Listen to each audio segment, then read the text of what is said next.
folks. Papa D here, coming to you from David Delivers Space here in lovely state of Florida.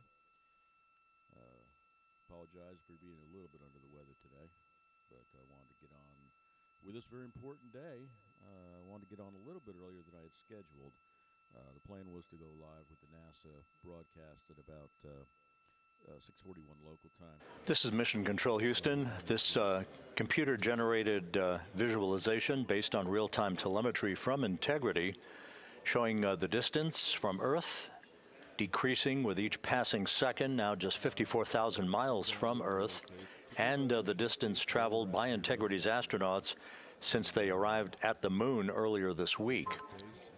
We are currently 7 hours, 10 minutes away from splashdown, a high-speed entry back into the Earth's atmosphere, awaiting Reed Wiseman, Victor Glover, Christina Cook, and Jeremy Hansen to wrap up a mission that will have logged from launch to splashdown 694,481 miles. That, of course, includes that high Earth orbit that carried Integrity to an altitude at apogee of about 43,000 miles above the Earth for the first 24 hours of the mission to enable flight controllers to ring out all of the systems on Integrity and collect data that gave them the confidence to give approval for the translunar injection burn that sent the crew on its way to the moon and an historic flyby of the lunar surface. Crew service module separation is scheduled to take place at approximately 7:44 Eastern Daylight Time tonight.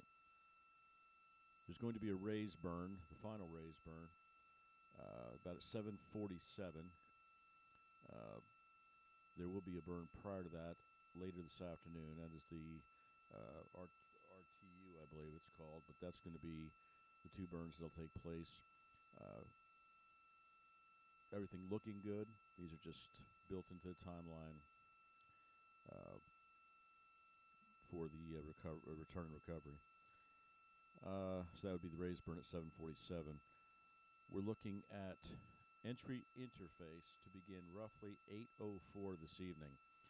And I know most of you that follow Papa D and are enthusiasts as we are. But the entry interface is where the spacecraft will begin its deep dive, so to speak. After about 24 seconds of that initial entering the entry interface, after about 24 seconds, there will be a blackout of approximately expected to be 6 minutes. That is due to the plasma buildup, due to the heat and the re-entry.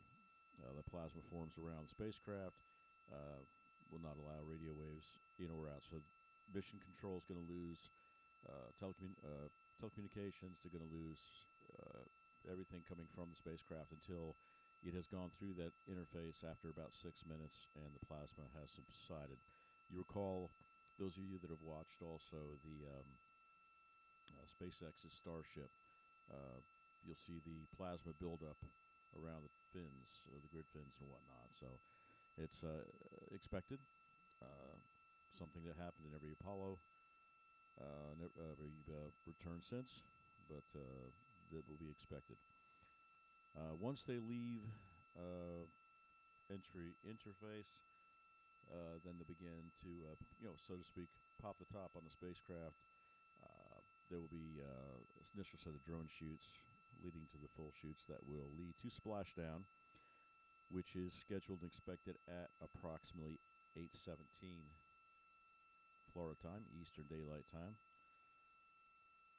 The latest update I heard, just picked up from NASA, and as you can see behind me, I'm on your, on my left, your right. That is a live feed from Orion, and you'll see the Earth getting big in the window. And I'm also following the NASA channel, of course. They're doing a full reboot of the launch. It's really cool. If you had a chance to go out to NASA TV and follow those things, appreciate everything NASA's doing and all the information and video and coverage they're providing for us. But everything right now looks good. There were some problems yesterday. They were talking about the toilet was giving them a lot of headaches, so to speak. But when you look at the big picture and all they've accomplished, the number of miles they have taken on so far, the mission objective behind the backside of the moon. Supposedly there is a ton of data, pictures, and things that they are bringing back that we are going to be excited to see. But a lot has been accomplished. Everything seems to have worked fine. And again, this is a test flight, first manned test flight. Things are going to go a little bit awry, and those are the things that they will fix. The spacecraft right now, time here is 13:01, 1:01 Eastern time. And right now, I show the Orion is about 53,600 plus miles from Earth. That would translate to about 196,000 miles and some change from the moon. It's traveling right now at approximately 5,600 miles per hour. And as you know, as the Orion gets closer and closer, it's being pulled in by the Earth's gravity now. It hit the point quite a while ago, a day or so ago, where it was now in the influence of the Earth as opposed to what pulled it to the moon and then provided the free trajectory return. The spacecraft will continue to speed up. And at its initial contact, when it begins its entry interface, NASA expects the peak speed to be at 23,783 miles per hour. Amazingly fast. Believe I heard someone say that one of the NASA people, there was a Mach 32. It's just crazy numbers, but different level when you're talking about space travel in zero gravity and whatnot. But that's a good lick. Just shy of 24,000 miles per hour. A little bit slower than what they expected, since they did make the changes to the entry interface and the angle due to the heat shield. And been a lot of discussion about that. A lot of concern. Not so much from NASA. Jerk Isaacman had a conference last night, and he certainly is losing sleep. A lot of us are concerned about that. That ablative heat shield from Artimus I didn't fare very well. They figured out why. The excess heat due to the way that they brought in Artemis I, gas buildup, did not allow the gas to escape as the ablative material was coming apart, which it's supposed to do, not at that level. So the changes were made, and the NASA made the big change was the targeting angle of 3178, which is what Artemis I was. The targeting angle range right now is 1701. So they've made a big difference. They're not going to come in and bounce up, bounce back, and come back down. And you have to keep one thing in perspective, folks, too. Artemis I was the test flight. And they attempted to do and stress as much as they could. They thought that the heat shield would handle the entry profile, the entry speed, the entry profile, and it did. It just didn't fare very well. So this change in the entry, so much way I can put his angle of attack, and reducing it by not quite half, but will reduce the amount of heat, not so much the heat, but the gas buildup, which will allow the gas to escape, which will not completely do damage to the ablative material that they experienced in Artemis I. So there's a lot of concern, but the people at NASA believe that they've done everything, and nobody has any reason to believe they would do anything that would endanger this crew. So we are expecting everything to hopefully come through as expected. They talk about you'll hear 14, 15 minutes. That's where we're not going to sleep. We won't be able to. We'll be stressing and all that. There's a lot of things that have to happen over about an hour and 45 minutes before they come down. They're going to be in the process, I believe. Let's see. Checking my timeline. Yeah, the entry checklist, they won't start till about 2:05. I'm sorry. It'll be 5:05. 5:05. Uh, Going through the checklist. They're already in the process of initially doing the configuration of the cabin. Of course, everything has to be put away. I heard a comment made from NASA. That's like coming back from a camping trip, a very long camping trip. They are putting away. They're stowing materials. Of course, the cabin's got to be reconfigured with seating. They have to get their suits back on. There's a lot that has to happen over the last few hours. But that hour and 45 minutes when the adjustment burn's happening, when, things like the cap has to come off to expose the ability to release the parachutes. The big thing, releasing the service module from the crew module. That's got to happen. And if you have paid attention and watched, it's a couple big clamps, arm clamps that are holding that release, and a little bit more involved than that. But a lot of these things, there's a lot of little steps that have to take place leading up to them being able to begin the entry interface and come back down. So as we're hearing right now, everything is online, where it belongs. NASA is very happy with what they see. Again, we are running right now about 53,100 miles from Earth. That's about 0.000571 astronomical units, for those of us that realize how this is a far trip, but in the picture of the AAU, it's a pop down the street. Speed continues to increase, and it will. Just like I said earlier, about roughly 6,000 miles, just under 6,000 miles an hour, and that will increase. And we are just looking for anything else that's out of skew. Everything right down to the extraction of the crew and everything else is right to the minute and right on time, but everything there is subject to the exact time of interface, landing, and everything that's going on. There will be 2 helicopters that will be getting the heroes out of the capsule. Once the capsule is stabilized, the front porch is attached, the little stepping flotation area that they will attach. So they will pick up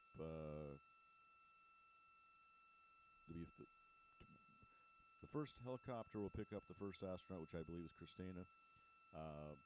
Then another helicopter will come in, and they'll alternate to where they have 2 in each helicopter. They'll go back to the recovery ship, and of course, medical will take place and all that before they're sent back to base in California, and they make their way back to Florida. So they've got a long day yet ahead of them, but we're not going to get too far ahead of ourselves right now. Like I said, there's a lot to happen, and everything right now is looking very good. We've had a great mission, and again, if we can, they'll be making fun of the toilet situation for a long time. But I heard last night, late the night before, they were experiencing some odor difficulties, and it was mentioned by I forget who it was now, but one of the astronauts said it's a little bit stronger than usual, and NASA said, well, you're good to use it, you're good to go. So we're just want to get you back. But it seems like everything has been on point, and we're very excited. We're very proud of these 4 individuals. We're proud of them, of our country, of NASA, and all that they've accomplished so far. And as someone who watched the moon landings, who was at 8 years old, stayed up and watched Neil Armstrong touch the lunar surface in 1969, this is a special treat. It was said the other night that approximately 70% of our nation's citizens were not here when Apollo 11 landed. So it's very special. I've talked to my daughters about that, and it's very. We didn't land, but this is reminiscent of the pre-Apollo 11 missions, where we did the same thing and brought boys home. So very excited about this, and we've got a lot yet to do. A lot going on with Blue Origin, with SpaceX, with the SLS, the Starship variant, whatever ends up being the ship that will land on the moon. Be a lot more fast-moving, fast-paced information to come out about that, and we'll be looking forward to letting you know about that as we hear more. But this mission to send these four heroes the furthest that man and woman have ever been from the Earth is pretty dang exciting, and we just want to get them home safely now. So again, this was just a quick recap. I did not plan on going live until later on this afternoon. I started feeling a little better than I was earlier today, and I just wanted to spend a little bit of time giving you the updates that we're hearing. I've got just about every source out there possible.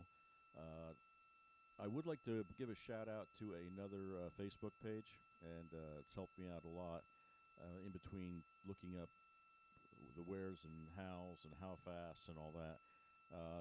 I would recommend Interstellar News Hub. A lot of good data out there, and the in-between checking things when there wasn't something coming up on the pages that I follow and the data that I've got. They did a great job, and I want to give them a shout-out. I would not certainly use their information and their page without permission. But again, if you want the latest update, where the ship is, the goings-on with the mission, give them a quick look.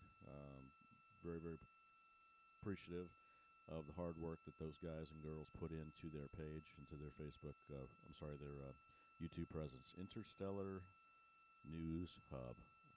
Again, no affiliation, no paid, nothing. Just a shout out to a group of people that I think did an awesome job.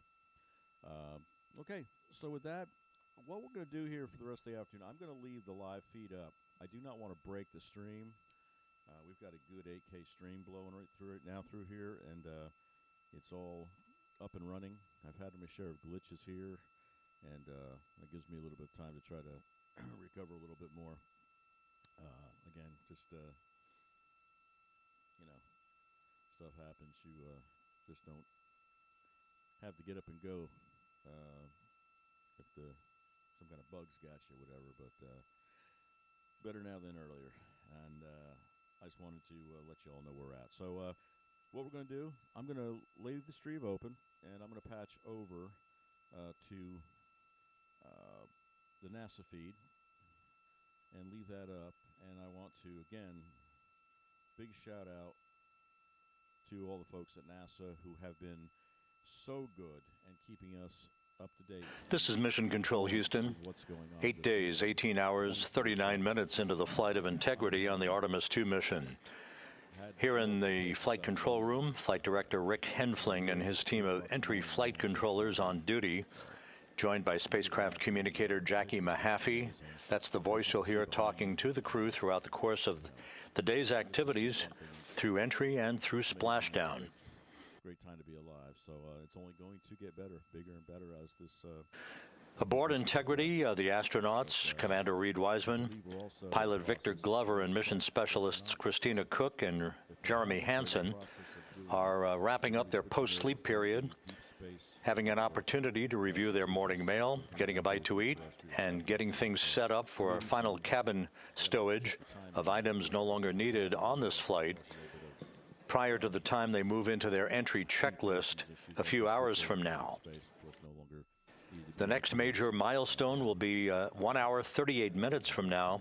That will be the firing of the reaction control system thrusters on Integrity in what is called the RTC-3 burn, the return trajectory correction number 3 burn, the final in the series of mid-course correction maneuvers to fine-tune Integrity's path so that it reaches the center of the entry corridor at the orientation we want the vehicle in, as it approaches and enters the Earth's atmosphere at an altitude of 400,000 feet later today. This will be an 8-second burn to change the velocity of integrity by 4.2 feet per second. And again, will be the final major maneuver of this mission. It's a little bit easier for me. After we discard the European service module this evening at 6:33 p.m. Central Time, a few minutes later, we'll conduct a raise burn, as it is called.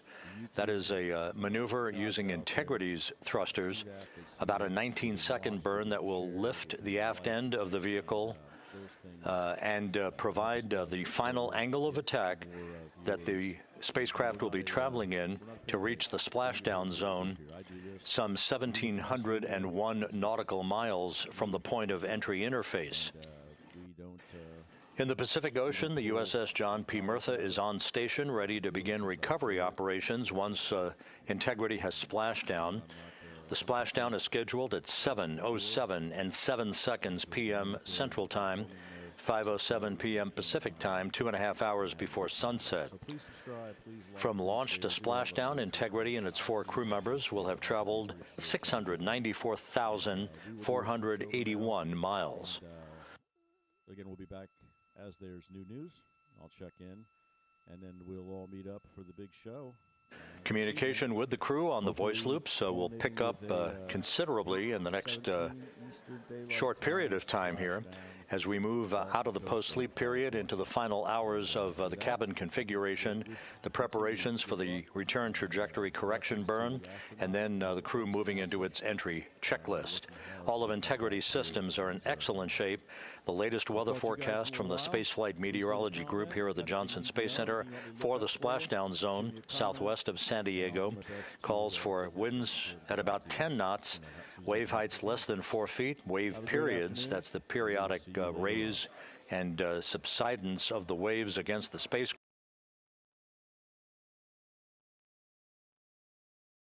Some broken and scattered clouds expected in the splashdown area. The weather is go, the vehicle is go, and we are set for splashdown 6 hours, 48 minutes, and 50 seconds from now. This is Mission Control, Houston.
Integrity Houston, good morning. Comm check, post ACU swaps.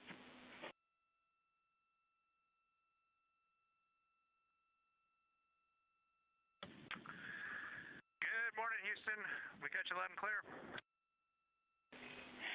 Hey, good morning, Jeremy. We want to let you know that OE2 is privatized, ready to start the conference early or on time at your preference. And afterwards, we've got a couple of cabin entry config items to sync with you. Give us a call.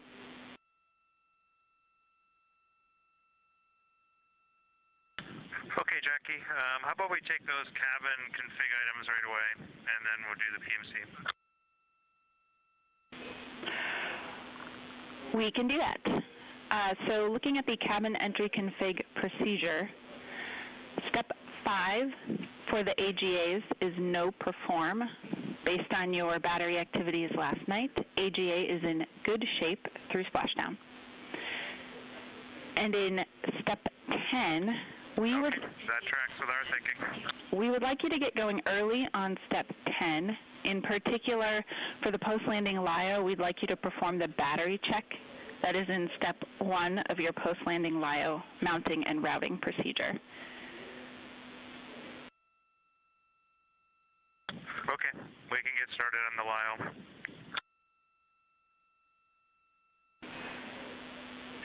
All right, that was all we had for you for cabin entry config for now.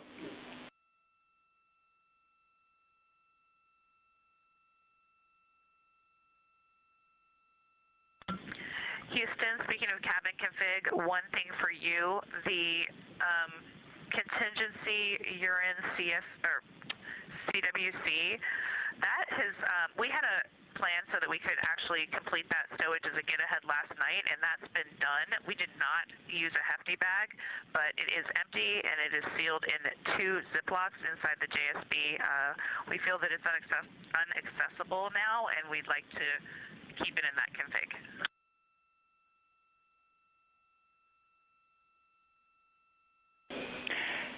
All right, Christina, thanks for the status. We will confirm that is a good config.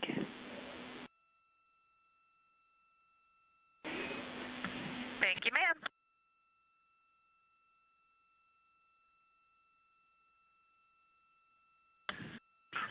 Okay, Jackie, we'll head over to Private 2 for the PMC. Staged out in the Pacific Ocean, just west of San Diego. We are staged about 6.5 miles from where we expect Orion to splash down.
This is Mission Control Houston at a mission elapsed time of 8 days, 18 hours, 58 minutes flight of integrity on the Artemis II mission. On board the spacecraft, as we slowly but surely make our way back to Earth for a splashdown later this evening, the crew on board, Commander Reed Wiseman, pilot Victor Glover, and mission specialists Christina Cook and Jeremy Hansen, are emerging from their post-sleep period.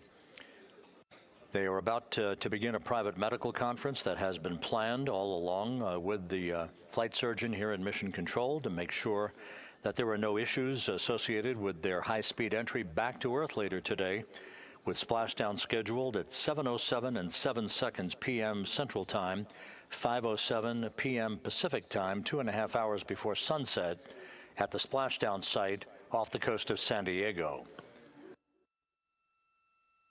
The crew has been in great shape ever since launch, and the vehicle is in excellent condition. It's very quiet here in the flight control room, no issues being worked as we count down toward the next milestone prior to entering the Earth's atmosphere, that being the return trajectory correction burn. This short 8-second firing of the reaction control system thrusters to change the velocity of integrity by 4.2 feet per second and slightly adjust its orientation, fine-tuning its position to properly enter the entry corridor across the Pacific Ocean later today. That burn... Integrity you can normalize too.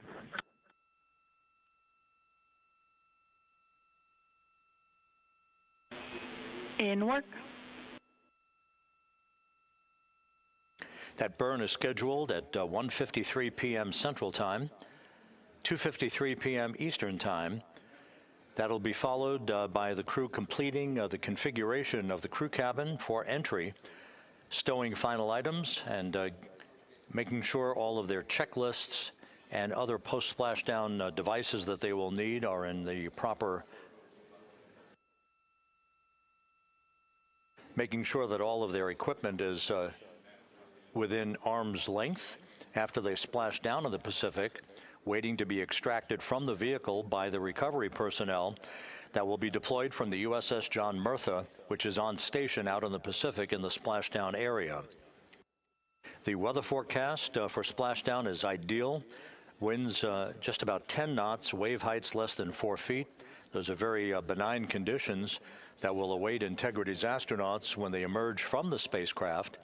Following splashdown, the 5 crew module uprighting system airbags will be inflated with helium to ensure that the spacecraft remains in an upright and rather benign situation as it bobs in the Pacific Ocean. This will expedite the ability of the recovery teams to erect a large raft called the front porch along the side of Integrity prior to the time that the hatches open and the crew is extracted from the vehicle that they have been aboard since April 1st for their launch for their lunar flyby.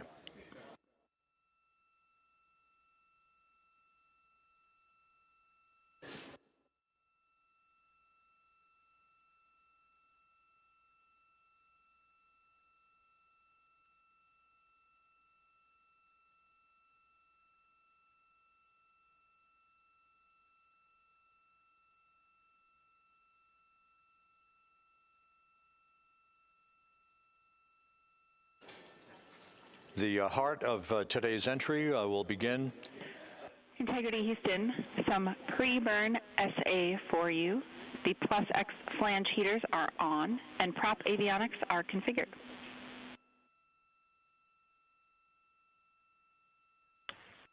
Okay, we copy, Jackie. Jeremy Hansen from the Canadian Space Agency acknowledging the call from Capcom Jackie Mahaffey. It is her voice that you'll be hearing throughout entry and splashdown, calling all the major milestones and talking to the crew when required. The heart of today's activities will begin about 5.5 hours from now when we hand over the communications link from the Deep Space Network to the Tracking and Data Relay Satellite System. That will come at 6:15 p.m. Central Time, followed about 18 minutes later when the crew module separates from the service module. At that point, the crew module will conduct a raise burn, as it is called. That is about a 19-second burn. That will be the final opportunity to more specifically dial in the flight path angle, the angle of attack before entry interface. That will use the roll thrusters on the command module, on the crew module. That angle of attack is particularly critical for this mission, so that we are mitigating any excessive buildup of heat on Orion's heat shield as it enters the Earth's atmosphere. At the point of peak heating, we are expecting temperatures to rise to about 5,000 degrees Fahrenheit. That will induce an ionization around the spacecraft called a plasma wave. This is typical for all spacecraft that enter the Earth's atmosphere. A blackout period of 6 minutes will begin at about 6:53 and 55 seconds p.m. Central Time. We'll lose all communications with the crew. That will be expected, and we'll report that when we do have a loss of data and communications. When we emerge from that blackout, right around 7 p.m. Central Time, straight up, Jackie Mahaffey, the Capcom here in Mission Control, will be calling the crew, if they don't call us first, to make sure that we hear them and that we have a good communications link for the final 7 minutes of the high-speed entry that will culminate with the deployment of a series of parachutes and finally 3 main parachutes that will gently allow Integrity to splash down in the Pacific at a velocity of just 19 miles an hour. The crew is expected to pull about 3.9 Gs during maximum G loads on them during the point of entry. And it's interesting to keep in mind that from the point of the start of entry interface at an altitude of 400,000 feet, some 13.5 minutes before splashdown, the spacecraft will decelerate from a velocity of some 23,783 miles an hour to just 19 miles an hour at splashdown.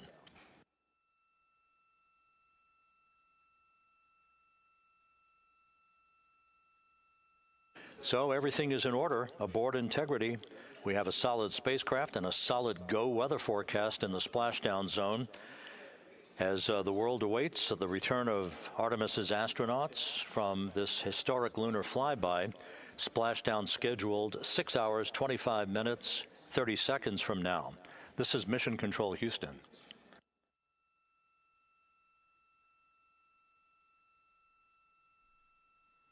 Hey folks, Papa D here again. Just wanted to follow up briefly. Let me just back up my audio a little bit. There we go. As you heard from Mission Control, things are still looking good. There was a correction made to the splashdown time. It was listed initially at 8:17 Eastern. It was indicated at 8:07. A little bit of a change there to what we originally had in today's early briefing. My apologies also for earlier. I did some playback and found out that I was getting some cover up and my audio wasn't exactly up to quality, but hopefully I have corrected that. But everything is looking good, as you heard. Configurations are being made, and the crew is getting ready to come home.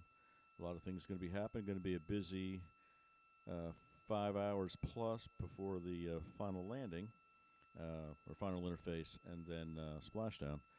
But all things are looking good, and we're going to continue on with the NASA feed. There we go. And we'll be back with any further updates, but everything right now looks to be static. The picture looks fantastic. The Earth gets bigger and bigger in the window. Can't wait to welcome them all home. All right, guys, if you have any questions, anything, any comments, please leave them for me.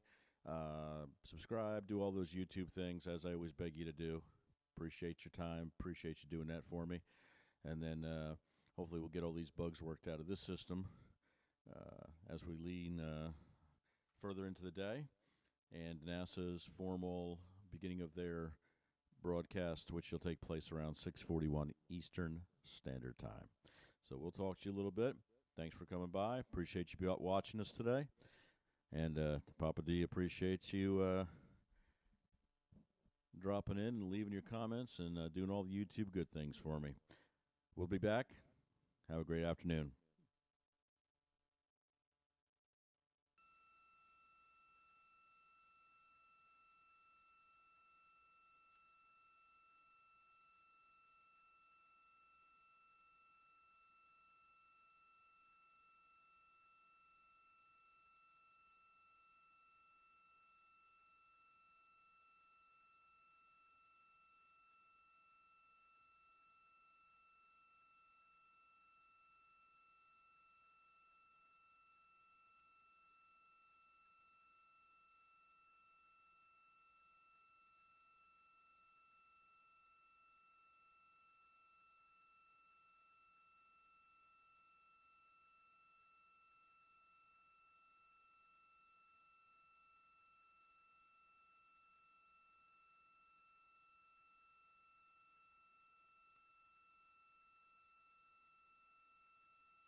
Houston Integrity, both LiO, or all 4 LiO battery units are fully charged.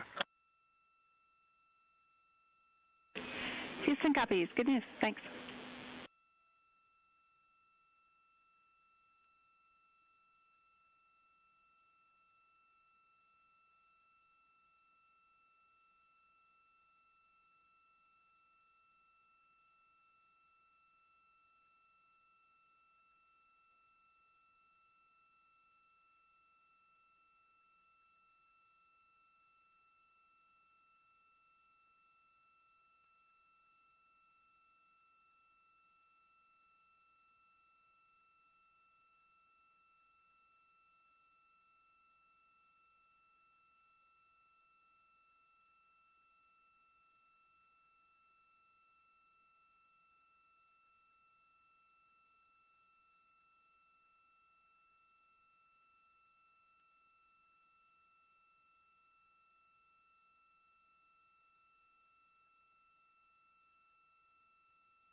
And Houston Integrity, we're ready to secure the cobalt brick and the WAP, but just want the network on board before we do that. Check with you that you don't.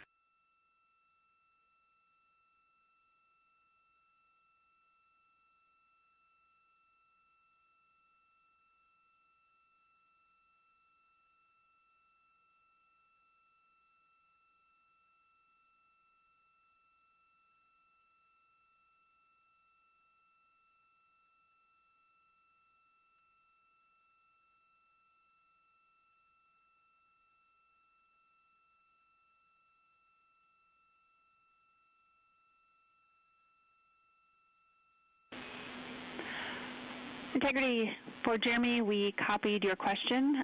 We were in a data rate handover, but we can confirm no further ground use for the WAP or cobalt brick, so go to tear those down. A follow-up for Christina, the empty CWC stowage config that you called earlier is a good config for entry, so no need to go find that. And finally, we can support a camera downlink if and when you are willing.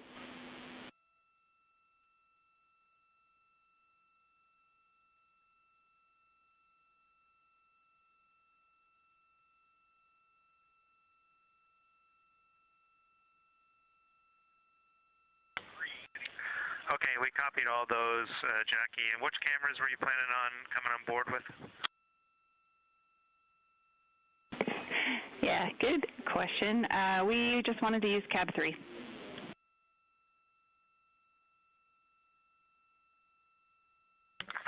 We're good with that. All right, we will join you.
pressure.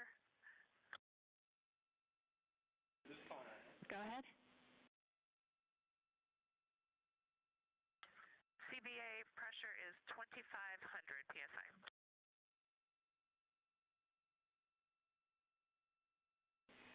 Houston copies 2500.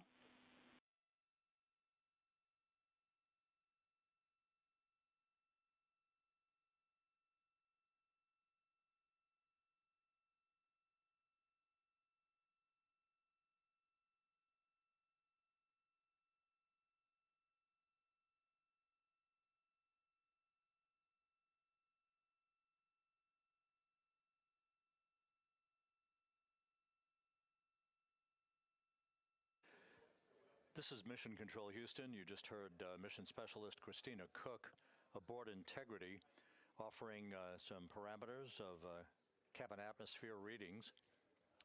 Everything on board is in great shape. We're just 56.5 minutes away from the return trajectory correction 3 burn.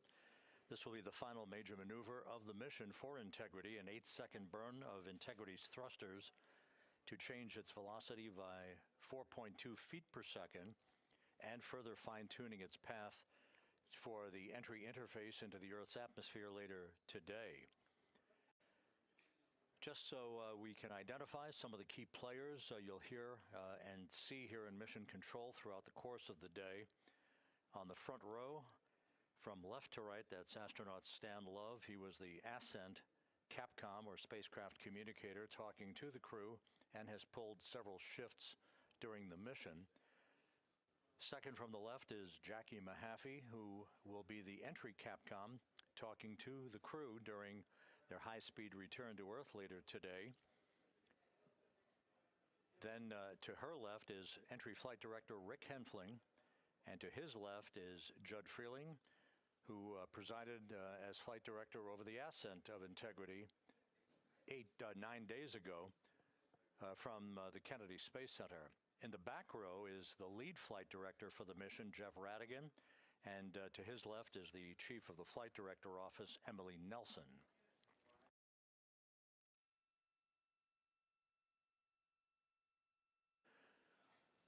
Once again, this view of the Earth, that is the port of call for Integrity's astronauts later today.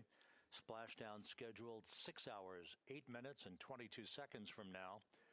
Everything is in great shape on board the vehicle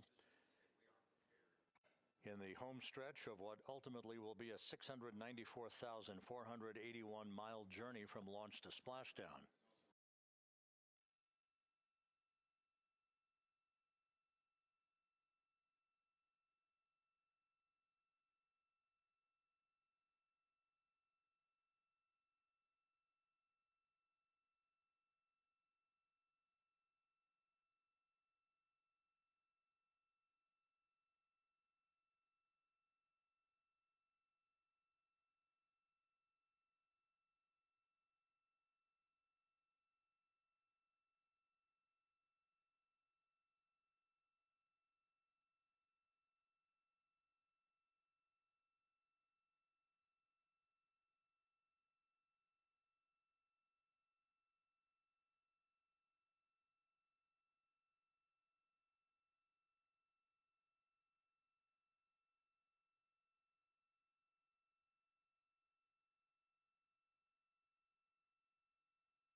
This is Mission Control Houston, our first view of the crew today. On the left, Commander Reed Wiseman. On the right, pilot Victor Glover.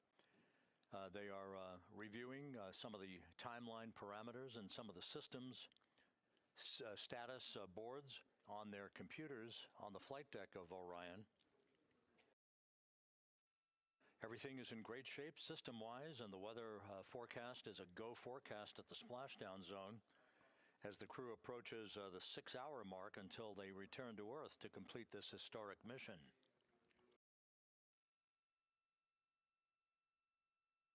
The crew will monitor the RTC-3 burn. That's just 52 minutes from now.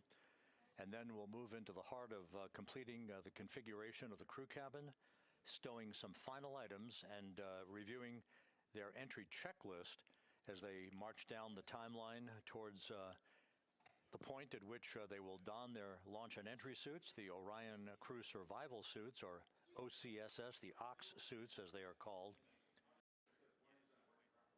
and prepare for the final key elements of this mission that will start with entry interface at 6:53 p.m. Central Time today, when they reach the first traces of the Earth's atmosphere at an altitude of 400,000 feet, with a range to splashdown of 1,701 nautical miles.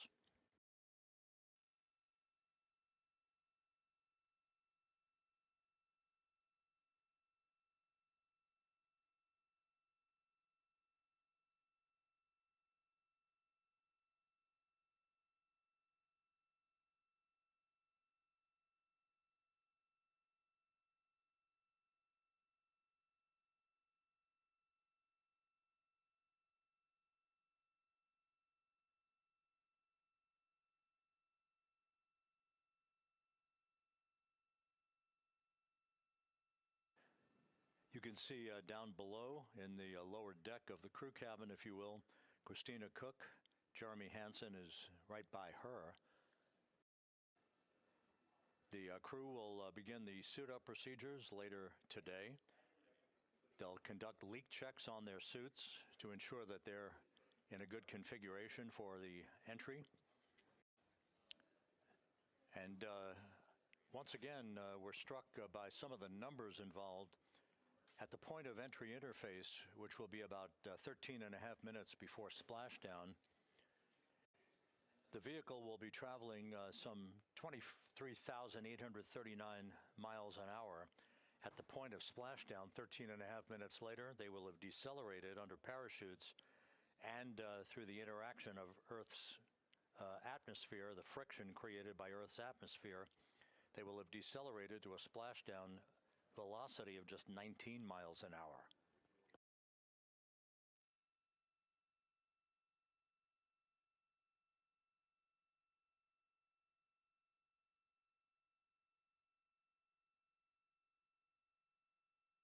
All preparations on the USS John P. Murtha, the recovery ship out in the Pacific, are complete. Everyone is at the ready. The Navy recovery teams, the flight surgeons who will greet the astronauts for their initial medical exams.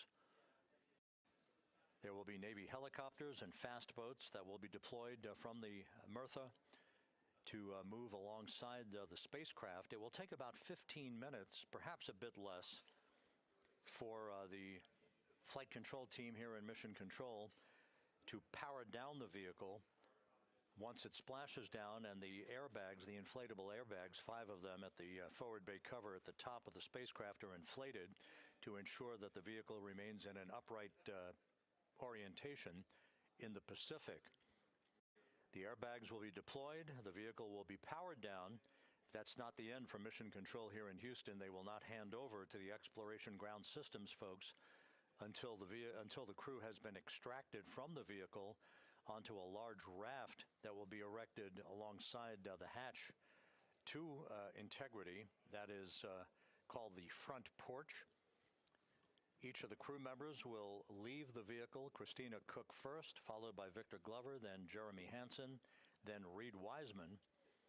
Once in the raft, they'll spend a few minutes as they get their land legs back before they're harnessed and hoisted one by one in alternating fashion to a pair of hovering Navy helicopters overhead. Christina Cook will be hoisted first into helicopter number 1, then Jeremy Hansen to helicopter number 2, Victor Glover to helicopter number 1, Reed Wiseman to helicopter number 2.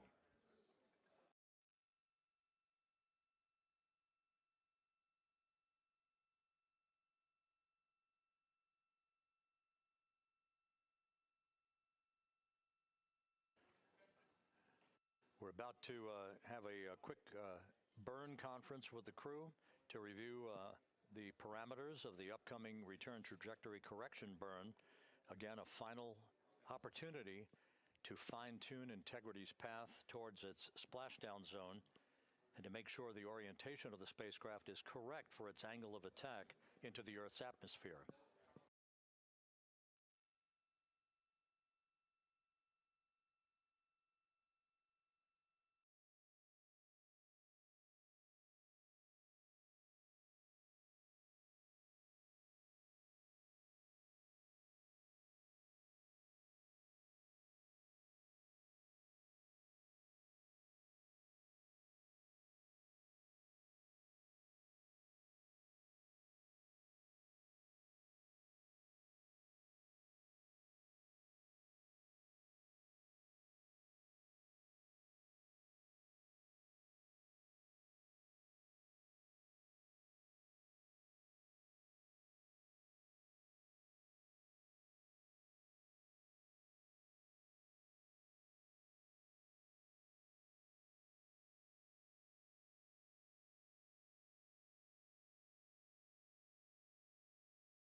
level of integrity at entry interface.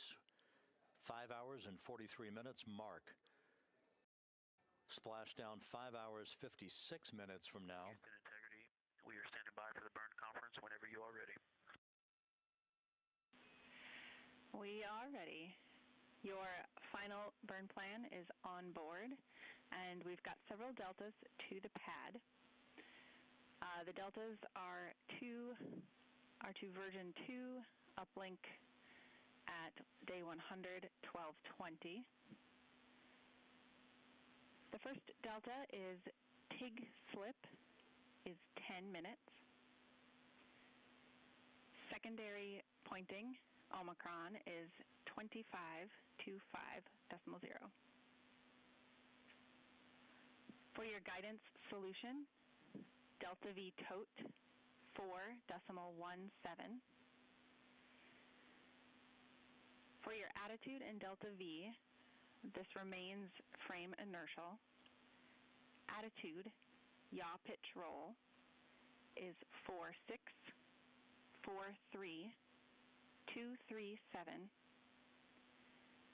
Delta V, X 2.1, Y 2.2, Z negative 2.9. How copy?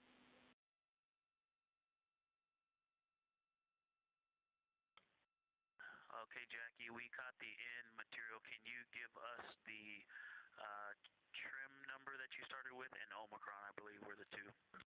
Or maybe TIG slip and Omicron. TIG slip is 10 minutes. Omicron is 25.0.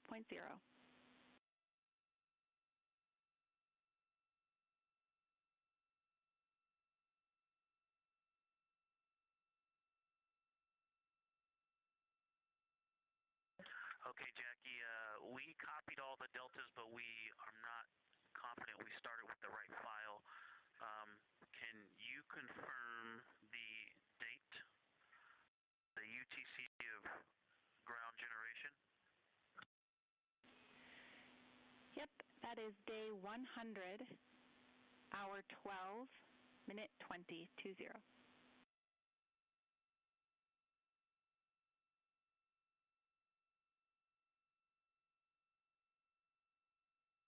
So, Jackie, that ground generation date time is what we had as version 1, and you said version 2, so that's what's throwing us off. We were looking for a version 2, but we saved version 1 as version 2 to get ready for these deltas. Did you uplink a new burn pad, or were you just instructing us to save it as version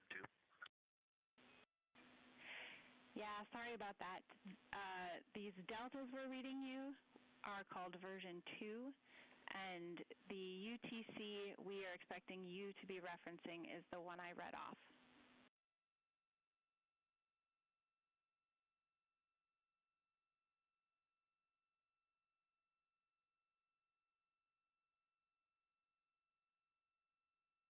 Okay, copy. We wrote those deltas on the Excel file that was labeled version 1, and we have saved it as version 2. That's perfect. Couple of final notes for you. Under burn execution steps, step 8, OpNav pass. We are performing OpNav pass, and that did kick off automatically. And then in burn notes, we just want to clarify for the PCL message today, that is message 3.10.02.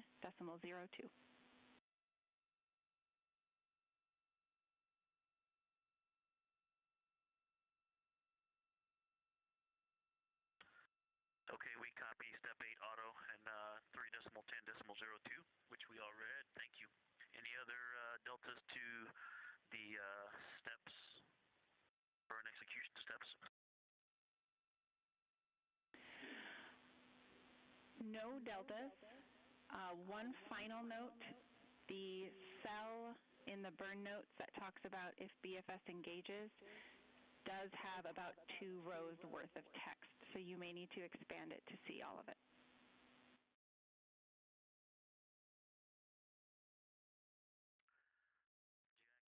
Jackie, that is a great call. Thank you for that information.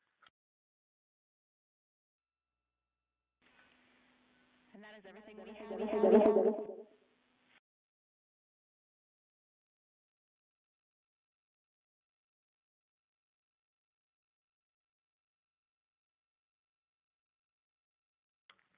we copy. Thank you very much.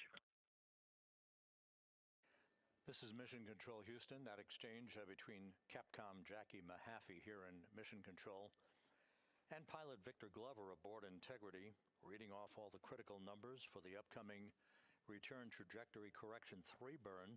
That's on tap just 37 minutes from now at 1:53 p.m. Central Time. This final major maneuver will be an 8-second burn of the reaction control system thrusters to amend the velocity of Integrity by 4.2 feet per second.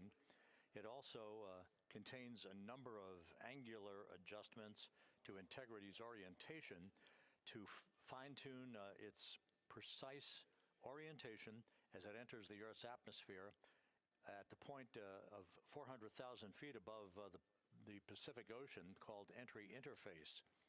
This is critical because we want Integrity to be in the right orientation to minimize heating on the heat shield of the vehicle.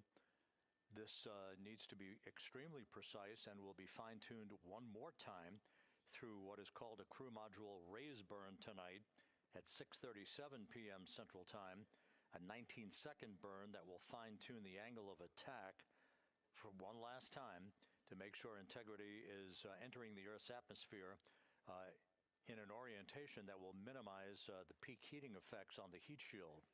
As it is, the temperatures around the heat shield are expected to be somewhere between 4,000 and 5,000 degrees Fahrenheit. However, at the angle at which we are entering the Earth's atmosphere, it is a much more benign heating effect on the heat shield than what was experienced during the Artemis I mission.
Houston Integrity, are we go for secondary wastewater line dump?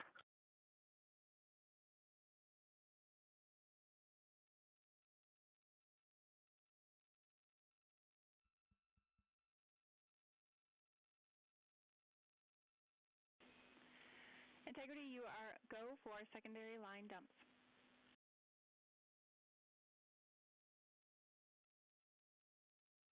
We copy. Thank you.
folks. Hopefully we are solving a few of these mic problems. But everything seems to be still on track. We are looking at roughly time frame of 8:07 this evening for splashdown. And try that. Alrighty. And everything seems to be on track. The crew's in the process now of getting configurations done for the burn that's coming up at about 1:53 this afternoon Eastern Time. To the return targeting burn. Of course, then there's one more burn later on this evening, which will fine-tune the spacecraft for its final entry. That burn will be the raise burn, take place at about 7:47 this evening. Everything looks to be on track. Everything looks to be good in the final preparations checklist. And NASA continues to update us with all good news. So we will continue to listen in. Thank you for coming out today. Thank you for spending some time with Papa D.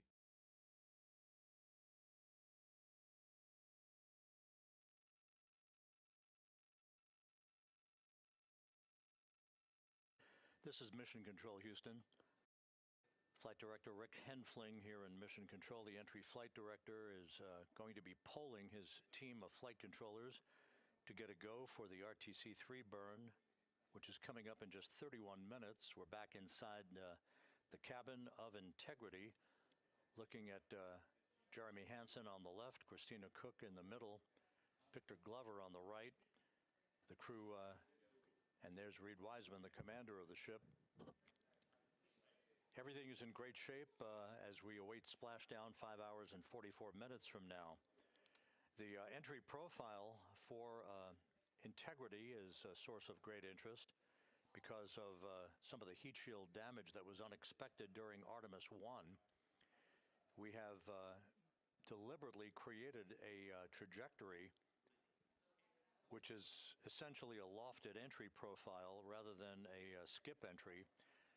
If you recall, the skip entry on Artemis I was a trajectory in which we performed an initial dip into the atmosphere to dissipate some energy, then skipped out of the atmosphere, sort of like throwing a flat rock against a lake, and then dipped a second and final time into the atmosphere before splashing down in the Pacific.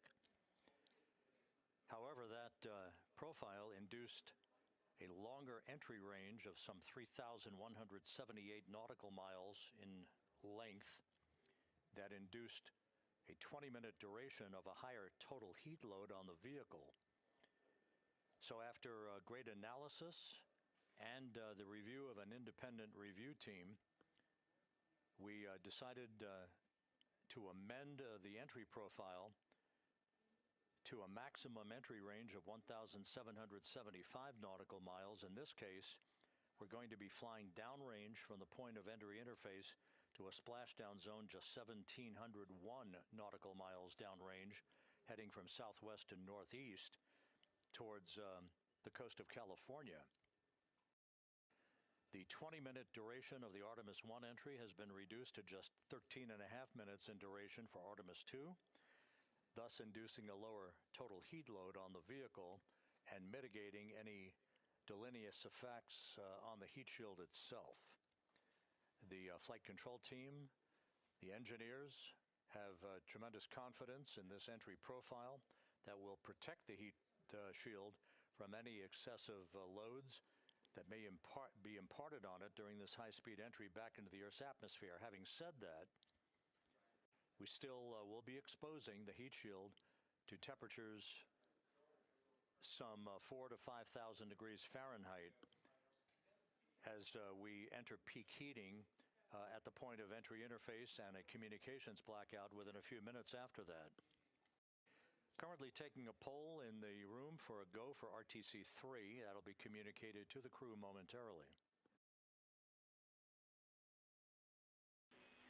Integrity, Houston, good final targeting, and we are go for the burn pending SAW positioning.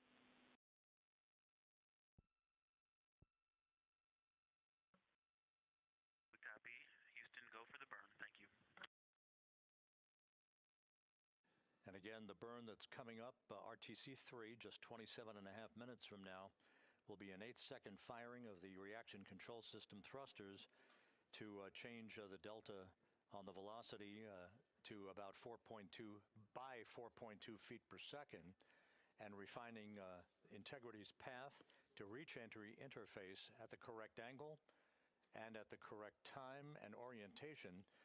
If you think of a cone across the Pacific Ocean, that's the entry corridor. We want to hit right into the middle of that corridor. I said yesterday it was like splitting the uprights, and that's exactly what it is. We want to make sure that we're right down the pike, heading toward the splashdown zone off the coast of San Diego. This burn and the subsequent crew module raise burn, that will be a final amendment to the angle of attack of Integrity, all designed to minimize heating effects on Integrity's heat shield.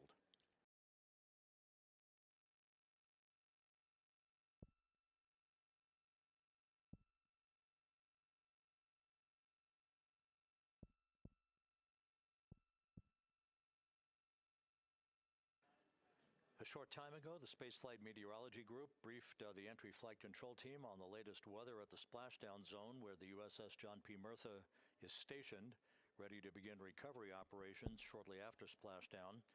The weather is ideal, not an issue in the terms of the winds, just 10-knot winds and wave heights less than 4 feet expected to greet the crew. There will be some broken and scattered clouds that Integrity will be descending through, but that's not a factor. We are committed, of course, to splashing down today at 7:07 and 7 seconds p.m. Central Time, 5:07 p.m. Pacific Time, 2.5 hours before sunset.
At this hour, Flight Dynamics reporting that Integrity is 45,534 nautical miles away from Earth, continuing to close in.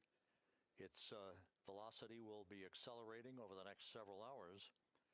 At the point that we reach the top of the Earth's atmosphere at entry interface at an altitude of 400,000 feet, Integrity and its astronauts will be traveling some 34,882 feet per second, with a range to splashdown of 1,701 nautical miles.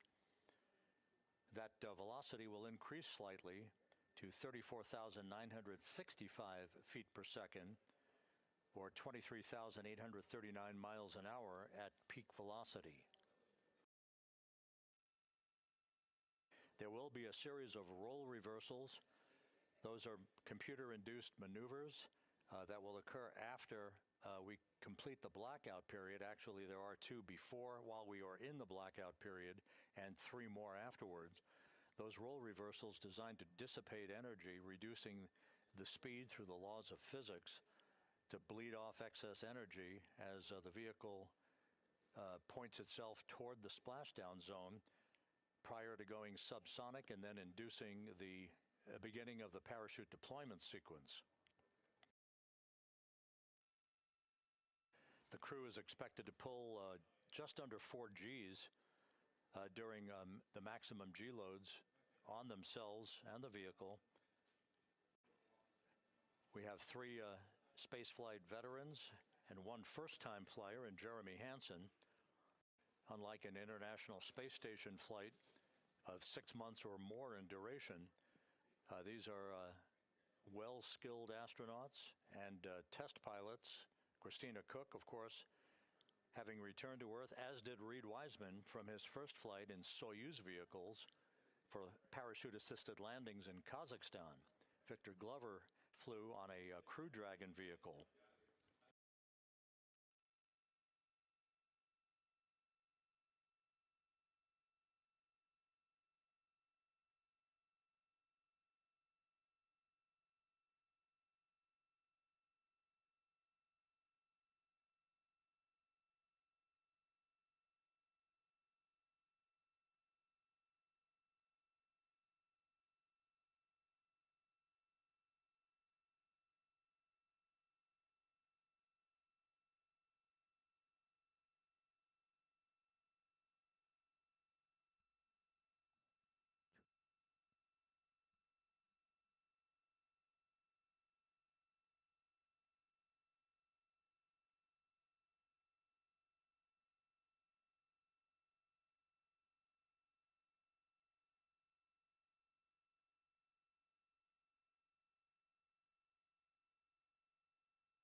For those keeping track, once again, one of the key periods during the entry into the Earth's atmosphere will be this 6-minute communications blackout that is predicted and is typical.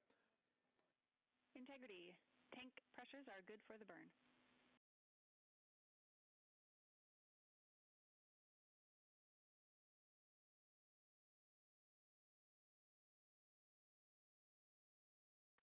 Copy that, Jackie. Thank you.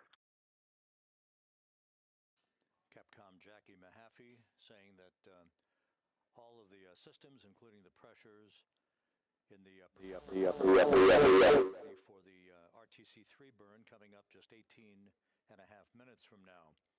Once again, the blackout period is of great interest to those listening and watching this evening. Is typical for any spacecraft re-entering the Earth's atmosphere because of the buildup of heat against a returning spacecraft, whether it's Integrity today or a Russian Soyuz vehicle or a SpaceX Dragon. These vehicles have heat shields that are designed to repel the heat.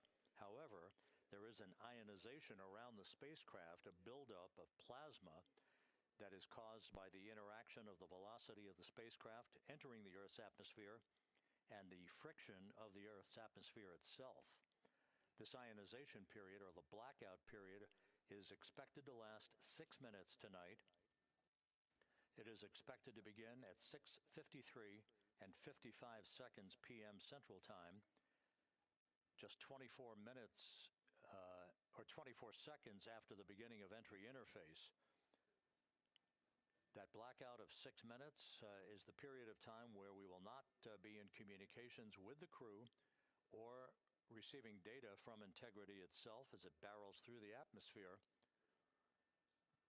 We will be communicating with the crew toward the end of that 6-minute period and reestablishing communications just as quickly as atmospheric physics will allow us to.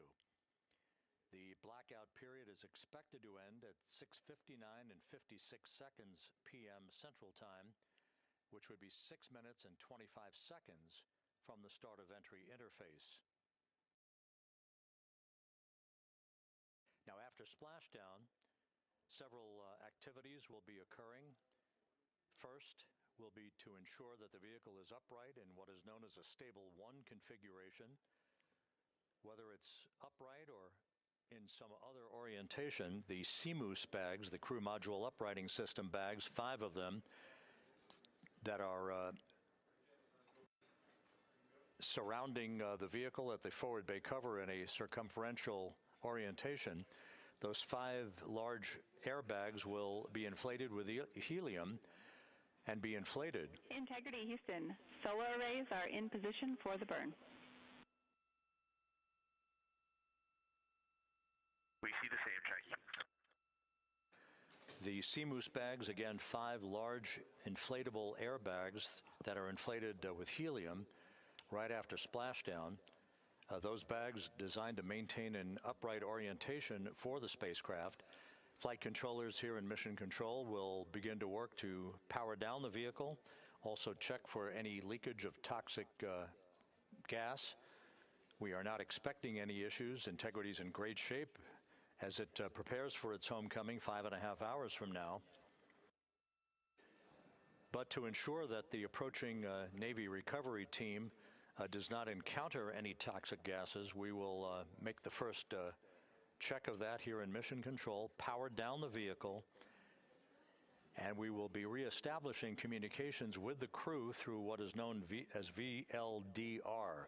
You'll hear that call. It is the very low data rate that takes over from the tracking and data relay satellite system communications that we'll be using during the descent towards splashdown.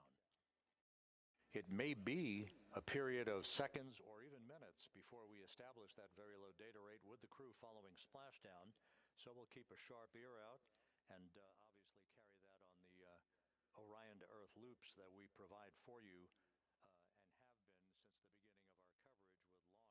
back on April 1st. All right, sounds as if we are preparing for that burn very shortly. Everything looks to be in order. Checklists look good. Pressure was good. Here in Mission Control, the focus of attention is the upcoming Return Trajectory Correction 3 burn. That's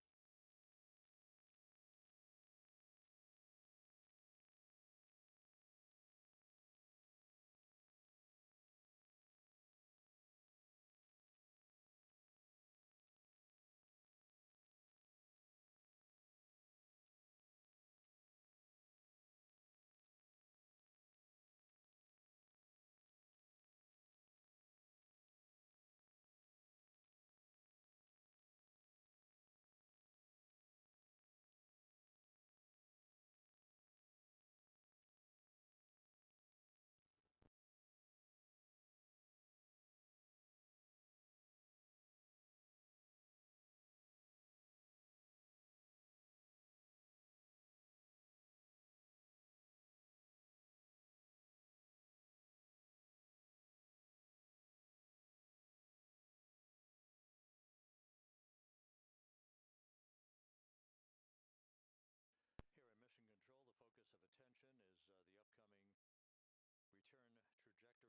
We're a couple of minutes out from maneuvering to that orientation. Copy that. All is calm on board, Jackie. Thank you.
This is Mission Control Houston.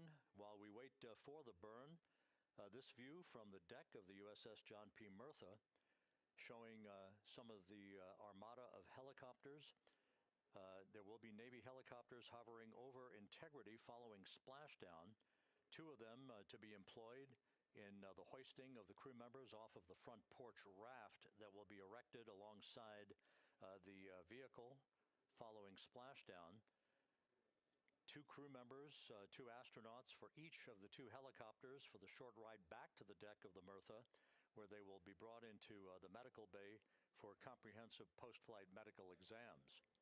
We'll have a lot more from the ship once we begin our NASA Plus coverage that will be simulcast with our continuing YouTube 24/7 coverage, the NASA Plus coverage beginning at 5:30 p.m. Central, 6:30 p.m. Eastern Time.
Continuing with the view of the crew in the cabin of Integrity, as we are almost 7 minutes away now from the return trajectory correction number 3 burn. Integrity systems are functioning in excellent shape. The weather at the splashdown zone out in the Pacific is go and is forecast to be go. We are committed, of course, to a splashdown, that return trajectory that will enable Integrity's astronauts to splash down at 7:07 p.m. Central tonight. That was guaranteed with the translunar injection burn back on April 2nd that took the vehicle and its 4 crew members out of low Earth orbit following a 24-hour period of a high Earth orbit elliptical trajectory. At the low point of that trajectory, which was some 43,000 by 0 miles, at the low point, that's when Integrity's engine fired, the service module engine fired to break out of our Earth orbit and send humans en route to the moon for the first time since December of 1972. It also guaranteed what was known as a free return trajectory that the laws of orbital mechanics dictated would carry integrity on a loop around the moon and its historic lunar flyby the other day, and then on the trip back to Earth, which will culminate with a splashdown this evening, 5 hours and 19 minutes from now.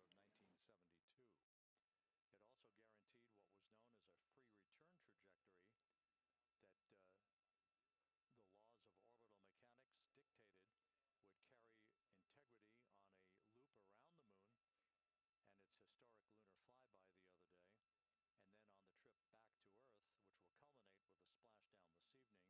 trip back to Earth, which will culminate with a splashdown this evening, 5 hours and 19 minutes from now.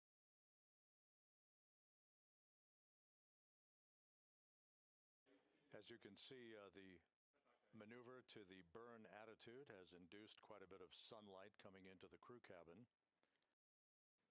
We're now under 5 minutes until the burn.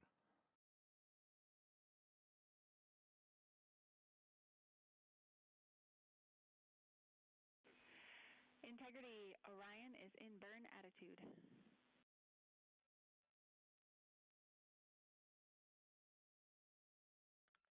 And it is an unbelievably spectacular view. Thanks, Jackie.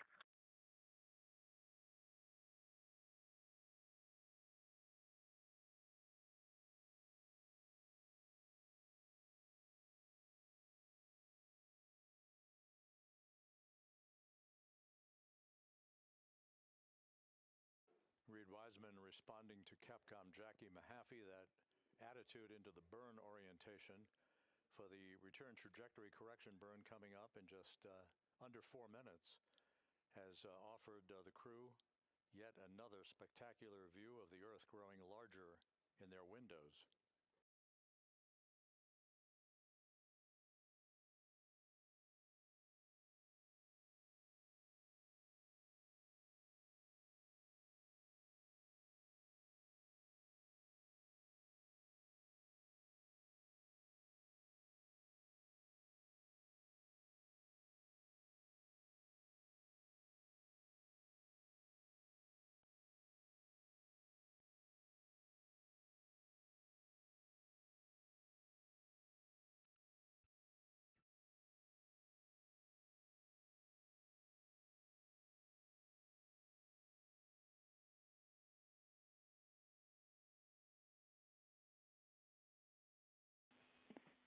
Integrity Houston, in 22.3 critical Q card, we're looking for the BFS burn ATP to no-go. To go, excuse me, to go.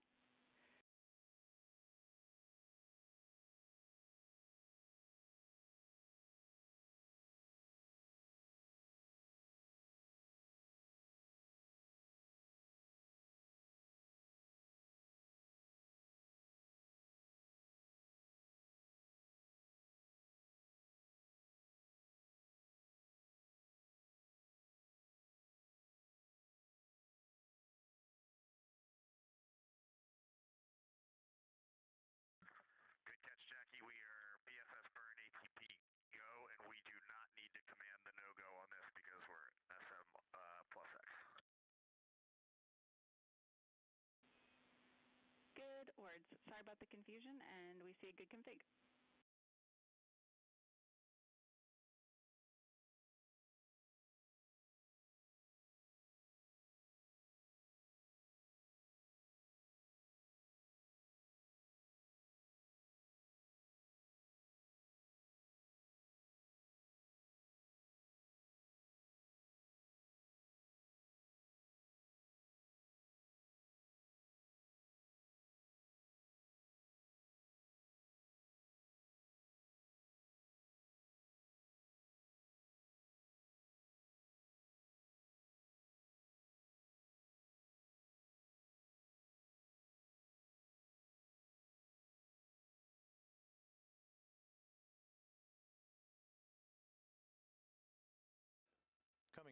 1 minute till the burn.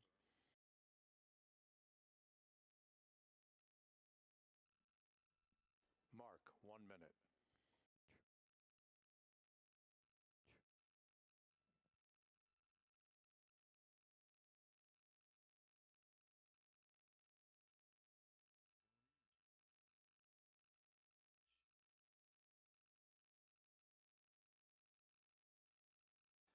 This is an 8-second burn with a change in velocity of 4.2 feet per second.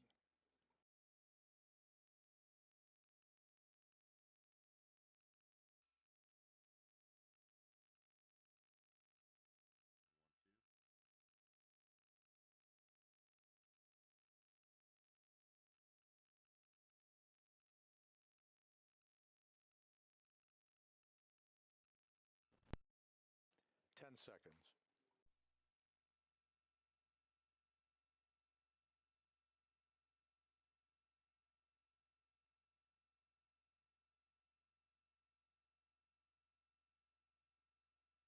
Burn underway. Good engine, good control. Burn complete.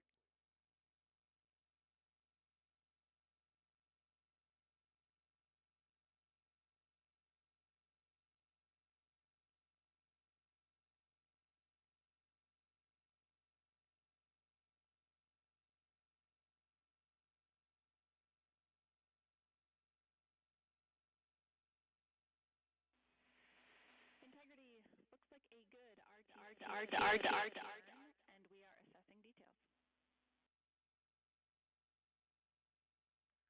Hey, Jackie, we see the same on board, and we just wanted to give a huge shout out to that ESA Airbus team, to our friends in the Netherlands and Germany and at the Glenn Research Center.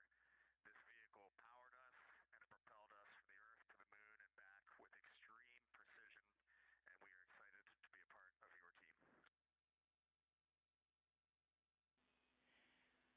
Houston and centers around the world, copy. Thank you.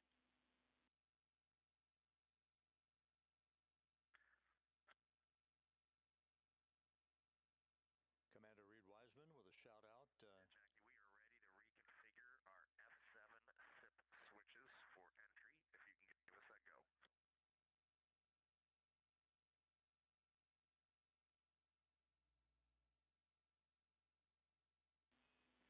You are go for F7 switches. Reed Wiseman providing a shout out to the European engineering community, Copy the go. which built the European service module. And you are now maneuvering back to biased tail to sun attitude. We see it. That European service module will separate from the crew module this evening at 6:33 p.m. shortly after we hand over communications from the Deep Space Network to the Tracking and Data Relay satellite system, and about 4 minutes before the crew module will use its thrusters in a 19-second raise burn to lift the aft end of the vehicle into the final angle of attack for entrance into the Earth's atmosphere and the mitigation of excessive heat loads on the heat shield of integrity.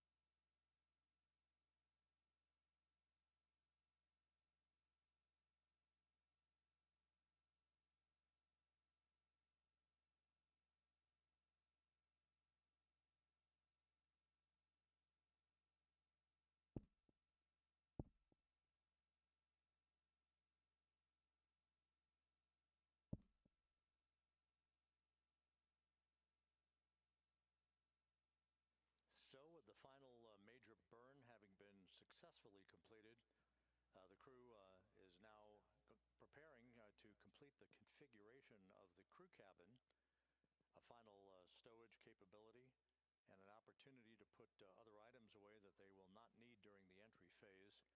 They'll move into their entry checklist about 2 hours from now at about 4 p.m. Central Time. Events will start to accelerate in terms of time as we approach the point at which entry interface will begin.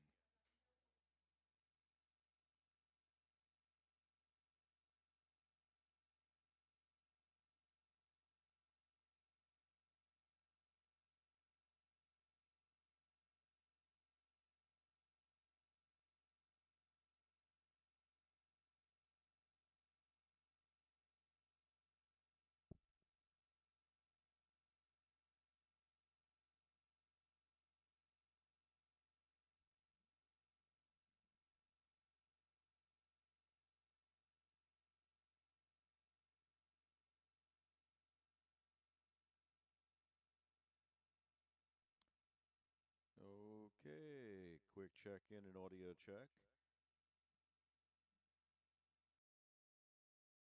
Looks like we are in good shape. Everything is on track. Burn took place. And we are continuing to be a go for a hopefully on-time splashdown at approximately 8:07 Eastern Time this evening. Crew is going through its checklists. We've got another burn, like I said earlier. That burn is a raised burn. It'll be taking place at about 7:47. That'd be the final burn for correct attitude and for the 1,701 nautical mile injection range to splash down once they begin coming through the interface, which will be about 400,000 feet. All looking good. And apologize for the audio issues today. Working through them, but we'd rather have the bugs on this side than on the other. All right, we'll be standing by and continue to enjoy.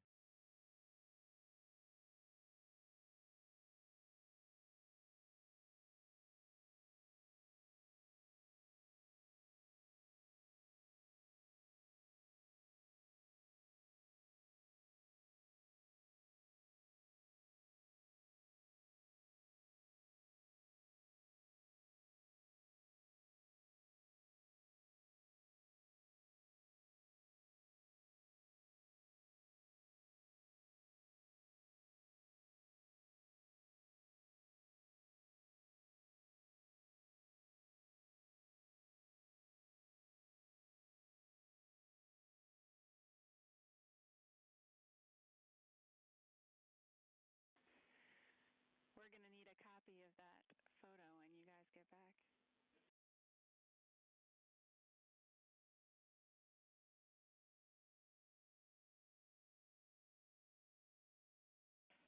Copy them.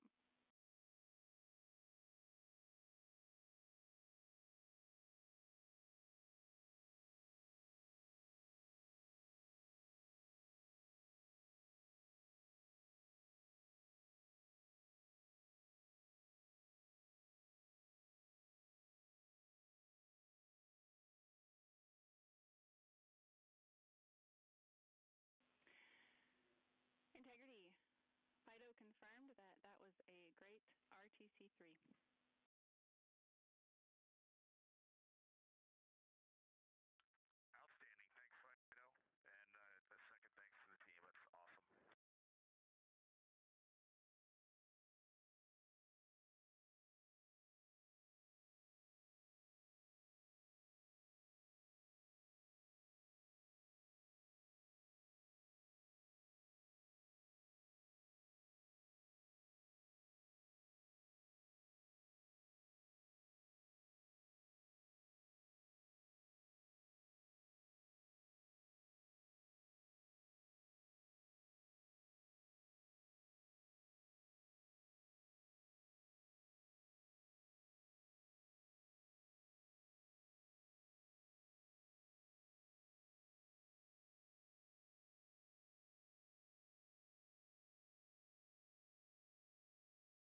if you were hanging out in step 23.4, you can skip it. We are in a good config.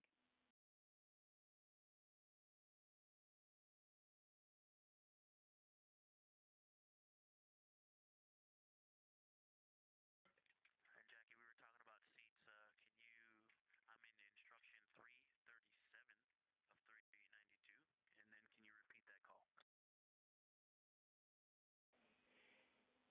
Yep, the prop post-burn reconfig is complete, and there is no need for the remainder of 23.4. You can consider that closed out.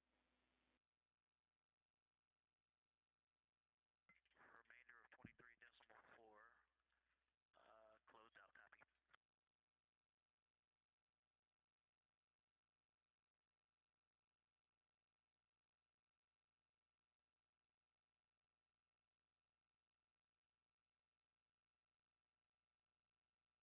And Jackie, just confirm, I know you said the rest of 23.4. I'm not looking at this in steps, just instructions. Confirm that's the BFS configured for the burn subsequent steps as well.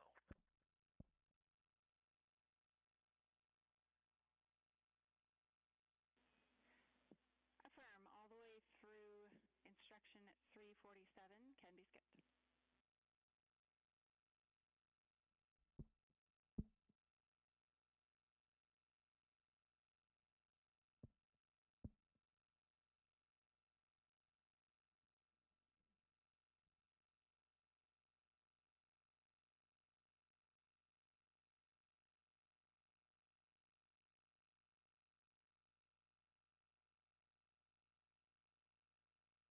Okay, I see that takes us to step 24.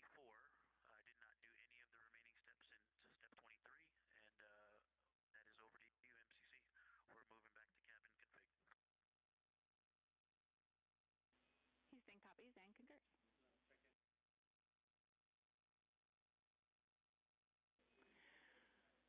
And Victor and the rest of the Integrity crew, the only DPC-related topic we had for you this morning was to sync up on cabin config and get a status of where you are in the procedure.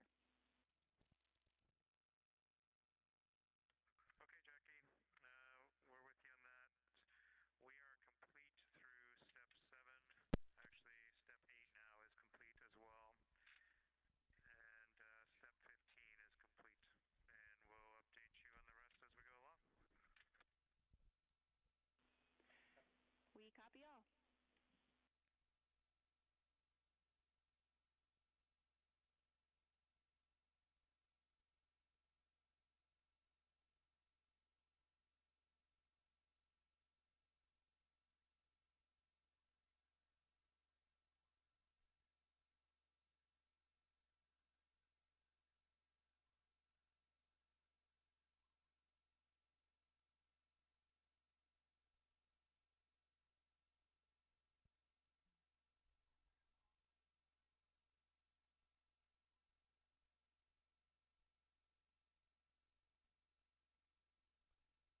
Okay, folks, we still continue to move through the checklists.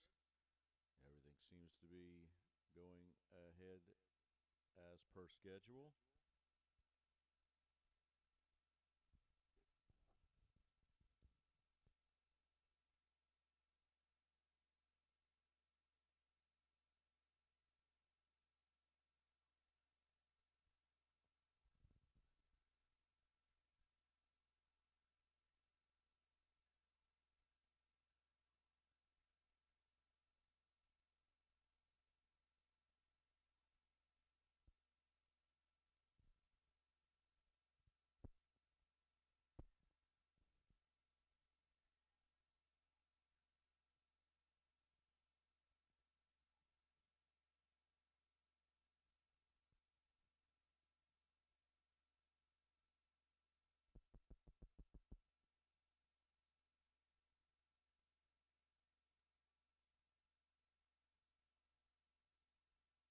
This is Mission Control, Houston. 8 days, 20 hours, 33 minutes into the flight of Integrity on the Artimus II mission. We are under 5 hours now from the splashdown of Integrity in the Pacific off the coast of San Diego to wrap up this lunar flyby mission. Integrity systems are in excellent shape. The recovery team on the USS Mertha out in the Pacific is at the ready. The ship is basically parked in the right position to be able to expedite a recovery of the crew following splashdown, and after the vehicle has been powered down, Navy helicopters, divers, other recovery personnel will move alongside the capsule to set up a large inflatable raft called a front porch that will be used to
Jackie Mahaffey to the crew, indicating TLT, which is a targeted landing trajectory.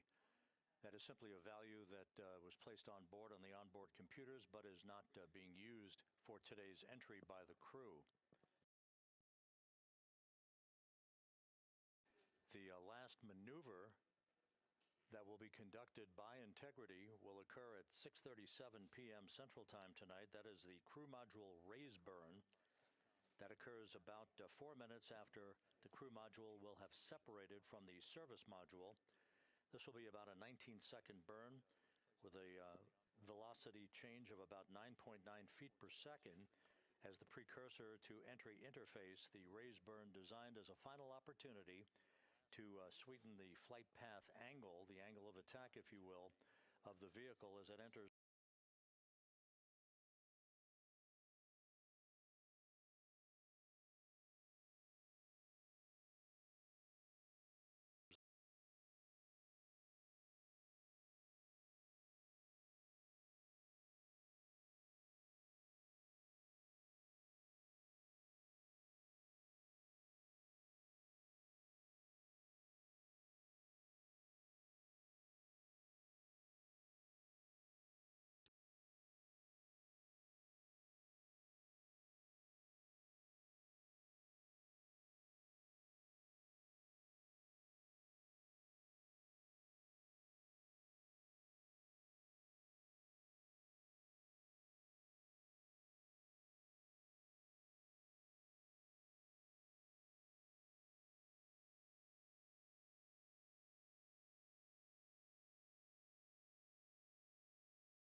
configuration, stowing final items that they no longer need for the remainder of their journey.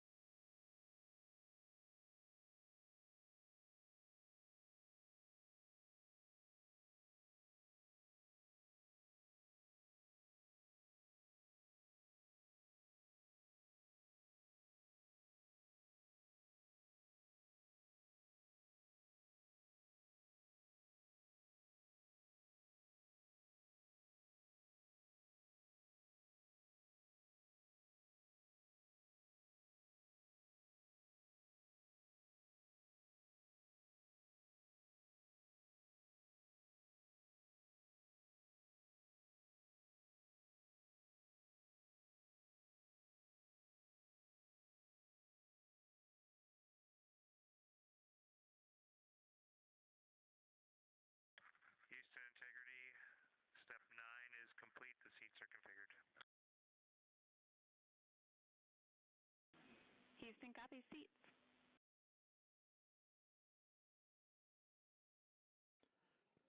This is Mission Control Houston at a mission elapsed time of 8 days, 21 hours, 5 minutes into the flight of Integrity on the Artemis II mission.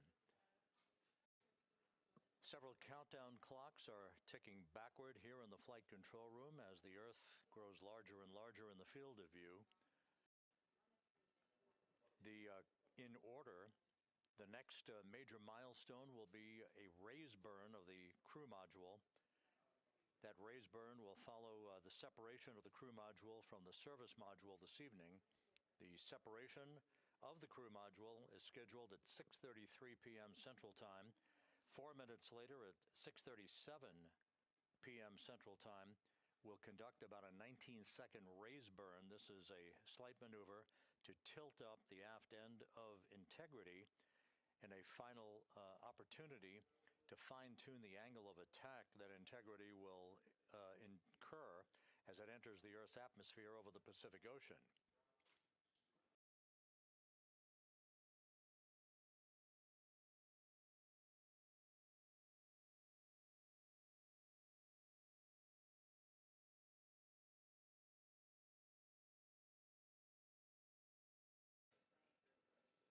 The entry path for Integrity today is portrayed here in this graphic.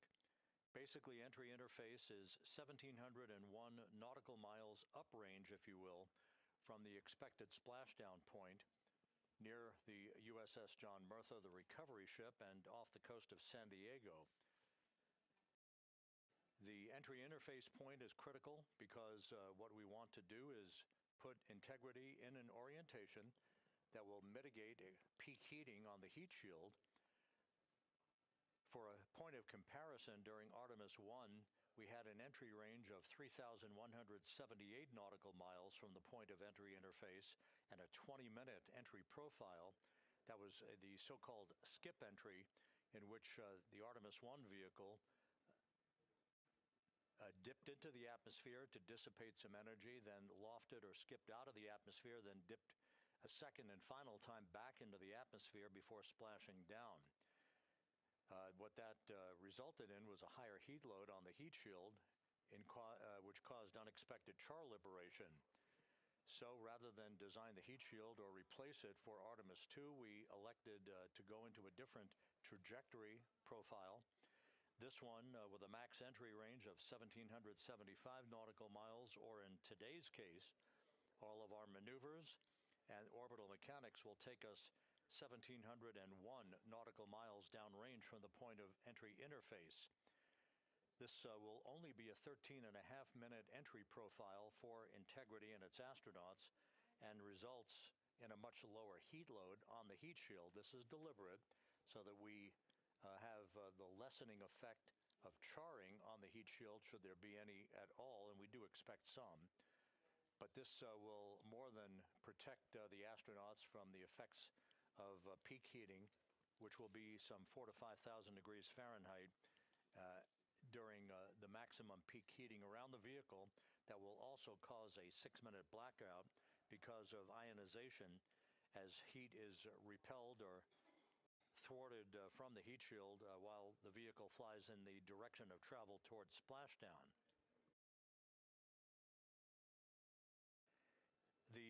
burn that places us in our final orientation for angle of attack into entry interface. That raise burn is scheduled at 6:37 p.m. Central Time. Entry interface itself is scheduled at 6:53 and 31 seconds p.m. Central Time.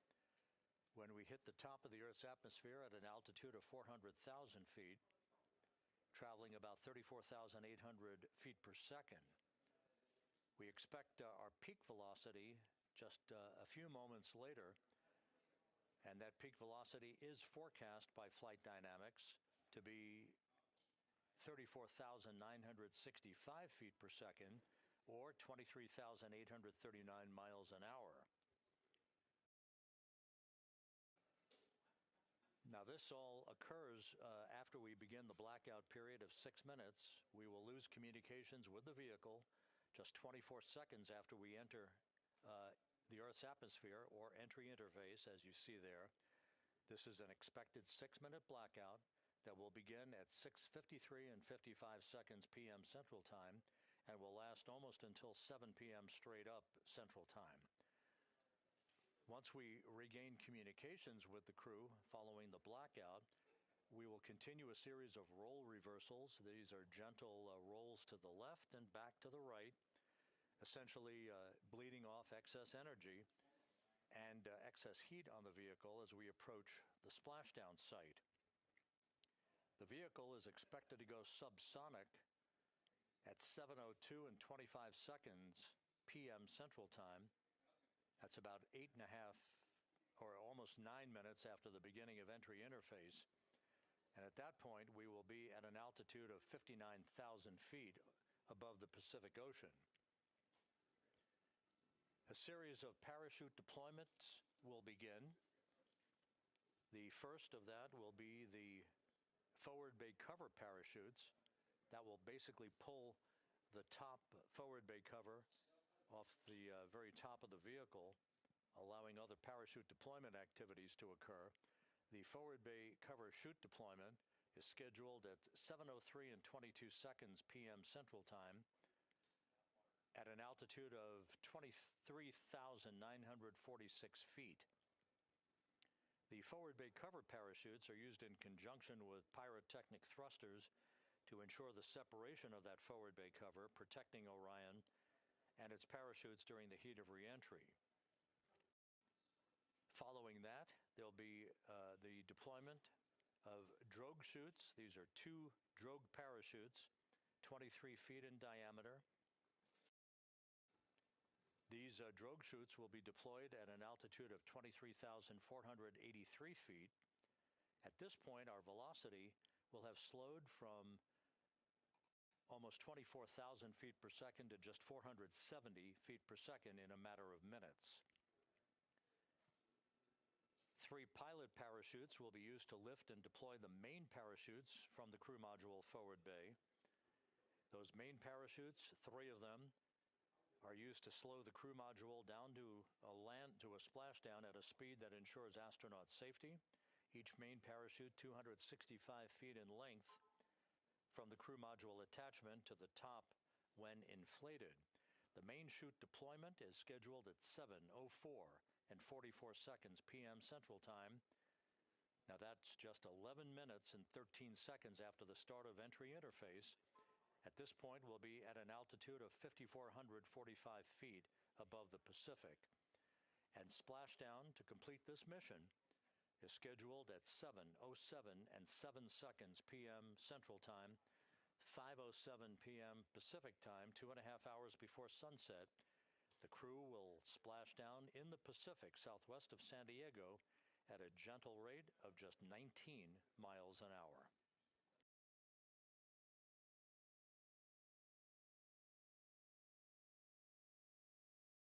Following splashdown, the flight control team here in Houston is not done. Our work is just beginning at that point as we begin the process of powering down the vehicle. This is after we have established communications with the crew through a very low data rate system. The communications link will no longer be active through the tracking and data relay satellite system, so we're going to be going to a very low data rate system. We hope to establish communications with the crew fairly rapidly. That's not guaranteed. It depends on the orientation of the vehicle. The likelihood is the vehicle will splash down upright in what's known as stable 1.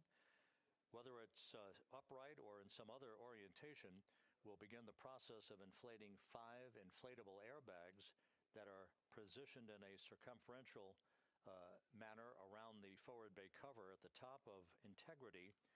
These airbags will be inflated through helium. Those 5 airbags will guarantee the proper orientation upright for the spacecraft through the rest of the process of extracting the crew, which should take some 45 minutes to an hour to complete. Navy divers, fast boats, a pair of Navy helicopters, other recovery personnel will come alongside the vehicle to begin erecting an inflatable raft called the front porch that the crew will be extracted into. You've seen that in movies. You've seen it in the Apollo program and archival footage. And one by one, the crew will be hoisted in alternating fashion to 2 hovering Navy helicopters for the trip back to the deck of the USS John Murtha, where they will leave the helicopters and move into medical bay on the ship for comprehensive medical examinations.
As the astronauts aboard Integrity are in the process of stowing final items in the cabin before they move into their entry checklists, a final review of the procedures and the timelined activities for the rest of this mission. The next major milestone, once again, will be the separation of the European service module, which has performed valiantly throughout the course of this flight, from the crew module. That pyrotechnic separation scheduled 3 hours and 41 minutes from now. Just 3.5 minutes after that will be the crew module raise burn. That raise burn is scheduled at 6:37 p.m. Central Time. It's expected to be about a 19-second firing of the crew module thrusters in one final opportunity to fine-tune the angle of attack for Integrity as it enters the Earth's atmosphere. Splashdown 4 hours, 14 minutes from now, southwest of San Diego, where the weather is forecast to be ideal. Just some broken and scattered clouds expected, 10-knot winds, wave heights less than 4 feet. You couldn't ask for a better day out in the Pacific for the homecoming of the first crew to fly aboard the Orion spacecraft. At a mission elapsed time of 8 days, 21 hours, 18 minutes into the flight, this is Mission Control Houston.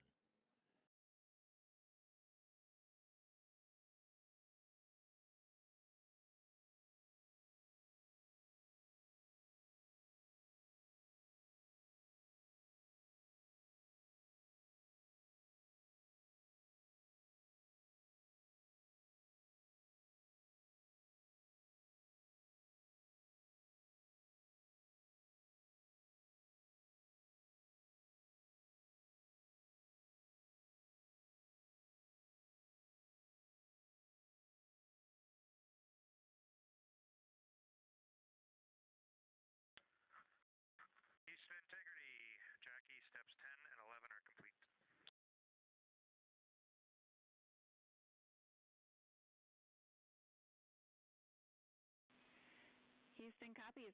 Steps 10 and 11. You guys are on track, looking great.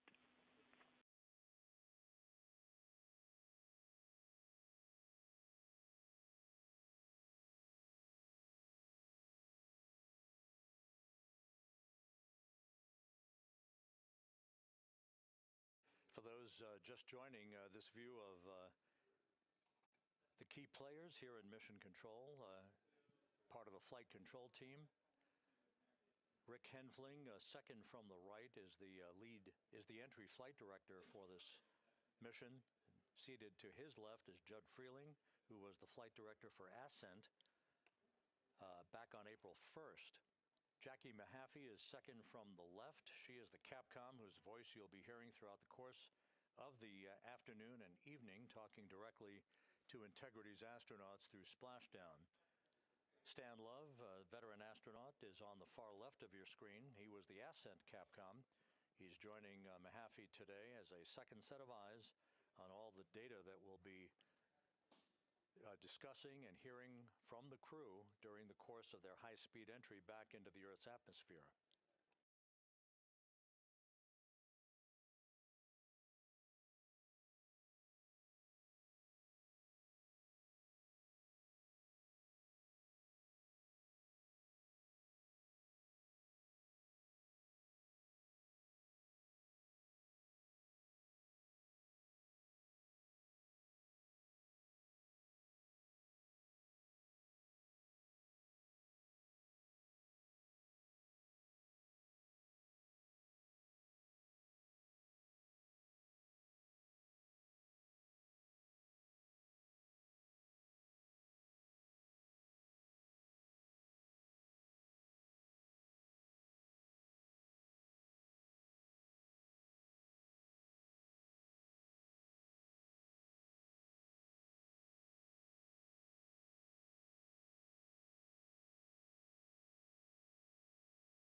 And this is Mission Control Houston. You can see one of the helicopters that will be involved in the recovery operations, having taken off from the deck of the USS John P. Murtha.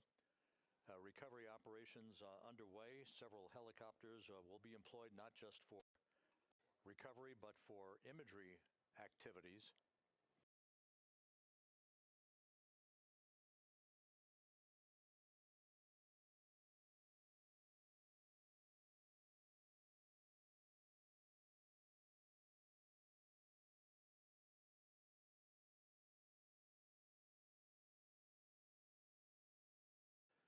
On the deck of the John P. Murtha, a view of multiple views, camera views, that are being provided to us courtesy of the USS John P. Murtha that we'll be utilizing throughout the course of the evening in our coverage. Once we start the NASA Plus coverage at 5:30 p.m. Central Time, 6:30 p.m. Eastern Time, that's a simulcast of our 24/7 YouTube coverage.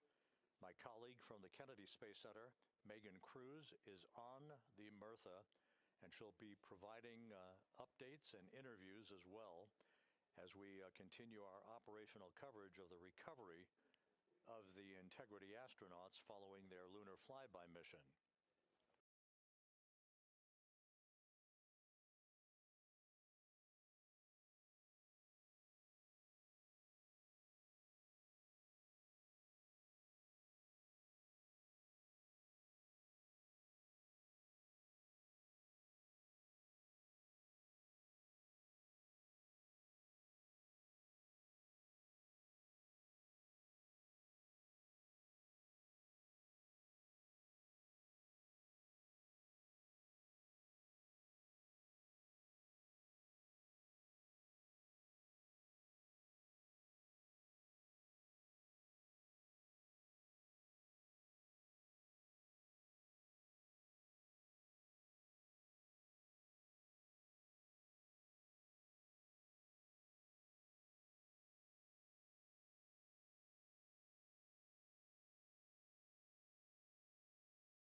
Christina, we concur you do not need to perform the steps you listed. Thanks, Jackie.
This is Mission Control Houston, 8 days, 21 hours, 38 minutes into the flight of Integrity on the Artemis II mission. On board, all is quiet, as it is here in Mission Control, with everything moving along in trip hammer fashion, in good shape, all of Integrity's systems in great shape, and the weather at the splashdown zone off the coast of San Diego couldn't be better. A forecast of go conditions with winds of just 10 knots, wave heights less than 4 feet, ideal conditions for the recovery of Reed Wiseman, Victor Glover, Christina Cook, and Jeremy Hansen following their splashdown, which is just 3 hours and 53 minutes from now. The next major milestone coming up in 3 hours and 19 minutes, that will be the separation of the crew module from the European service module that has performed perfectly during the course of the flight. The service module separation from the crew module scheduled at 6:33 p.m. Central Time.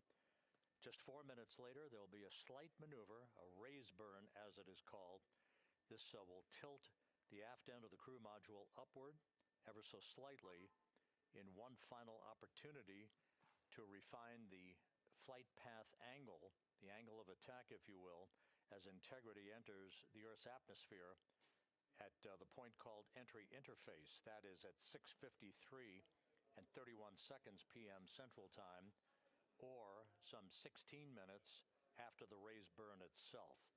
All of these events will be happening fairly rapidly as we move over the next few hours toward a splashdown of the crew and a completion of a mission that will have totaled 694,481 miles from launch to splashdown.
with you.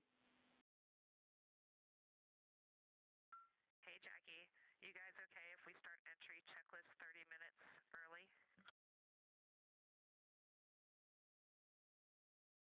Checking.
And Integrity Houston for entry checklist. We are ready for you to begin 18.0.1 entry checklist, steps 1 through 6.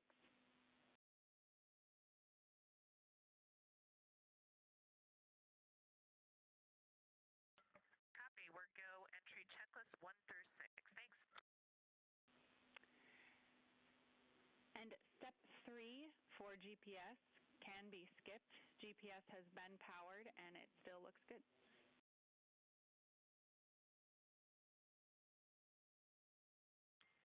Copy. Step 3 is a skip.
This is Mission Control Houston at a mission elapsed time of 8 days, 21 hours, 50 minutes into the flight of Integrity on the Artemis II mission. The crew is completing the configuration of the crew cabin. Soon they'll be breaking out their launch and entry suits in preparation for donning those suits and conducting leak checks as we get a bit further along in the entry preparation time frame. Meanwhile, we're looking forward to the next major milestone. That will be the separation of the crew module from the European service module 3 hours and 7 minutes from now. That's scheduled to occur at 6:33 p.m. Central Time, 7:33 p.m. Eastern Time. 4 minutes after that, we'll conduct a raise burn. This will be about a 19-second firing of Integrity's thrusters with a change in velocity of 9.9 feet per second. That will adjust the angle of attack of the vehicle by gently tipping the aft end of Integrity higher, if you will, like sitting in a reclining chair and basically leaning back a bit. This angle of attack adjustment is specifically designed and pre-planned to enter the Earth's atmosphere at entry interface later this evening at the proper angle to minimize heating effects on Integrity's heat shield.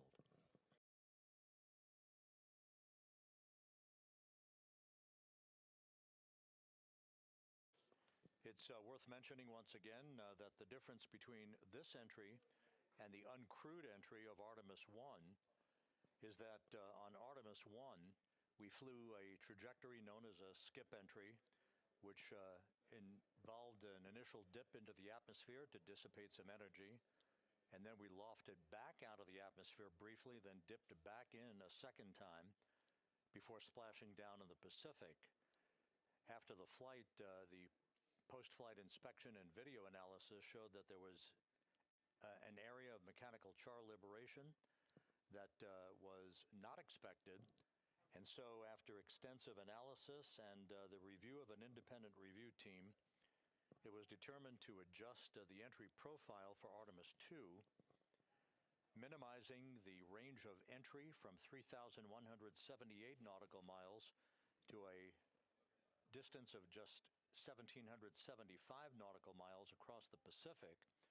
So instead of 20 minutes of exposure to heating effects, today we're going to only encounter 13.5 minutes of heat loads on the vehicle. Our intended splashdown target is about 1,701 nautical miles downrange from the point of entry interface. It will be about 13.5 minutes from the time that we enter the Earth's atmosphere at an altitude of 400,000 feet at 6:53 and 31 seconds p.m. Central Time to the point of splashdown at 7:07 and 7 seconds p.m. Central Time. In that brief 13.5 minute period, peak heating on the vehicle should be about 4,000 to 5,000 degrees Fahrenheit. The heat to be repelled by Integrity's heat shield, as it is for any vehicle entering the Earth's atmosphere that has a crew on board. The crew should be experiencing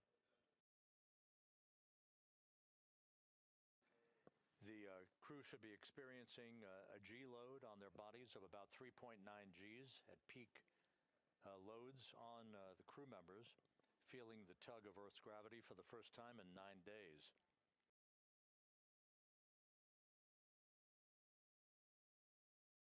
We will decelerate from a speed of 23,839 miles an hour just after we begin the blackout period of 6 minutes in duration to a splashdown velocity of just 19 miles an hour, all that happening in rapid-fire succession. Splashdown now 3 hours and 36 minutes from now, 7:07 p.m. Central Time, 5:07 p.m. Pacific Time. The USS John P. Murtha is on station.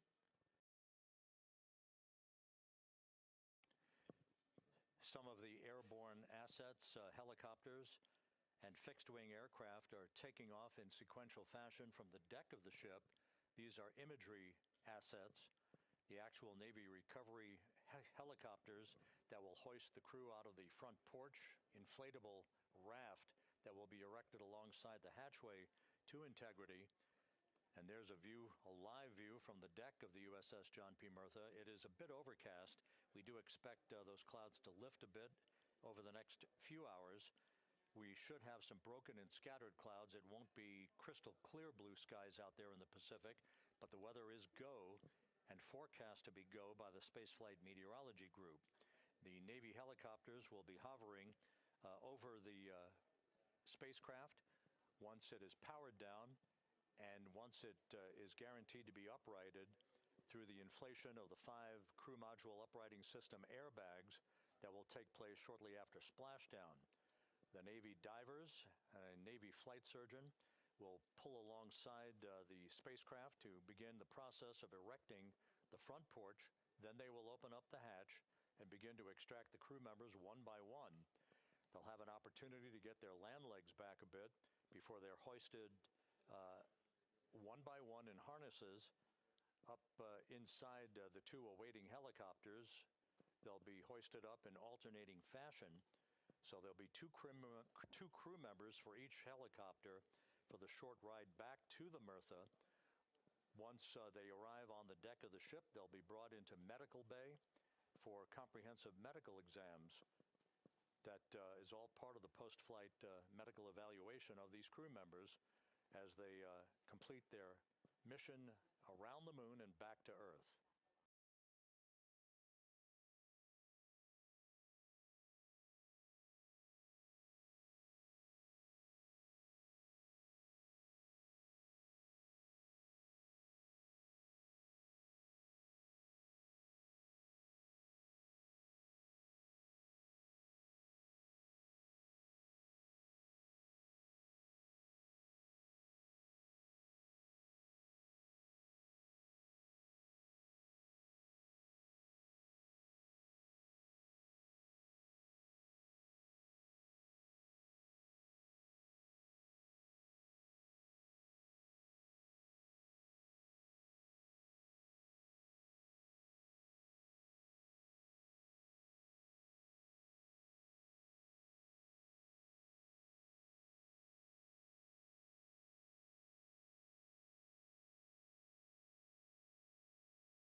Integrity Houston for entry checklist.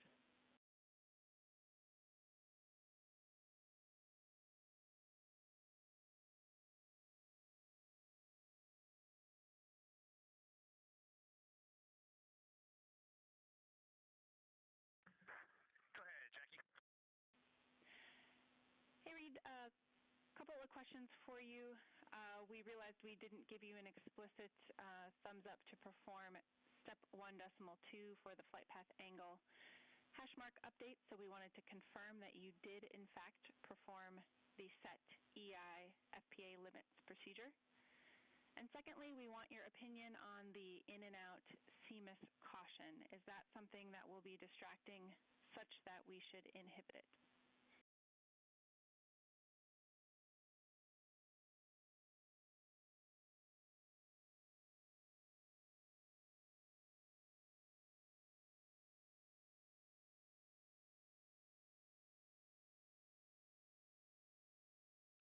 Okay, we are going to go execute 1.2. We had skipped that, and we would prefer to inhibit the CMOS caution on board. Okay, we copy, and just to close the loop on that, that will mean on flight.landing you would not have a yellow or down arrow indication if that does stay below the threshold.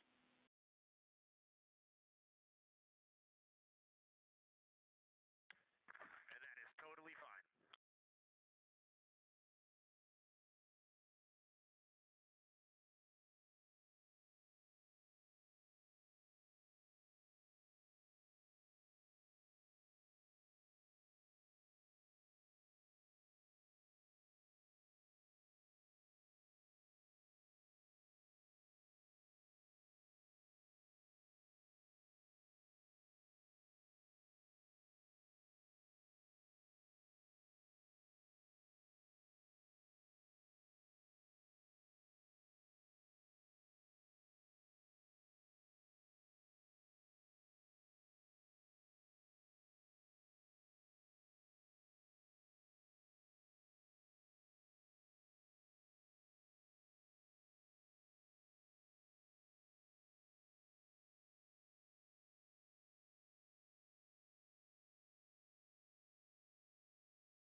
Integrity, Jackie had to step off for a second. Go ahead for toilet.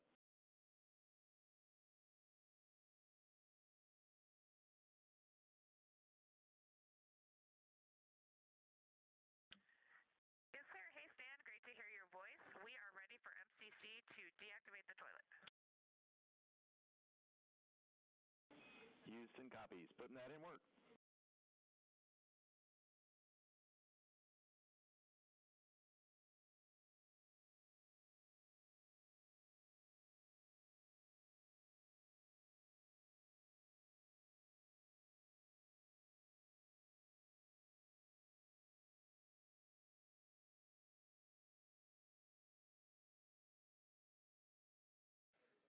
This is Mission Control Houston.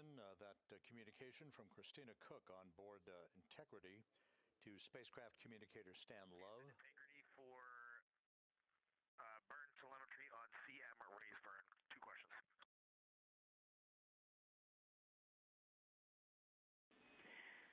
Go for CM raise questions. Hey, Jackie, we see a Delta V tote on our display of 9.9, which is fairly close to the 8.5 on the entry pad, but our TGO on the display is 44 seconds, and the entry pad estimated 19 seconds. Can y'all take a look at that for us?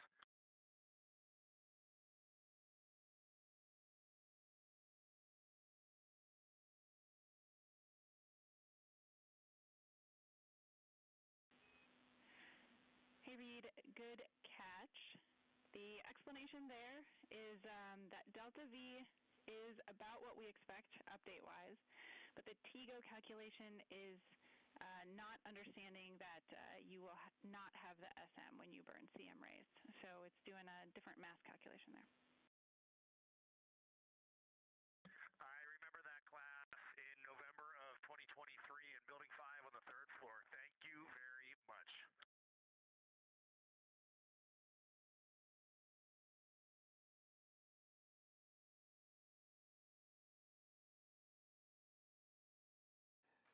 This is Mission Control Houston.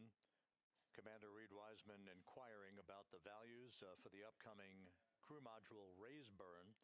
Again, as we've explained, this burn that's scheduled 2 hours and 51 minutes from now is designed to tilt the angle of attack a bit upward, basically raising the aft end of the vehicle prior to entry interface to improve the angle of attack and minimize heating effects on the heat shield for the Orion vehicle.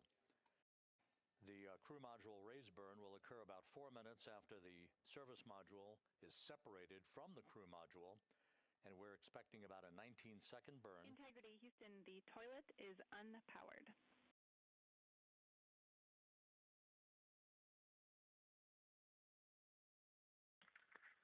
Christina Rogers, thank you.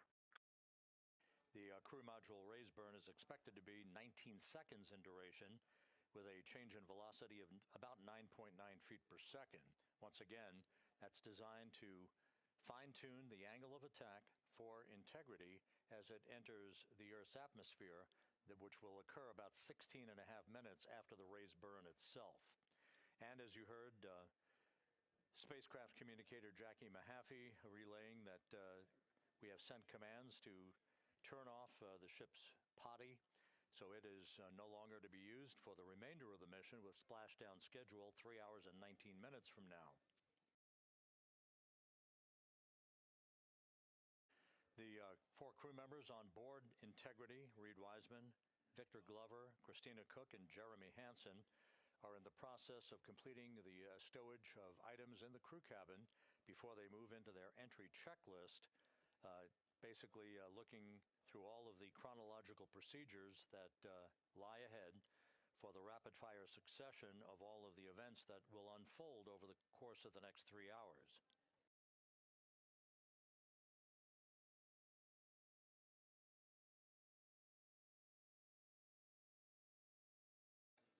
Integrity is about 25,000 nautical miles from Earth, continuing to accelerate towards a splashdown in the Pacific 3 hours and 18 minutes from now.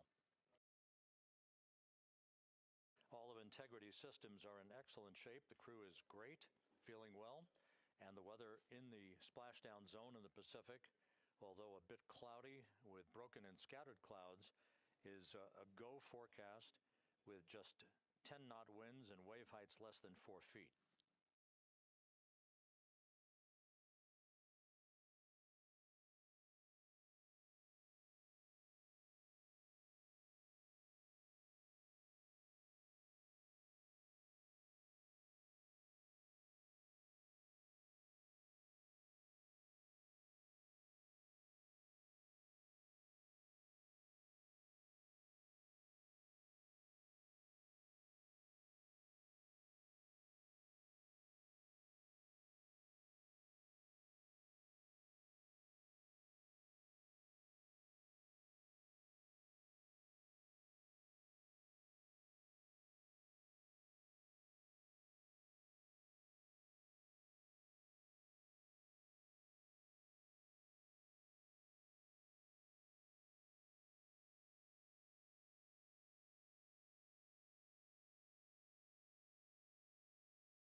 Views from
Integrity Houston for a post-RTC3 tracking update.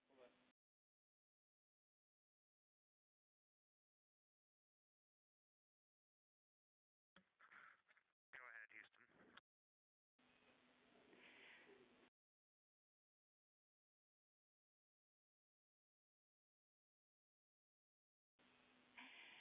Hey, the post-RTC3 tracking looks great. So good, in fact, that if we got to CM rays and did not yet have GPS acquisition, we would still be go for CM rays from that perspective. And so overall, I can confirm the post-RTC3 trajectory is within EI limits. All right, Jackie, we love that. That says a lot about our FIDO folks in this vehicle.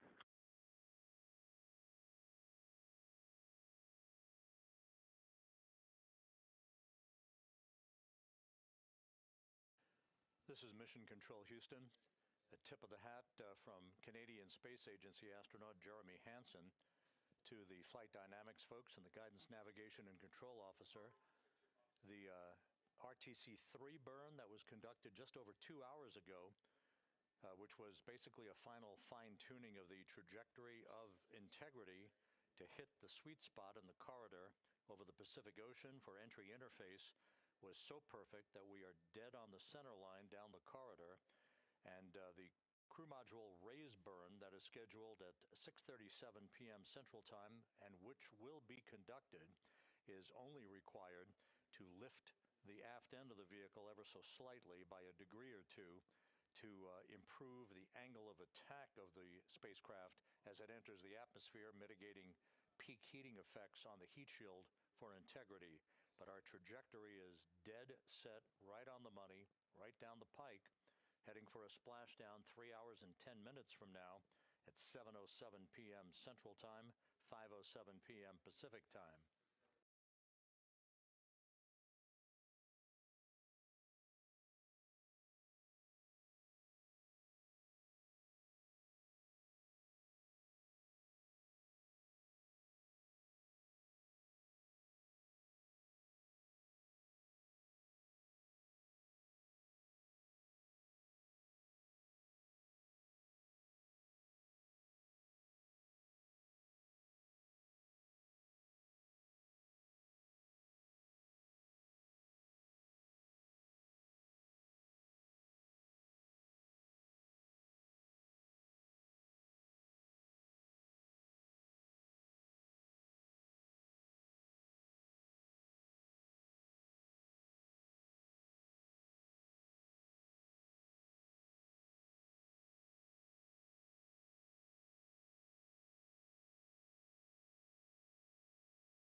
from seat 1.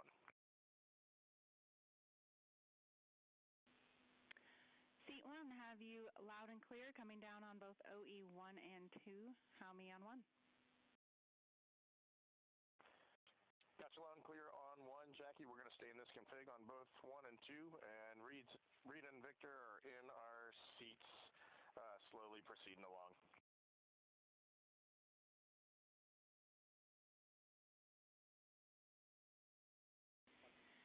Okay, we copy, and just to confirm, that means that you've got the bulk of your suits donned, is that correct?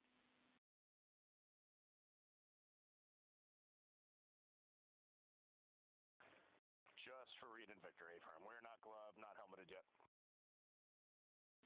Copy all. Thanks.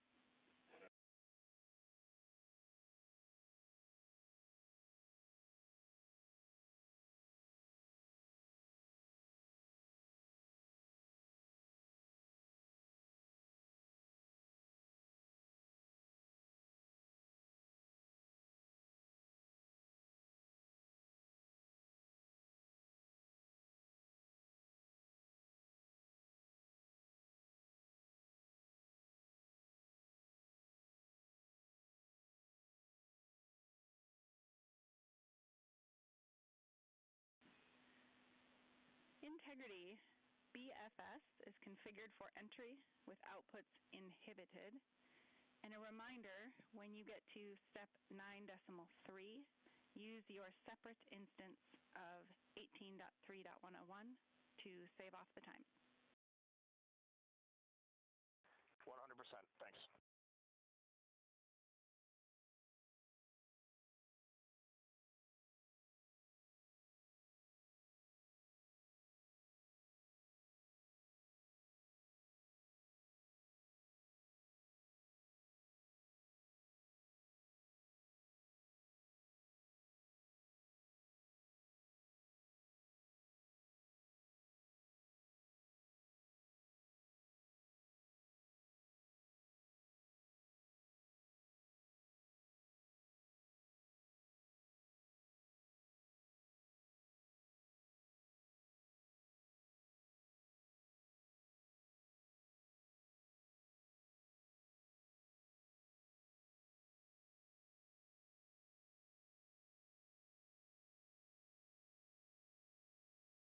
Houston integrity comm check from C2.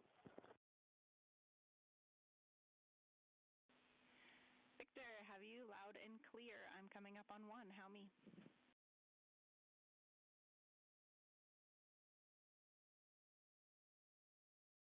Jackie, I have you loud and clear on 1.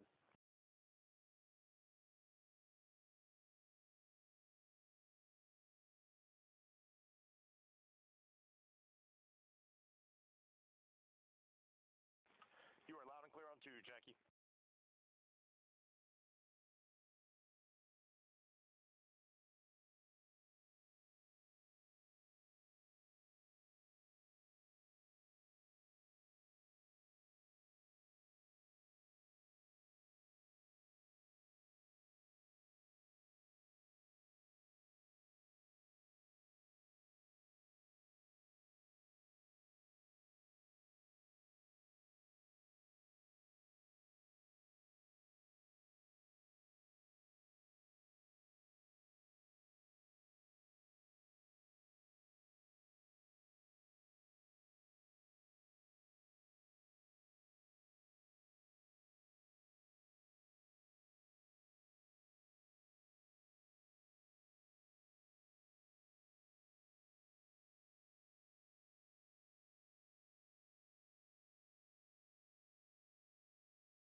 Houston copies. Thank you.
This is Mission Control Houston, 8 days, 22 hours, 55 minutes into the flight of Integrity on the Artemis II mission. On board the vehicle, the four crew members, Commander Reed Wiseman, pilot Victor Glover, and mission specialists Jeremy Hansen and Christina Cook are suiting up in their Orion crew survival suits, the launch and entry suits that they also wore during their launch from the Kennedy Space Center back on April 1st. Once the crew is all suited up, they'll conduct a series of leak checks to make sure that they have good suit integrity, aboard integrity, before they strap themselves into their seats for the final phase of this mission that will culminate with a splashdown in the Pacific 2 hours and 35 minutes from now at 7:07 p.m. Central Time, 5:07 p.m. Pacific Time, about 2.5 hours before sunset, southwest of San Diego. And the suits are in the process of being leak checked at the present time. We'll relay all that to you in just a few moments. Right now, Integrity is just about 20,000 nautical miles from the Earth, continuing to accelerate towards the next major milestone, which will be the separation of the crew module from the European service module 2 hours and 1 minute from now.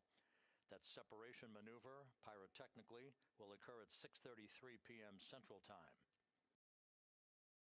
That will be followed just 4 minutes later by a raise burn, a 19-second burn of Integrity's thrusters to induce a change in velocity of 9.9 feet per second, slightly raising up the aft end of the vehicle to improve its angle of attack as it enters the Earth's atmosphere, and in the process mitigates the peak heating effects on the heat shield of the vehicle. Out in the splashdown zone, out in the Pacific Ocean, the weather is forecast to be go by the Spaceflight Meteorology Group here at the Johnson Space Center. Winds of just about 10 knots and wave heights less than 4 feet, which should be ideal for the recovery forces that are being deployed from the USS John Murtha to recover the crew, extract them, hoist them into 2 Navy helicopters, and fly them back to the deck of the Murtha to be brought into medical bay for post-splashdown medical checks. We now have a report from the environmental systems officer here that we have good suit leak checks. All 4 suits have passed the leak check, so we are in good shape here for entry and splashdown coming up just over 2.5 hours from now. One data point, just an update on some numbers that we've just received from Flight Dynamics, and these are unofficial and will not become official until post-flight. We now anticipate that the maximum speed that Integrity will encounter as it enters the Earth's atmosphere will be right around the same time as we enter a communications blackout of 6 minutes in duration.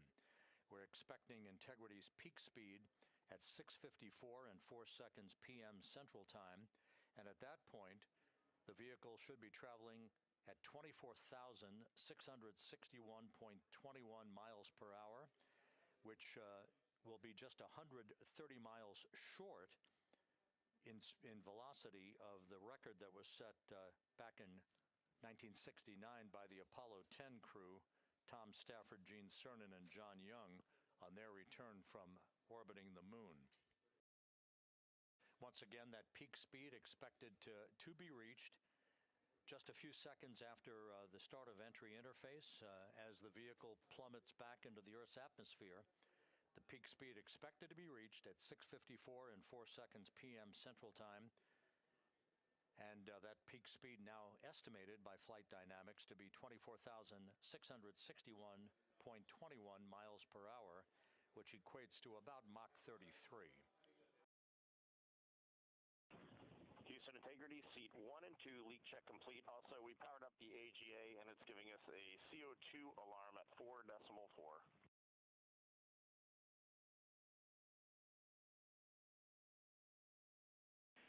We copy leak check.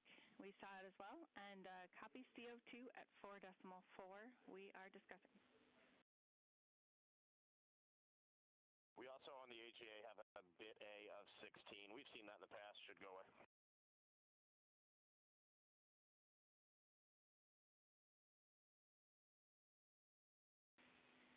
And Reed, is the AGA been powered for 5 minutes yet, or are we still in that wait period?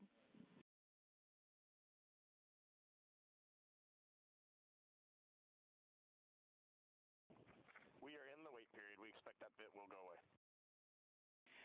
We copy, and that bit can also indicate that we cannot trust the other values, so we'll check back with you after the 5 minutes on the CO2 levels. A-firm.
This is Mission Control Houston. Mission elapsed time of 8 days, 23 hours, 2 minutes into the flight of integrity on the Artemis II mission. While we have a moment here, just an opportunity to run down some of the chronological highlights that lie ahead over the next 2.5 hours before integrity splashes down in the Pacific Ocean.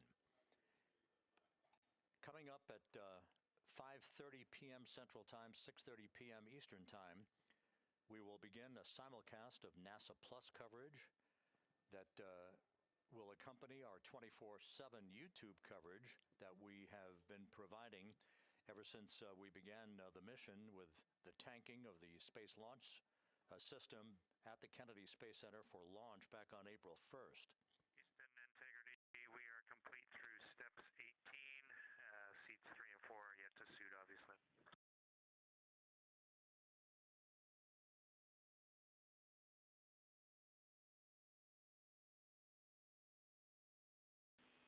Jeremy, we copy you completed 16 through 18 and confirm for us whether you needed any adjustments of CIAS in step 17.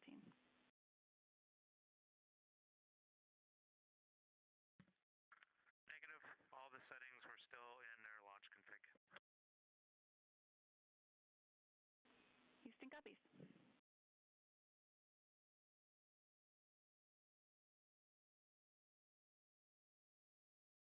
Once again, with the leak checks having been successfully completed on the 4 launch and entry suits for the crew members on board Integrity, once again we'll begin our NASA Plus coverage as a simulcast to our 24/7 YouTube coverage in less than an hour at 5:30 p.m. Central Time, 6:30 p.m. Eastern Time. At 6:15 p.m., we're going to hand over communications from the Deep Space Network to the Tracking and Data Relay Satellite System as Integrity continues to approach the Earth. Currently, Integrity is less than 20,000 nautical miles from its destination and a splashdown in the Pacific. We will separate the European service module from the crew module at 6:33 p.m. Central Time. And just 4 minutes later, we'll conduct a raise burn, a 19-second burn of the Integrity thrusters to slightly tilt the vehicle's orientation upward, with the aft end being tilted upward. That will also change the velocity by 9.9 feet per second and complete the orientation of the vehicle for its angle of attack as it enters the Earth's atmosphere. Entry interface, where we reach the first traces of Earth's atmosphere and where most of the dynamic operations will then begin. Entry interface is scheduled at 6:53 and 31 seconds p.m. Central Time, where Integrity will be at an altitude of 400,000 feet above the Earth, traveling at about 34,882 feet per second with a range to splashdown of 1,701 nautical miles.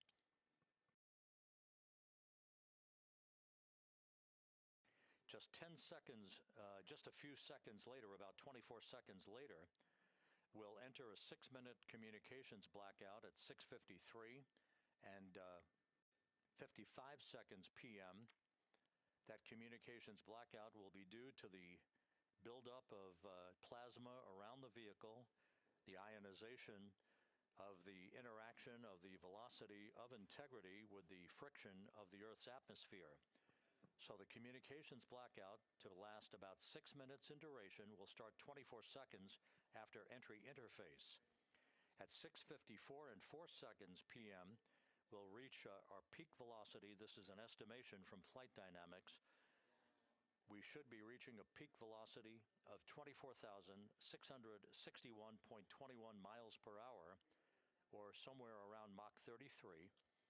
This will fall about 130 miles per hour short of the speed record set by the Apollo 10 command module, the Charlie Brown, during the Apollo 10 mission of Tom Stafford, Gene Cernan, and John Young back in the spring of 1969.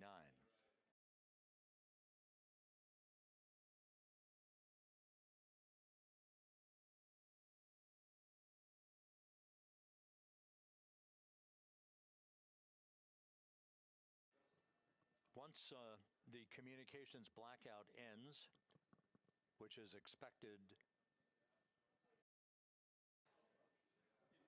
just a few seconds before 7 p.m. Central Time, 6:59 and 56 seconds p.m. Central Time, we will be at an altitude of 157,000 feet over the Pacific Ocean, and at that point we should be traveling at about 13,300 feet per second with a range to splashdown of just 147 nautical miles. There will be a series of roll reversals, first to the left, allowing Integrity to bank to the left. These are computer-commanded, not crew-commanded, but computer-commanded roll reversals to bank the vehicle first to the left, then to the right. That bleeds off excess energy and helps to reduce the speed and the heating effects on the vehicle during the final phase of flight. Starting at 7:03 and 22 seconds p.m. Central Time, we'll begin the series of chute deployments. In all, there are 11 parachutes associated with this mission. The first 3 will pull off the forward bay cover from the top of the vehicle. The forward bay cover chutes are 3. That'll be followed by the deployment of the drogue chutes at 7:03 and 23 seconds p.m. Then 3 pilot parachutes will pull the main parachutes, 3 of them, from the forward bay cover. The forward bay housing all of the parachutes at the very top of Orion. The main chute deploy is scheduled at 7:04 and 44 seconds p.m. The vehicle will have slowed to just a very glacial speed of 198 miles per hour, feet per second, I should say, at that point, at an altitude of 5,400 feet above the Pacific Ocean. The splashdown velocity, of course, will be 0. 19 miles an hour is the velocity that the crew will feel under the 3 main parachutes as they splash down in the Pacific, southwest of San Diego. So a number of major milestones lie ahead. Splashdown time is currently estimated at 7:07 and 7 seconds p.m. Central Time, 5:07 and 7 seconds p.m. Pacific Time. That will conclude a total traveling distance from launch to splashdown of 694,481 statute miles.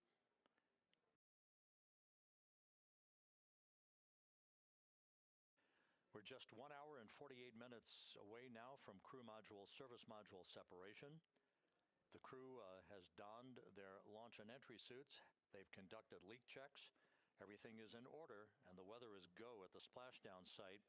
Some of the flying assets that will collect imagery of the descent of Integrity towards splashdown have already been deployed from the deck of the USS John Murtha.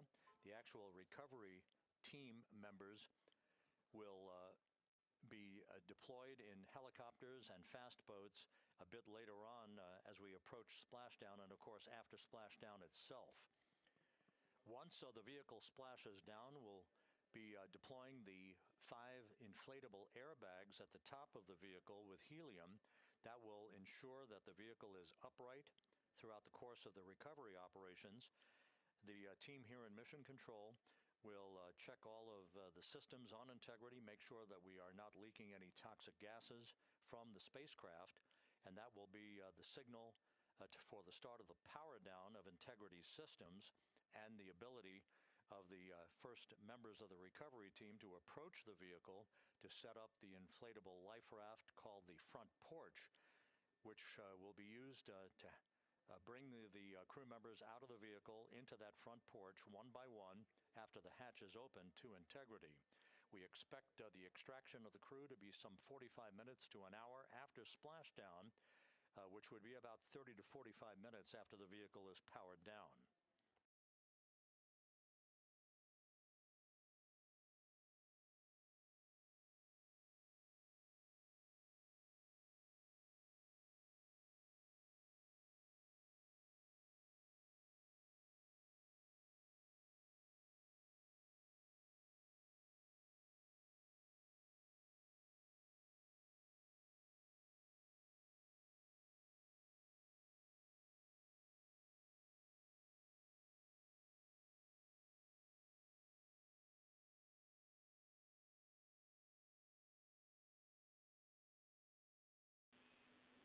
Integrity, Houston, we are ready for another CO2 reading on the AGA.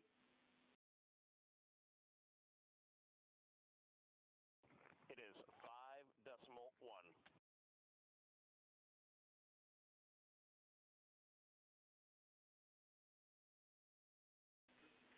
Houston copies. And Reed, earlier I did misspeak. The CO2 reading specifically would not have been affected by that particular bit.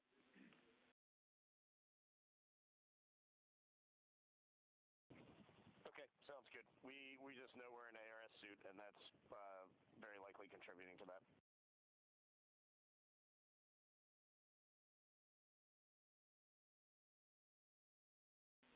We concur.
Integrity, Houston, for CO2.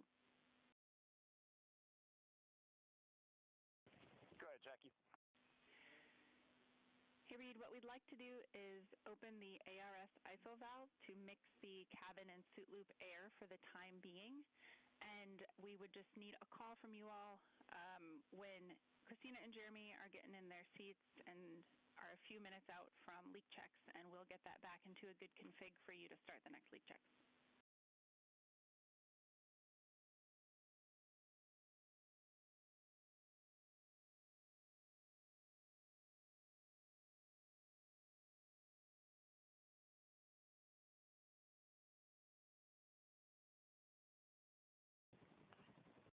Hey, Jackie, that's a reasonably good idea. Can we just hang on that for a little bit and see how we're doing?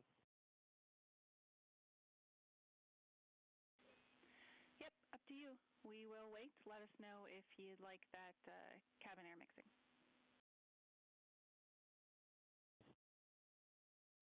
Is there a CO2 number where you guys would advise that?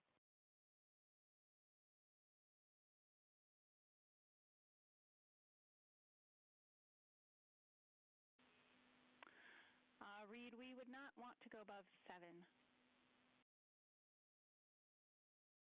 Yeah, that's perfect. Let us monitor it for just a couple minutes here.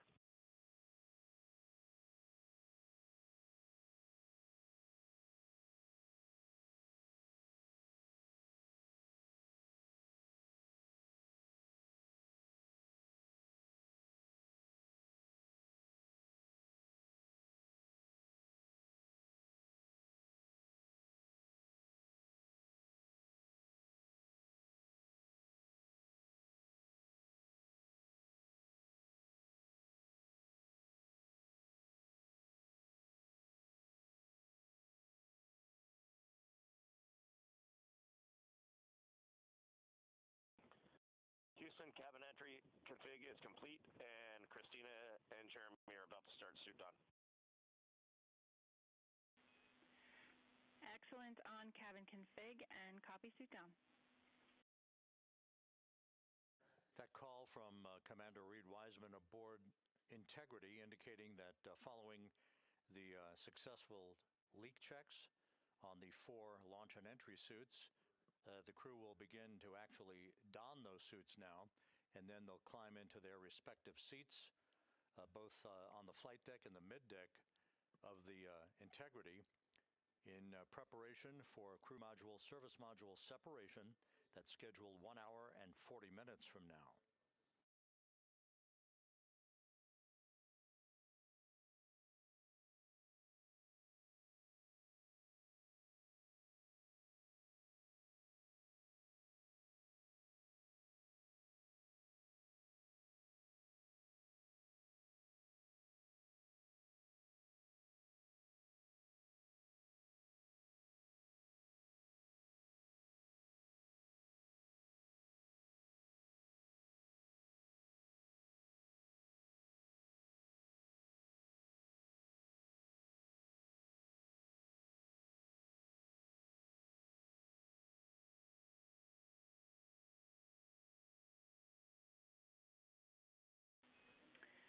Integrity, Houston, for enter checklist. Your CMSM SEP ATP is set to go. We see that on the PFD, Jackie. And the call from Capcom Jackie Mahaffey here in Mission Control to Reed Wiseman, indicating that the pyros are armed for crew module service module separation coming up 1 hour 38 minutes 52 seconds from now.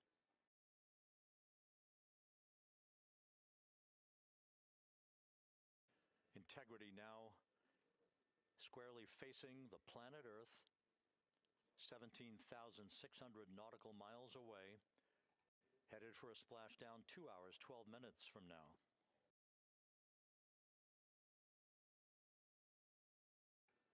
All of the recovery assets, the helicopters, the Navy P-3s, the pararescue divers, they're all in place, ready to recover this crew following splashdown. And again, the chronology after splashdown will call for the flight control team here in Houston to assess integrity systems, make sure no toxic gases are leaking from the spacecraft. And first order of business will be the command to inflate the crew module uprighting system bags, the 5 inflatable airbags that will be inflated with helium to maintain its upright position as it bobs in the Pacific before the recovery forces reach the crew. About 15 minutes after splashdown is when we expect the green light to be given to power down integrity systems, at which point the recovery teams will begin to make their way toward the vehicle to set up that inflatable life raft called the front porch, buttressed alongside the spacecraft. That will be the precursor to the opening of the hatch and the extraction of the crew members one by one into that raft, giving them a chance to get their land legs back as they feel the first sensations of Earth's gravity in 9 days and their high-speed return to Earth, with their peak speed reaching some 24,661 miles an hour.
lighting up the cabin, and it's just a great blue hue to it. It's beautiful.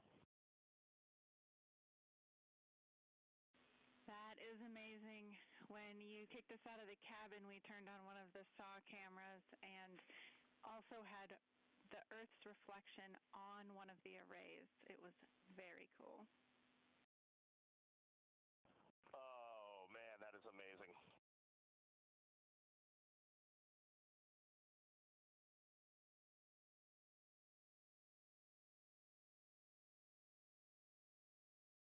This is Mission Control Houston. Commander Reed Wiseman reveling about the view of the Earth from a distance of less than 17,000 nautical miles now. The cabin audio cable and boom mic are in F3 large stowed. We copy. The view that Reed Wiseman is describing is the view you're looking at right now as the Earth grows larger in the field of view with each passing moment.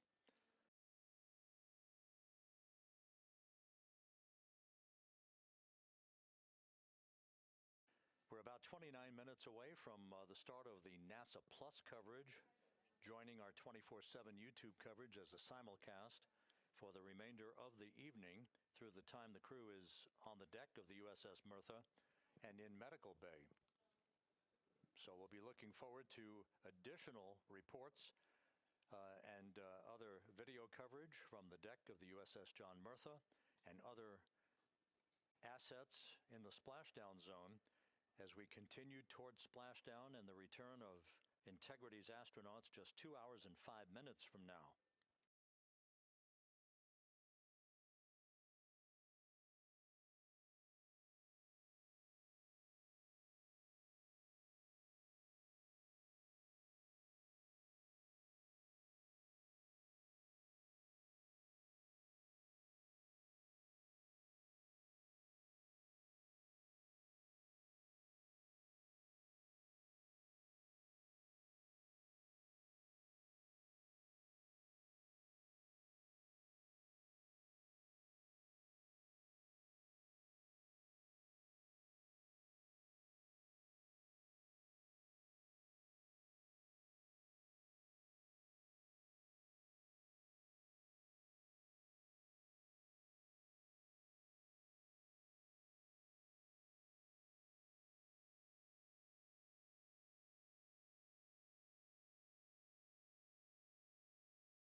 Couple of minor updates, just tweaks by a second or so for some of the key activities that will be coming up. Flight Dynamics providing us with some updated information. The start of the blackout period, just a 1-second change. It's going to be estimated now at 6:53 and 54 seconds p.m. Central Time. The duration remains 6 minutes. That blackout will end at 6:59 and 55 seconds p.m. all Central Time. We expect to begin entering the Earth's atmosphere at an altitude of 400,000 feet at 6:53 and 30 seconds p.m.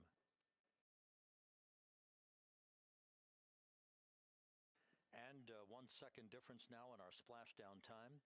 If everything unfolds the way we believe it will, splashdown now scheduled at 7:07 and 8 seconds p.m. Central Time, 7:07 and 8 seconds p.m. Central Time, 5:07 and 8 seconds p.m. Pacific Time at the splashdown zone off the coast of San Diego.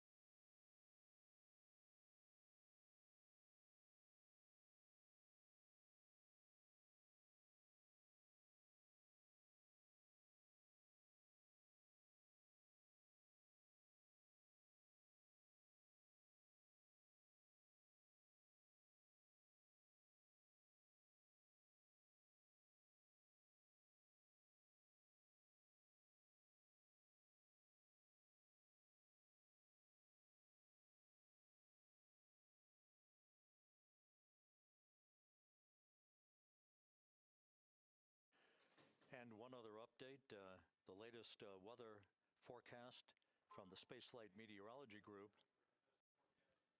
passed on to Flight Director Rick Henfling calls for the clouds in the splashdown zone to be in the process of dissipating. The winds are somewhat reduced, now just 6 knots. The wave height's still less than 4 feet. All go forecast.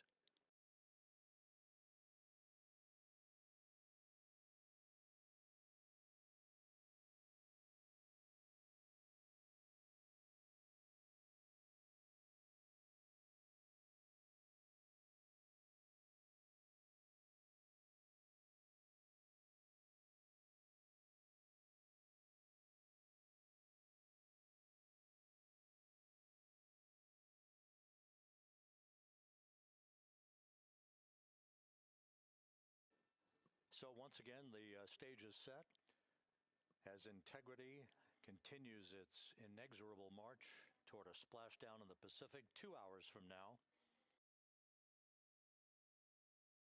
16,000 nautical miles away from the Earth. We are just 1 hour and 26 minutes away from crew module, service module separation, followed by a raise burn to tilt the aft end of the vehicle up ever so slightly and improve its angle of attack into the Earth's atmosphere as a mitigating action to reduce heat loads on the heat shield of the vehicle. This is all pre-planned, pre-flight. There's no differentiation between what we had designed this mission to do. We are expecting to reach the first traces of Earth's atmosphere at entry interface and 400,000 feet above the planet 1 hour and 45 minutes from now.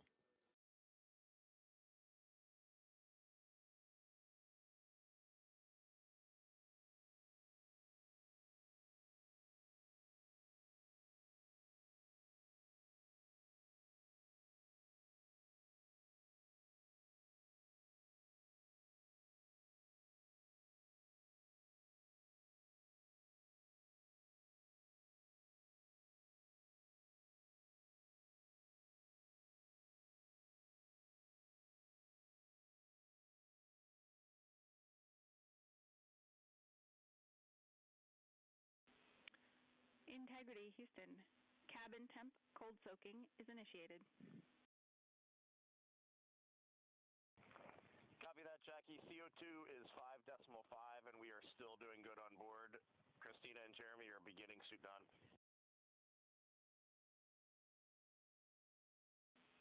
Houston copies all.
Integrity Houston for entry checklist. Go ahead, Jackie. Reed, with this time to EI, we expect you're about to be stepping into steps 9 and 10 in the entry checklist. In step 10 for the SIP switch config, there are no deltas. No deltas to step 10. Copy all.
This is Mission Control, Houston. Once again, a great view of the planet Earth from Integrity from one of the solar array wing cameras. Now just 14,000 nautical miles from splashdown. Splashdown schedule for 7:07 and 8 seconds p.m. Central Time, 5:07 and 8 seconds p.m. Pacific Time. At a point to the southwest of San Diego in the Pacific Ocean, where the USS John Murtha is on station and where recovery team assets are being deployed to the predicted splashdown site to complete the mission of Integrity's astronauts and their lunar flyby. With the Earth growing larger in the field of view, the next major milestone, just 1 hour and 13 minutes from now, will be the separation of the crew module from the European service module. Houston copies. The separation of the crew module will set the stage just 3.5 minutes later. One question. Go ahead. When I was looking at the BFS-SM SEP, it was the exact same time as our predicted SM SEP. Can you just confirm we don't need that to be a touch later?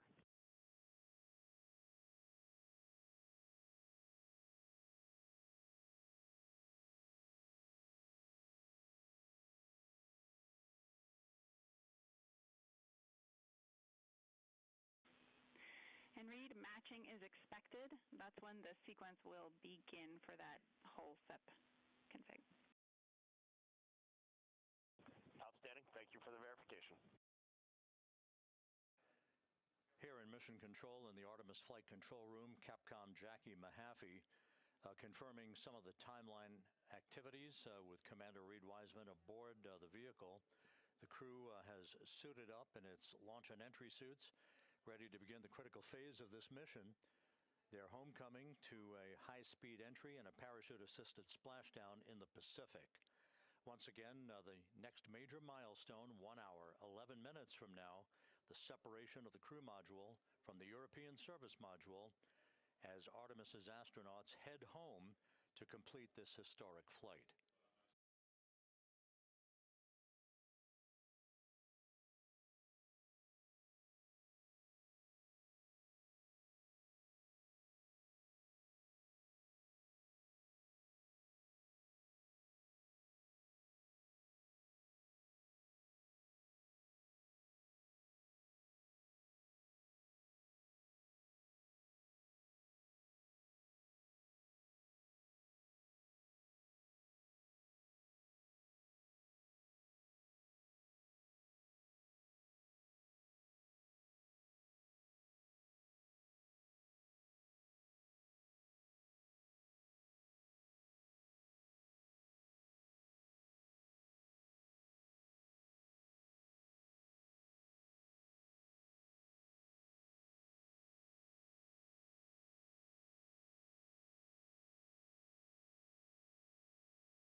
mission is a test mission of the Orion space capsule. Artimus II will be the first time we put humans on this rocket. We're going back to the moon because it's the next step in our journey to Mars. We were always going to the moon. Pushing ourselves to explore is just core to who we are. That's a part of being a human. And liftoff. We shall return. Continuing to test out every bit of Orion. Coming back to Earth, 7 miles a second. When humanity sets big goals, we can bring together genius from around the world. You have the best people on planet Earth putting this vehicle together. That's what's up. To innovate for the benefit of humanity and to inspire the world through discovery. And here we go.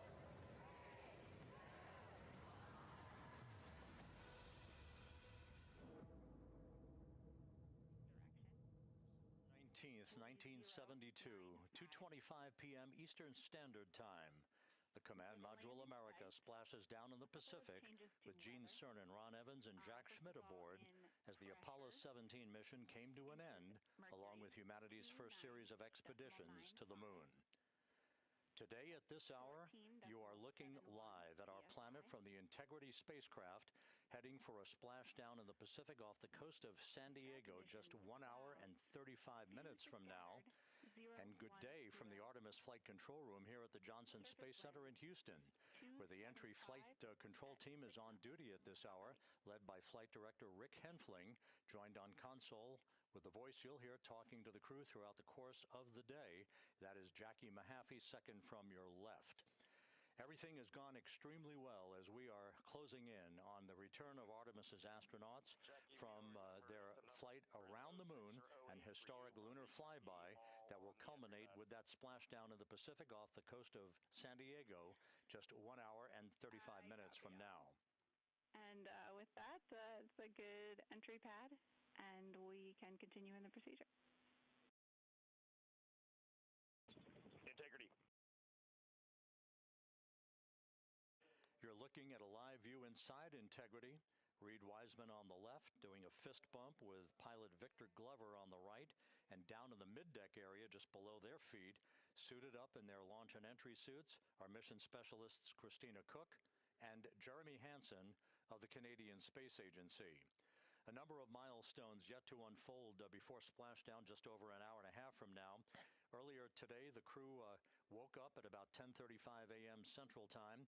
They completed the final major maneuver of the flight, that being the return trajectory correction 3 burn. It was an 8-second burn that fine-tuned its trajectory to enter a corridor over the Pacific Ocean a short time from now. That will be the point of entry interface, where the crew will reach the first traces of Earth's atmosphere at an altitude of 400,000 feet. The crew moved into its entry checklist just after 4 p.m. Central Time, suited up in those launch and entry suits, conducted leak checks, and now are in the final stages of their entry checklist. Instruction 115 of entry checklist. SM separation ATP is go. Houston copies. The next major milestone on the route home. Fully zipped, and they're working on EBS and then seating up. We copy. Thanks for the status. Jackie Mahaffey talking to Reed Wiseman aboard Integrity. The spacecraft now about 12,000 nautical miles from the Earth's surface. The next major milestone on tap for the crew will be the handover of communications from the Deep Space Network to the Tracking and Data Relay Satellite System. The Deep Space Network came into play after the translunar injection burn back on April 2nd that propelled Integrity toward its lunar flyby. We'll be back on the TDRS network here in about 41 minutes. Following that, the next activity will be the pyrotechnic separation of the crew module from the European service module. That is scheduled at 6:33 p.m. Central Time, followed 4 minutes later by one final critical maneuver. That will be a 19-second burn of Integrity's thrusters in what is called the crew module raise burn. Now, what that does is it basically acts. If you were sitting in a reclining chair, you'd basically tilt yourself back. It raises the aft end of Integrity ever so slightly, and that is the final opportunity for us to fine-tune the angle of attack of Integrity through the area of peak heating at entry interface that will come a bit later on, about an hour and 18 minutes from now.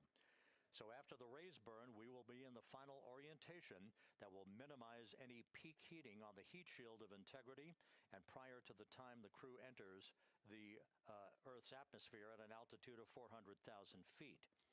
Entry interface. This is the critical time where the crew will reach the first traces of Earth's atmosphere at an altitude of 400,000 feet, traveling 34,882 feet per second.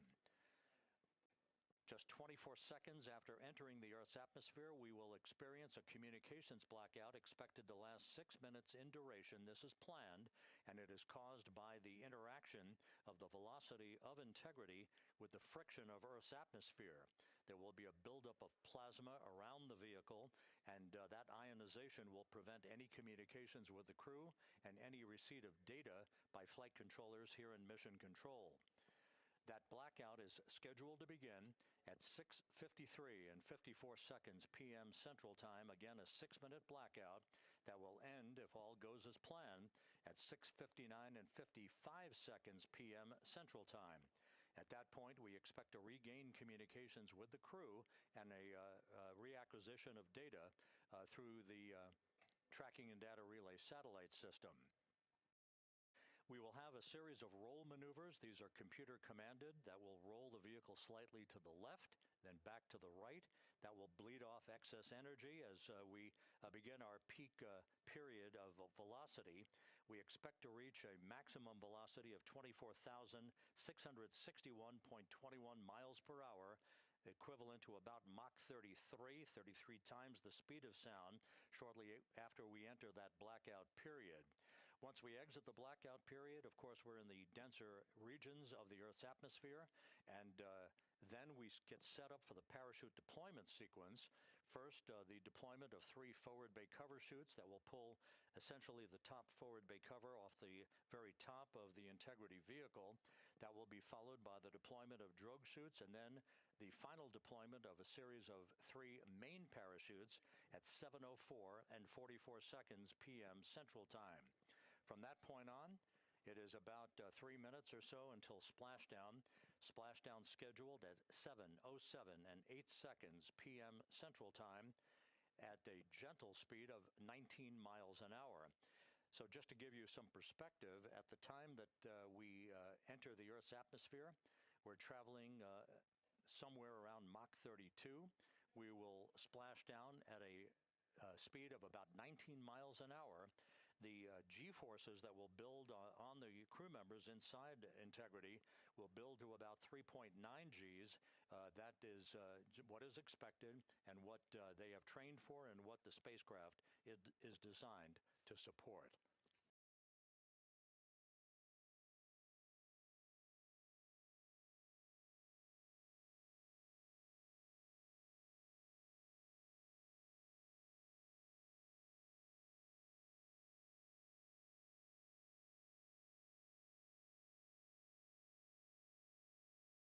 The latest weather forecast out in the recovery zone off the coast of San Diego is a go forecast from our meteorologists here at the Spaceflight Meteorology Group at the Johnson Space Center. And standing by on the deck of the USS John Murtha is my colleague from the Kennedy Space Center, Megan Cruz. Megan?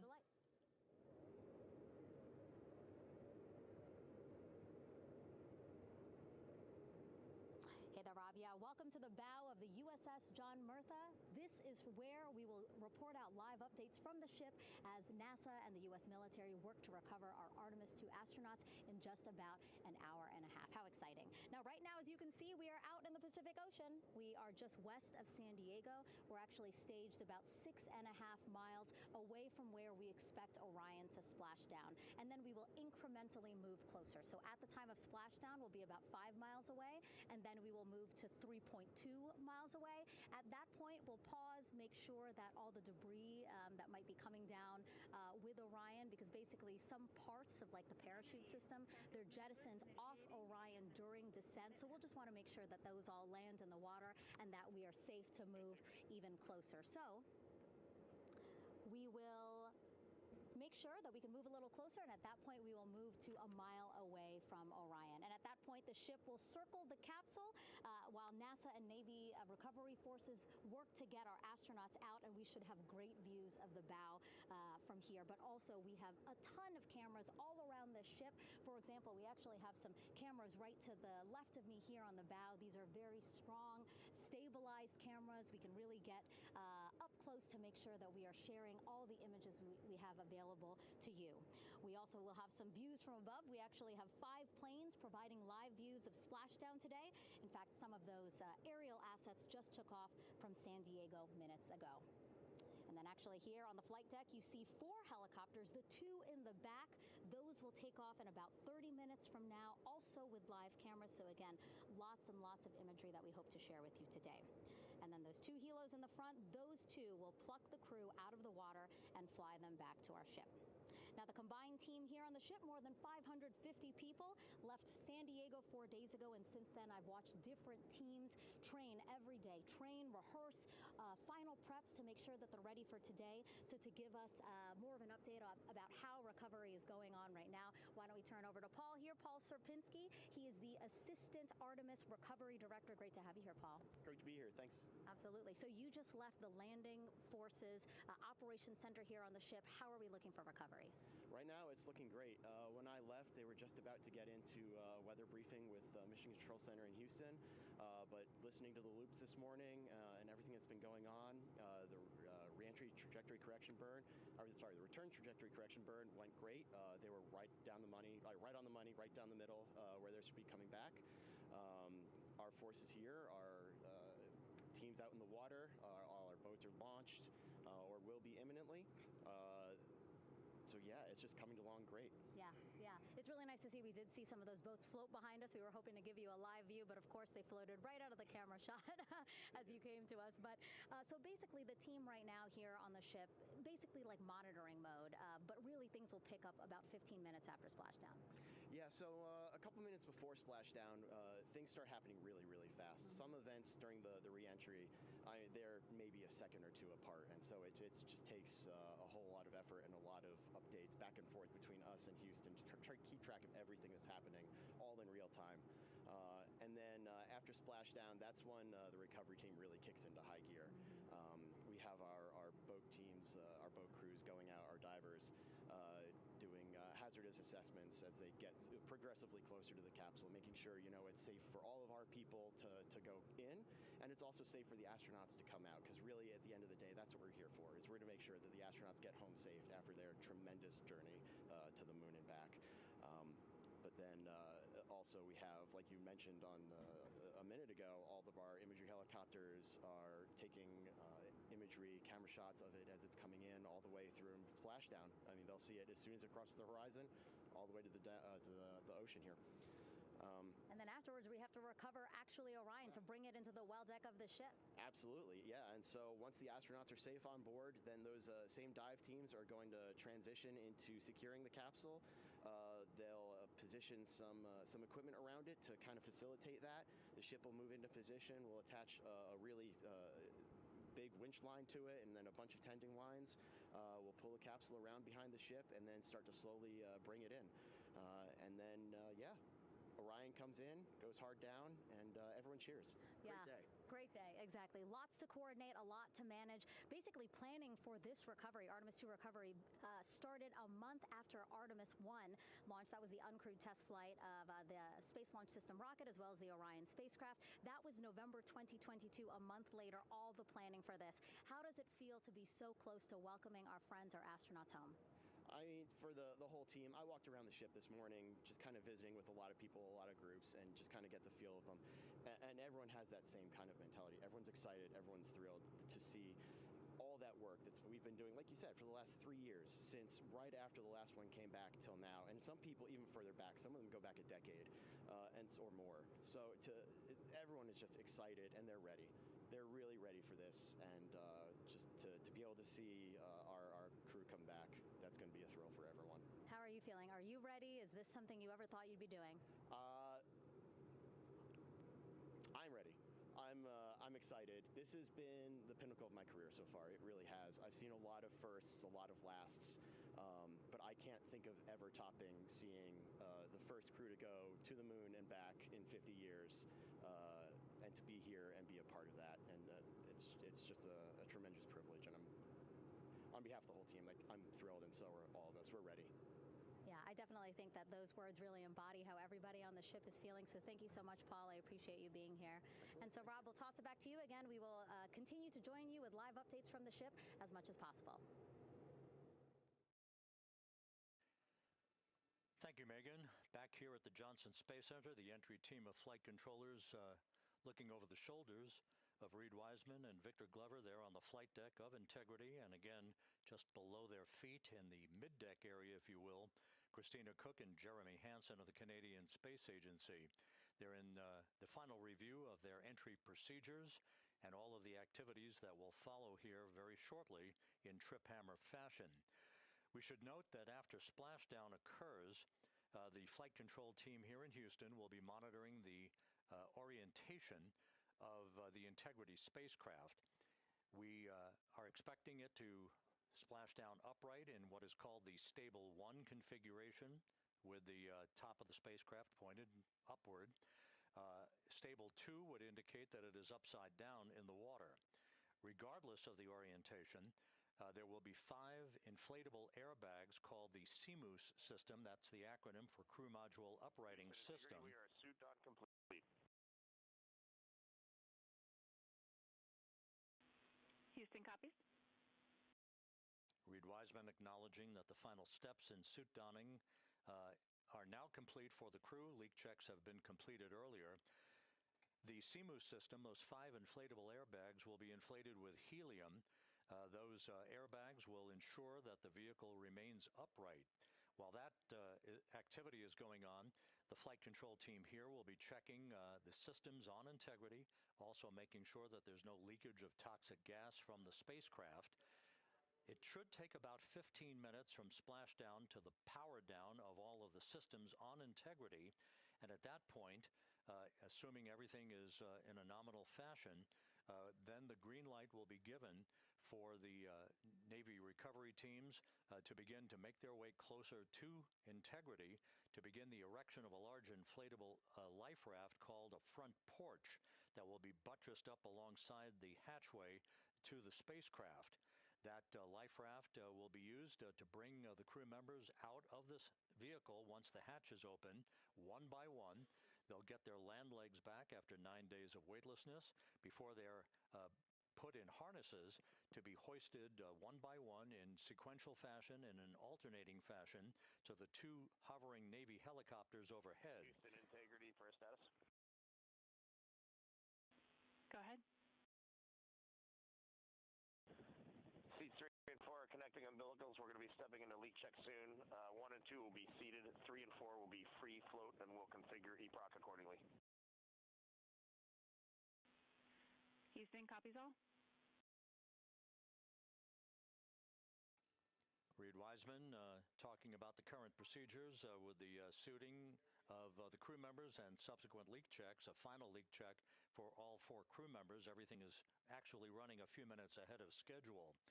So once the life raft is inflated next to the Integrity spacecraft and the recovery teams have arrived alongside of the vehicle, the hatch will be open and the crew members will be brought outside into that front porch, as it is called, one by one. They then will be hoisted into the hovering helos overhead, and those helos then will turn around once the 4 crew members are on board, 2 for each helicopter, and will head back to the ship. That should be about a 10 to 15 minute transit. Once the helicopters land on the deck of the USS John Murtha, the crew members will be exiting those helicopters and brought into medical bay on the deck on the ship itself for comprehensive medical exams. They will spend a period of time yet to be determined on board the USS John Murtha before they are flown by helicopter to the shore in San Diego, to the San Diego Naval Air Station, and ultimately will board a NASA jet for the flight back to the Johnson Space Center here in Houston. Just to recap some of the key times that are coming up. We are expecting the separation of the crew module from the service module just 43 minutes from now. That is expected to occur at 6:33 p.m. Central Time, 7:33 p.m. Eastern Time. That will be followed just 4 minutes later by the crew module raise burn, the use of Integrity's thrusters one final time in a 19-second burn to slightly tilt the vehicle up into the correct orientation or angle of attack to ensure that it enters the Earth's atmosphere at the right angle, if you will. That will help deflect the buildup of heat against Integrity's heat shield. This was a deliberate move, a change in the procedures from the Artimus I mission that resulted in unexpected char loss on the Avcode heat shield that had not been intended based on the entry trajectory for the Artemis I mission. What we're doing is we deliberately changed the trajectory of the entry from a skip entry that was about a 3,000-mile transit across the Pacific Ocean. We are expecting now from entry interface to the point of splashdown to have a range of just 1,701 nautical miles, and that in of itself will reduce the exposure time of heating on the heat shield of the spacecraft. Once the raise burn is complete, then the stage is set for entry interface at 6:53 and 31 seconds p.m. Central Time. That means that Integrity will be entering the Earth's atmosphere at an altitude of 400,000 feet, traveling at about 34,882 feet per second, heading for its splashdown site off the coast of San Diego, as you just heard from Megan Cruz on the deck of the USS John Murtha. Splashdown once again under those three main parachutes is expected at 7:07 and 8 seconds p.m. Central Time, 5:07 p.m. Pacific Time, 2.5 hours before sunset. The actual total distance traveled for Integrity from launch to splashdown is estimated at 694,481 statute miles. Now that includes the first high elliptical Earth orbit following launch that enabled Integrity to move to 43,000 miles above the Earth at its apogee, and enabling a 24-hour period of systems checkouts before the flight control team here and the mission management team gave approval for Integrity to conduct its translunar injection that propelled it on its way to the moon and its historic lunar flyby. So the total distance we expect this vehicle to have traveled at splashdown, 694,481 statute miles.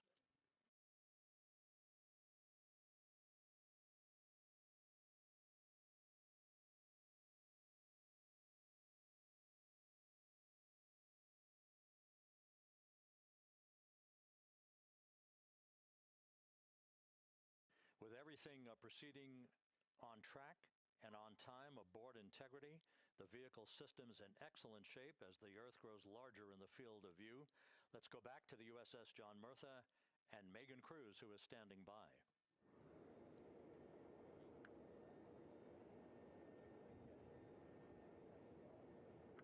Hey, yeah, Rob, welcome back. Again, we are out in the Pacific Ocean, staged just about 6.5 miles from where we expect Orion to splash down now in just over an hour. How exciting. And the weather, awesome conditions here. I know you see some wind blowing around my hair, but really nothing to speak of when it comes to having to recover our astronauts, as well as no waves here, really. So yeah, we're expecting a really great day. Also, hopefully, some really great views. You can see behind me that some of the clouds are starting to break up, so that's really exciting. And now, of course, this ship has a lot of people ready and excited to welcome our crew back home, including Dr. Rick Schuring here. He is a NASA flight surgeon. Great to have you here, Rick. You too, Megan. It is a blessing to be out here this day with our teams. We've trained 3 years for this nonstop with the U.S. Navy and along with EGS, and we've so looked forward to this day. And you know, just by God's grace, everything's parting, the skies and everything. The crew's doing great.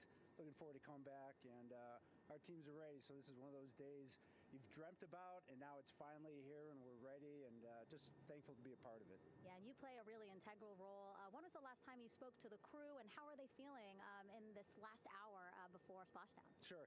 Yeah, so the crew woke up. When they splashed down, they will have woken up about 8.5 hours ago. Me and my fellow crew surgeons, Doctors Chris Haas and Rafi Kumjian from the Canadian Space Agency, spoke with them about 6.5 hours ago just to double check on how they were doing, if there's any medical issues, how they slept, and then kind of go over their landing day protocol for their medications, for what we call a fluid load, to try to replace some of the fluid and electrolytes that they've lost with just a normal space adaptation. Once they got to space, they kind of have to replace some of that fluid to help them with the whole landing kind of readaptation to 1G, which they haven't done for the last 10 days.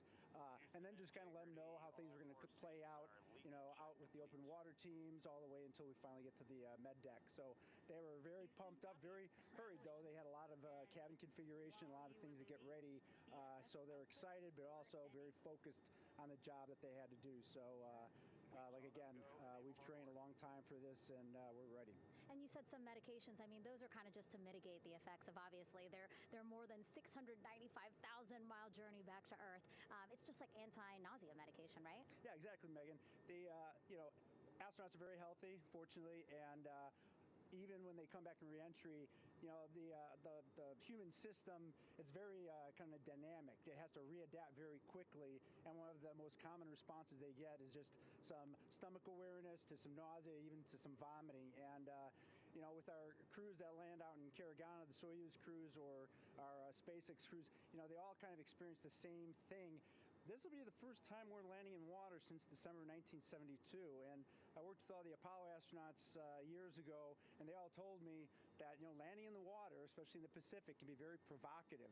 So we take steps to give them medicines to really mitigate some of that nausea, vomiting, help them feel a little bit better, and also sometimes just use a little anti-inflammatory medicine just to help with coming back to 1 Earth or 1G. The effects of microgravity, especially as you age and you have a little arthritis, you feel great in microgravity, and everyone kind of curses coming back to the ground like, oh dang, 1G, but so that helps a little bit. But for the most part, the main thing is just replacing that fluid and then trying to help them with that transition back to 1G, and then we're ready to go. Yeah, and their health is assessed almost immediately after they splash down. Yeah, so we have Dr. Jesse Wang, and we have our independent duty corpsmen, who are the Navy version of paramedics, extremely highly trained, highly experienced Navy medics and divers, who will go out there, open the capsule about 25, 28 minutes after splashdown and do the first initial assessment. So Jesse and his team will go out there and look at each crew, kind of do their assessments, get vital signs, report back to Drs. Haas and Kumji and I back in the med bay, let them know how they're doing, and then if they've got the normal kind of space adaptation kind of things, we expect that. They're good to go on that. If anything, didn't go the way we want, they're all prepared for that as well. And Jesse and his team, I mean, this is their full-time job, taking care of, sailors and folks who might be injured. We don't expect any injuries, but coming back, going 25,000 miles an hour down to, 20, miles an hour is still a dynamic process. I've heard it described as, kind of like a car crash. And then the crew will be ready to go, and Jesse and his team will make that transition to get them out to the front porch, do assessments on them again, call it to our med bay, and then once we have that and they're all good to go and the crew's feeling okay, we'll hoist them up in the helos. It's about a 3-minute flight back to the flight deck, and that's where me and the astronaut chief, Scott Tingle, will actually meet them. I'll get eyes on them, make sure they're all good, just take very slow transitions, and then one by one we'll either get them out with the SMTs, the SAR med techs, under each arm, just kind of just walk them very slowly to med bay, which actually helps them acclimate back to 1G. Or if they really don't have their sea legs back yet, then we might put them in what we call a stair chair, which will be right behind them, and then just very slowly kind of get them back into med bay to start our full assessments for the team. Yeah, so a really great team here to support them as soon as they get back, and also all throughout the mission, of course. You talked a little bit about this, but obviously, we have seen astronauts return from the International Space Station for over 25 years, so we kind of know that that journey, how it affects the body. But yes, we're talking about humans returning from the moon for the first time since 1972. How is this different from your perspective? So it's different in one very significant respect. On Apollo, for exercise, they had something called the Apollo Exergenia, which was basically just a little canister with some ropes, and they would have some resistance and kind of do that. And the Apollo astronauts really liked that. They liked the ability to exercise, because you decondition from a musculoskeletal standpoint, you lose your strength and your stamina very quickly. We had something called the Orion flywheel, which was able to impart much greater loads in terms of resistance, so they're able to do squats, deadlifts, different things, not dissimilar to what the ISS astronauts do, but with a lot less room to do it. And they also did rowing activities for cardiovascular health, and the crews loved it. But for the lunar crews, the future lunar crews, maintaining that physical conditioning, which our astronaut strength conditioning rehabilitation specialists, affectionately known as the ACERs, back in Houston, really work hard to get them in the best shape they're going to, have to be in to get to the moon. That device hopefully will maintain that. And Apollo only had about a 4.3-day journey to the moon. Our astronauts are going to have about a 10 to 14-day journey. Right. So maintaining that physical fitness, that strength and stamina is going to be crucial for the success of being able to do those very physically demanding lunar EVAs. Right. So we're very excited about what the astronauts have said about the device and what they have to say about the role exercise plays, going to the moon. And also the mental benefit. Sure. They just really like sweating, breaking the sweat, and actually just feeling like they're just getting a workout. Right. So thank you so much, Rick. I really appreciate it. I know they're going to be in good hands, so we'll let you get back to it. Thank you so much. Megan, thanks for the time. Back to you, Rob. Okay, Megan, back here in Mission Control in Houston, everything is moving along in order. This view of Reed Wiseman on the left, Victor Glover on the right. We have good suit leak checks. Everything aboard integrity is in excellent shape. The vehicle, with the Earth growing larger and larger in the field of view, we're now just about 8,200 nautical miles away from Earth and closing in for a splashdown just 1 hour and 5 minutes from now.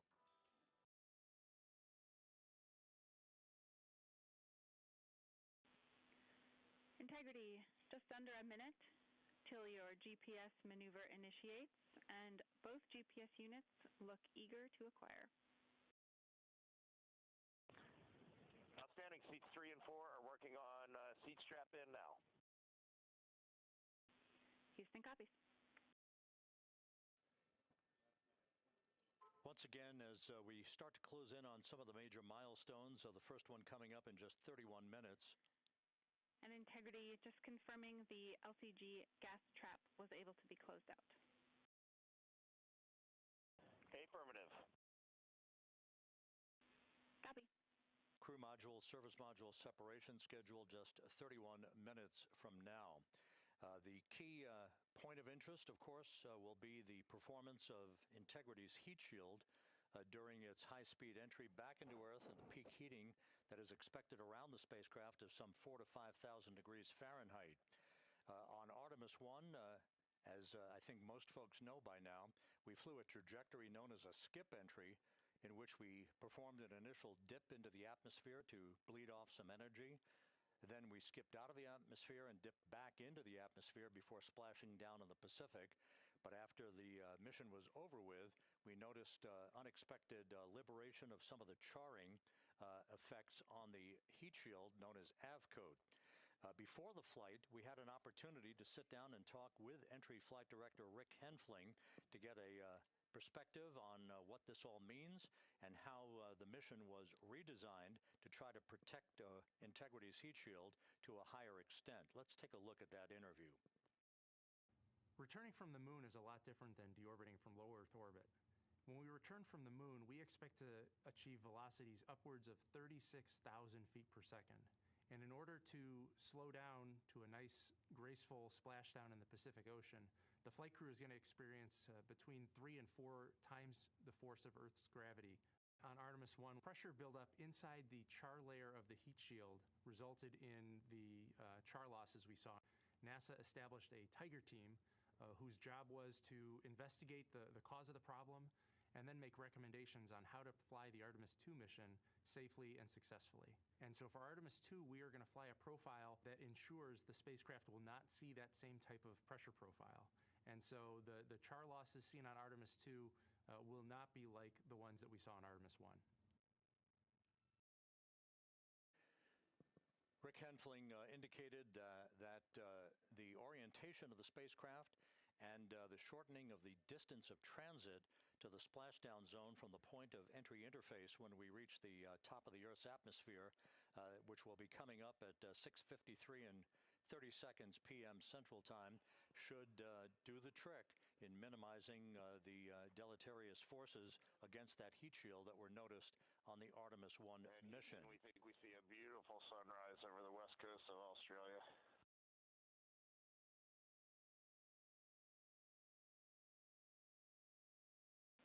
We copy.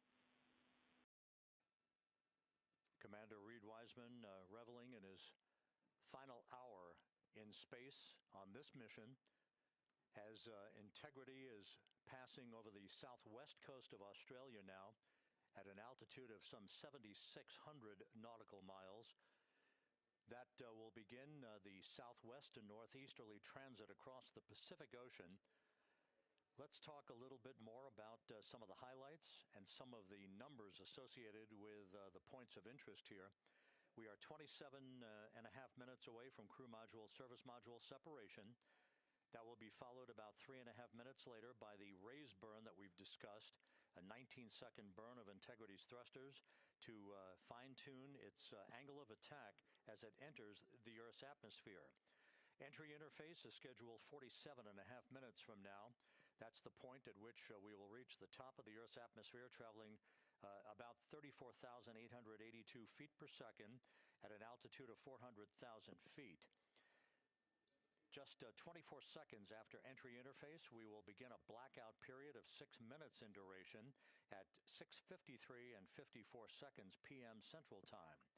Now, right about 10 seconds after the blackout period begins, we are expected to reach peak speed, which would be 24,661 miles an hour. That'll be about 103 miles an hour short of the velocity record set by the Apollo 10 astronauts, Tom Stafford, Gene Cernan, and John Young, when they returned from the moon on the Apollo 10 mission in 1969. That blackout period is expected to last 6 minutes in duration. At 6:54 and 52 seconds p.m. Central Time, we'll reach our peak heating period of about 4,000 to 5,000 degrees while we're in a communications blackout from Integrity and its astronauts. That blackout should end at 6:59 and 55 seconds p.m. Central Time, at which point we expect to regain communications with the crew. Capcom Jackie Mahaffey here in the flight control room will be talking to the crew, calling them, and will await a response from the crew as they come out of that blackout period. And at that point, their altitude will be just 157,000 feet above the Earth, traveling at 13,000 feet per second with a range to splashdown of just 147 nautical miles. From that point on, the next key series of events will be the deployment of a series of parachutes that we discussed before. First, the forward bay cover chute deploy that will pull the forward bay cover away from the top of Integrity, followed by drogue chute deploy and then the main chute deploy that's expected at 7:04 and 44 seconds p.m. Central Time. That will begin the gentle descent of Integrity towards its splashdown at just a velocity of just 19 miles an hour. And that will begin the recovery operations that you just heard Megan Cruz discuss with her folks on the USS John Murtha. All of Integrity's systems in great shape. The crew is suited up. Leak checks complete as we stand by for the next major milestone, which will be the crew module service module separation just 24 and a half minutes from now.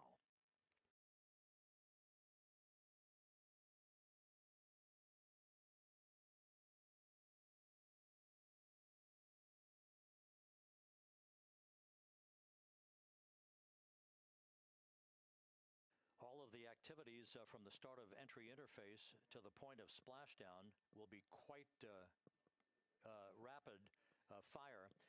Just 13 and a half minutes from the point at which we begin descent into the Earth's atmosphere till splashdown.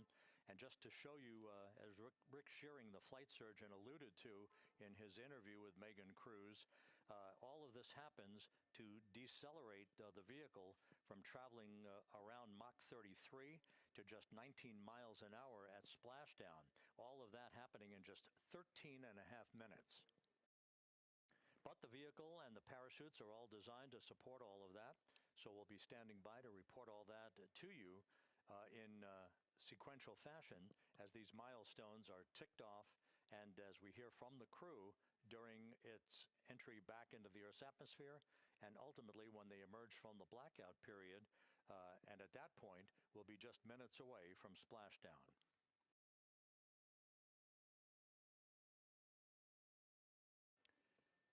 So with all of those preparations ongoing, we can return here briefly for another report from the USS John P. Murtha and Megan Cruz. Megan?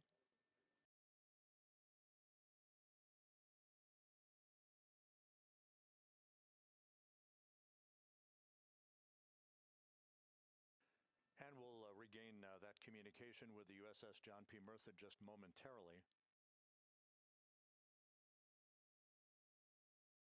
In the meantime, everything is on track aboard Integrity, the flight control team here in Houston, led by Entry Flight Director Rick Henfling.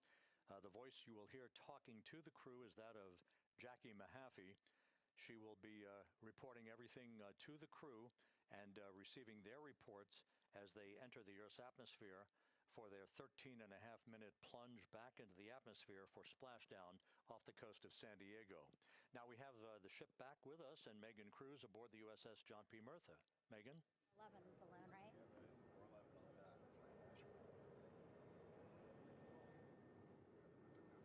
Hey, Rob, yeah, the excitement is really building here on the ship. I'm watching right now one of the weather balloons being lofted up from the ship. Again, weather balloons, very important for us to make sure that we are tracking the right kind of weather and also the data that's needed for what's called our Sasquatch team. Again, it's a team out of NASA that basically makes sure that the debris that comes off of Orion, again, some of those pieces of the parachute system, make sure that they don't fall on us here in the sea and also our aerial assets, our folks in helicopters. So watching that float away right now. But with me right now is Captain Eric Kenny.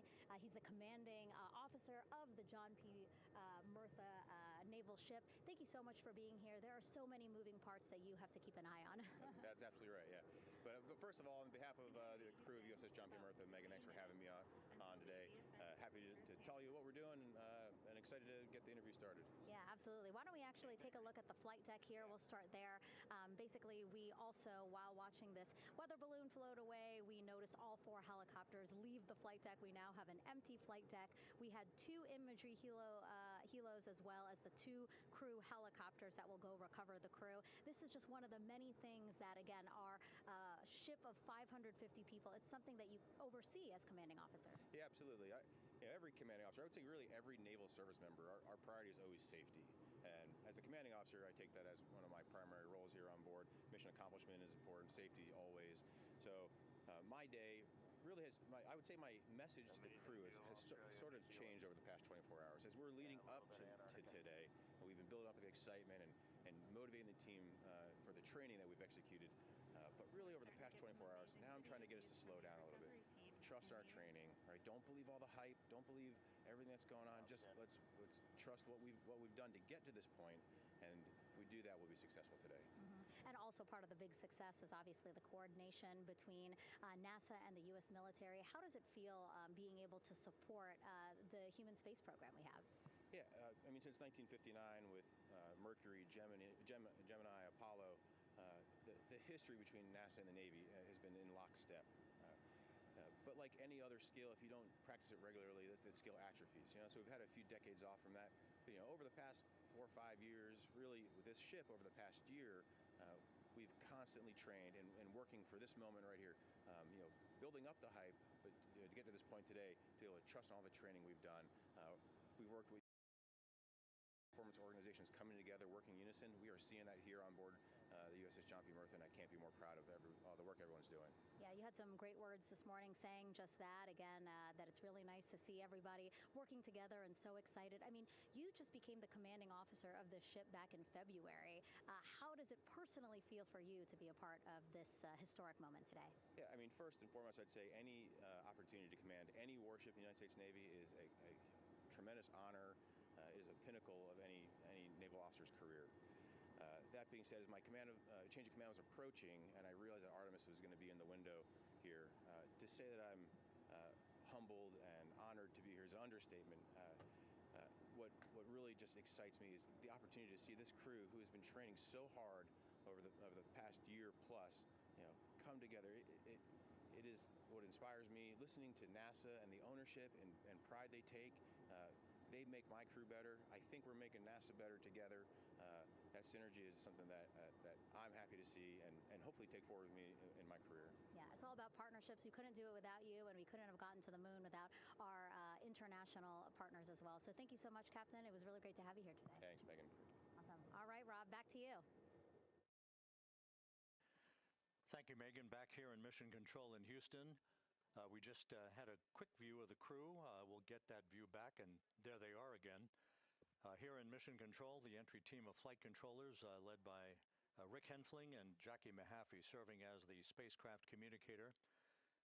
We have just handed over communications links from the Deep Space Network that we communicated with the crew through from the time of the translunar injection burn back on April 2nd. We've just handed back to the Tracking and Data Relay satellite system as we prepare for the crew module service module separation that will take place just 17 minutes from now. With the Earth looming in front of Integrity as it barrels back for a splashdown of the Pacific just 50 minutes from now, we're just 5,700 nautical miles from splashdown. Just one other quick note about the comparison from the Artemis I entry profile to the Artemis II entry profile and how that is serving as an extra layer of protection for Integrity's heat shield. The Artemis I entry had an entry range of some 3,178 nautical miles, a very long downtrack and a very longer period of exposure to heat loads than we're experiencing tonight. It also had that skip entry profile that we discussed earlier, dipping into the Earth's atmosphere, then back out, then back in. It was about 20 minutes of exposure. Integrity, Houston, comm check on TDRS. Jackie, we have it loud and clear on TDRS. We have you the same.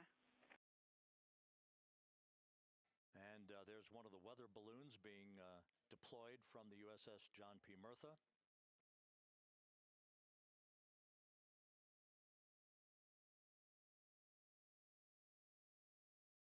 So the Artemis I entry had the vehicle. Any update on GPS? We haven't seen a track in yet.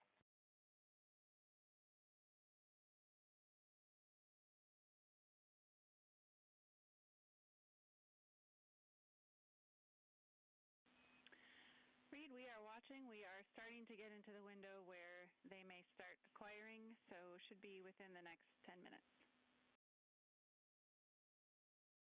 Okay, sounds good. We're holding at step 17 and getting ready for CM-RCS hot fire.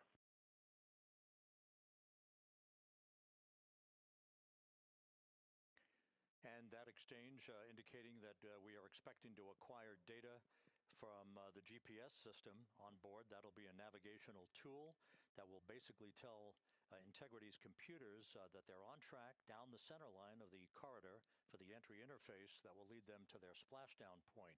Once again, the Artemis I entry exposed the heat shield for about 20 minutes of peak heating. For Artemis II, we're going to reach a downtrack distance of 1,701 nautical miles from the point of entry interface with just 14 minutes of duration.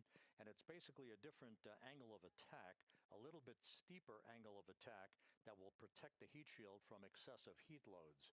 So that is the difference between Artemis I and Artemis II, all designed into this mission to gather data, to to protect the heat shield, since the Artemis II mission and beyond will have a different designed heat shield that will allow that skip entry type of profile to be resumed for all of the future missions coming back from the south pole of the moon when we initiate lunar landings. So we've handed over to the tracking and data relay satellite system. That's where we'll have communications for the rest of the flight. Just to give you some time hacks here, we're 13.5 minutes away from crew module, service module separation, and just 17 minutes away from the raise burn, that 19-second firing of the thrusters that will basically be the final fine-tuning of the angle of attack for integrity as it enters the Earth's atmosphere.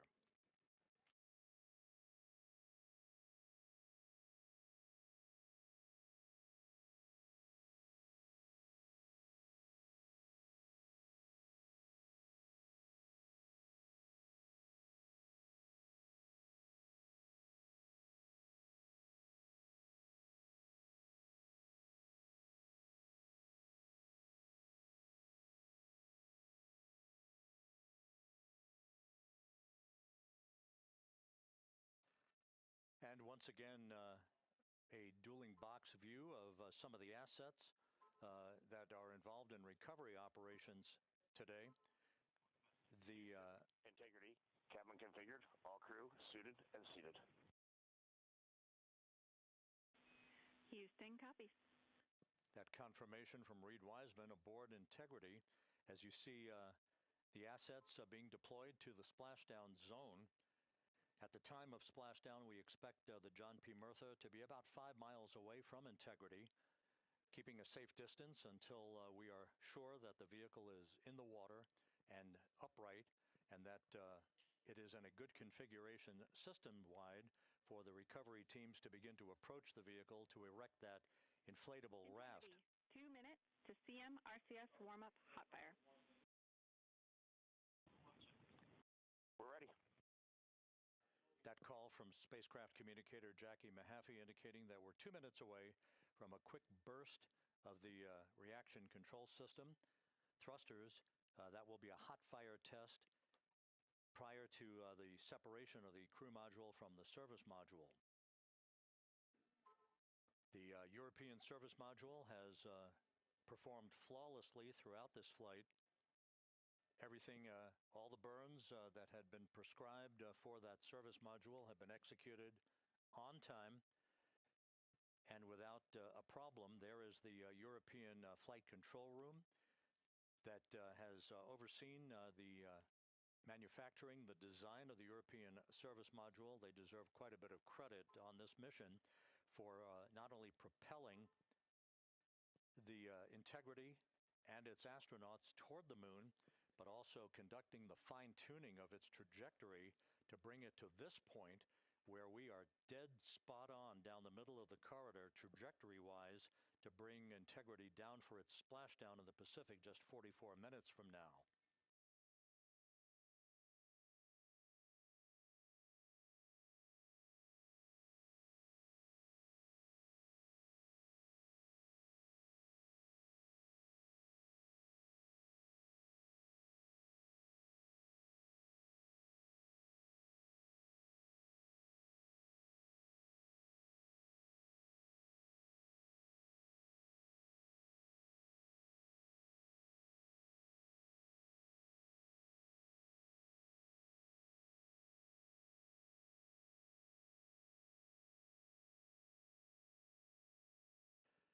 What you're looking at is a computer-generated visualization based on real-time telemetry from Integrity, currently traveling about 16,000 miles an hour.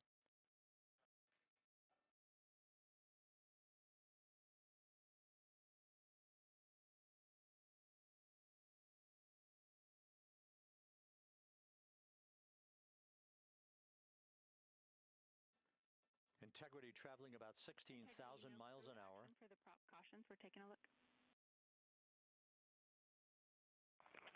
Copy that. Now just about 5,100 miles from Earth. Splashdown scheduled 43 minutes from now. We're just 9.5 minutes away from the crew module service module separation.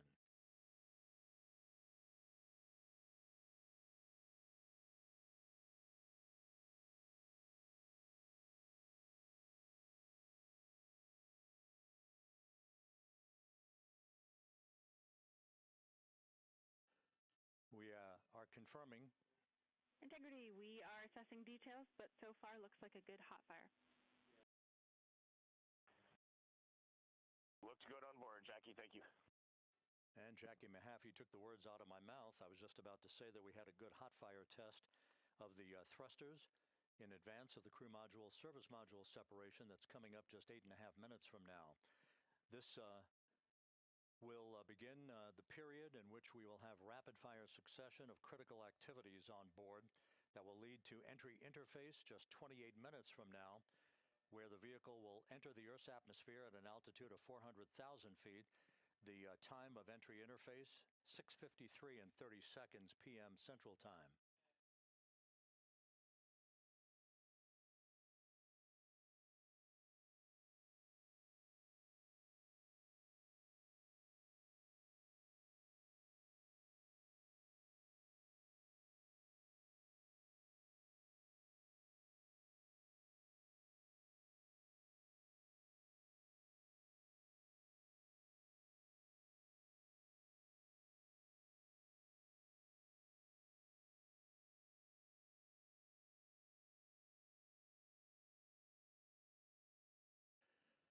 Integrity's astronauts were awakened at mid-morning to begin their entry preparations.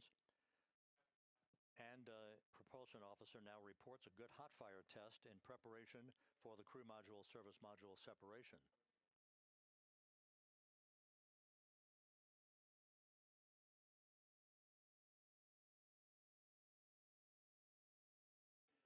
We're now inside 41 minutes until splashdown.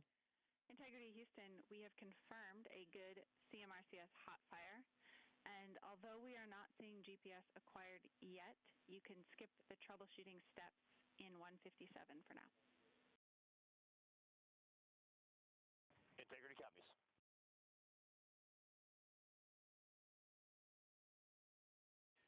That GPS discussion indicating that we will be acquiring navigational data for Integrity through the Global Positioning System equipment on board.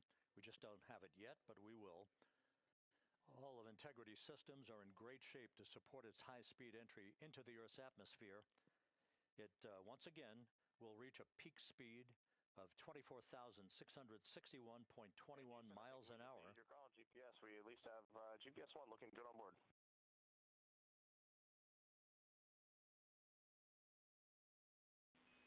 We are confirming.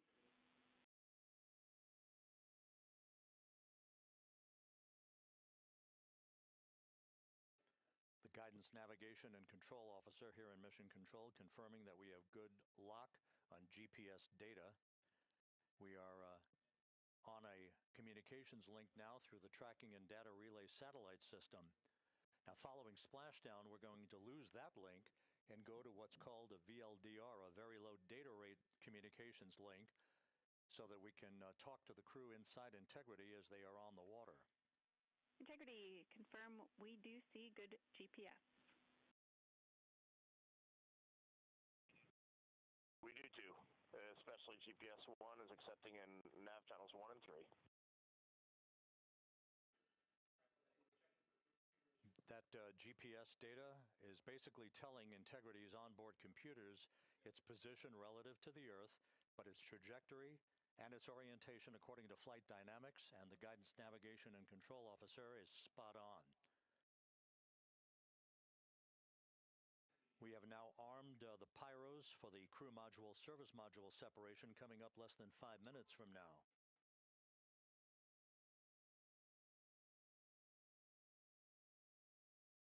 Once again,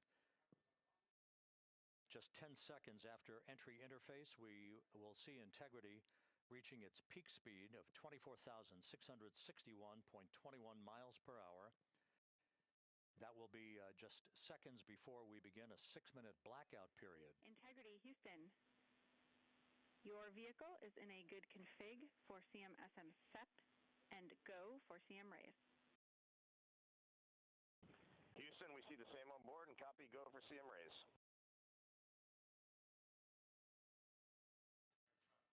That CM raise referred to as the slight firing of 19 seconds by Integrity's thrusters with a change in velocity of 9.9 feet per second, a slight nudge of the aft end of the vehicle so that it's tilted a bit upward, providing the final angle of attack as the vehicle enters the Earth's atmosphere. This being the mitigating factor that will reduce heat loads on the heat shield as we reach a point downrange from the start of entry interface, some 1,701 nautical miles to the splashdown site.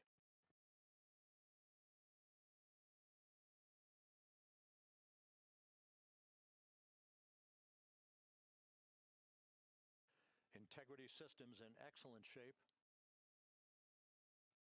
We are currently 3,300 nautical miles left in this mission.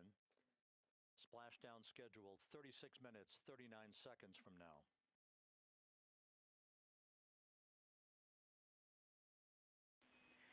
Integrity Houston, for the two enabled prop cautions, what happened is while the thrusters were firing, multiple pressure sensors on each of the strings diverged a bit from each other. Those limits look to be set pretty tight. We think it could happen again when the thrusters fire in the future, so we are going to suppress those messages. We concur with suppress, not inhibit. Thank you. That exchange between Jackie Mahaffey, our Capcom for tonight, and Reed Wiseman aboard Integrity, indicating basically to ignore sensor data. All of Integrity systems are in good shape.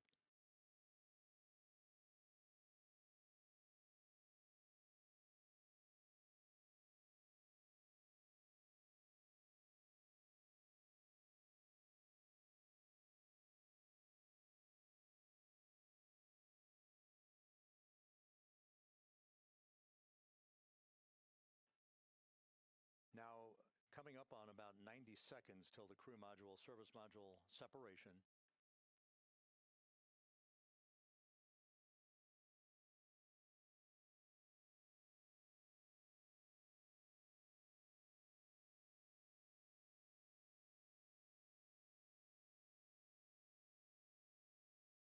All quiet here in Mission Control as we enter the most critical phase of the completion of this flight.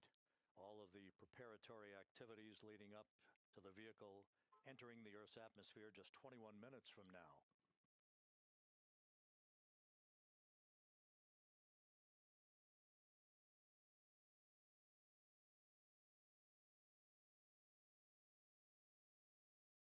Coming up on 1 minute. Mark 1 minute till crew module, service module separation.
And we have confirmation of crew module, service module separation. And a great view, albeit momentarily. Houston, good stuff on board. Houston copies and concurs. The European service module now separated from Integrity, a job well done. Integrity, no action for the 4 CDH cautions. Those are SM related, not applicable. Integrity.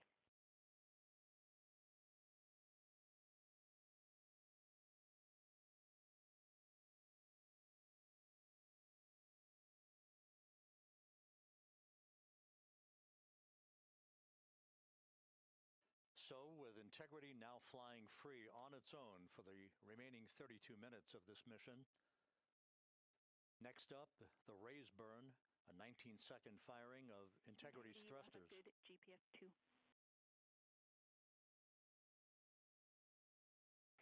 Integrity copies, good GPS 2. Coming up on the 2-minute mark until the raise burn. Again, this is the final tweaking of the orientation of Integrity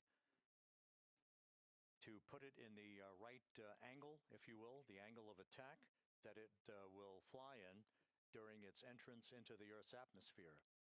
Entry interface now just 18 minutes, 25 seconds away. This is a visualization, but driven by real-time telemetry. This is the maneuvering of Integrity to the raise burn orientation. Just 2,800 miles from Earth.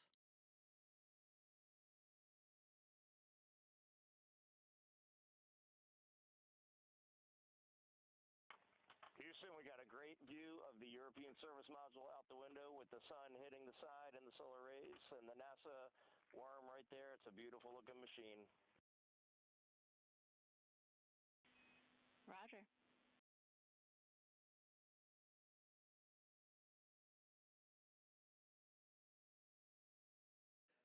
And we have completed the maneuver to the raise burn orientation, 1 minute away from the raise burn.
And the crew module raise burn is underway, a 19-second firing of the thrusters, and we have a completion of the burn.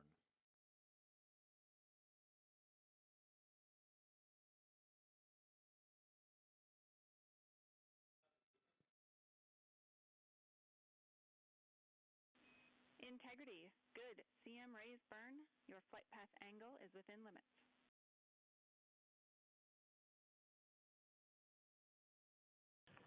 Integrity copies. Looks good on board, Jackie.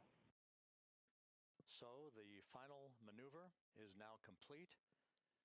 Our trajectory for a splashdown in the Pacific 29 minutes from now is set and will not be amended any further. And we have the right angle of attack to mitigate any excessive heat loads on the vehicle during entry interface. Integrity Houston, a heads up about comm coverage. When you perform the 180 roll, for the first minute or so in that attitude, we expect about a minute LOS. We copy.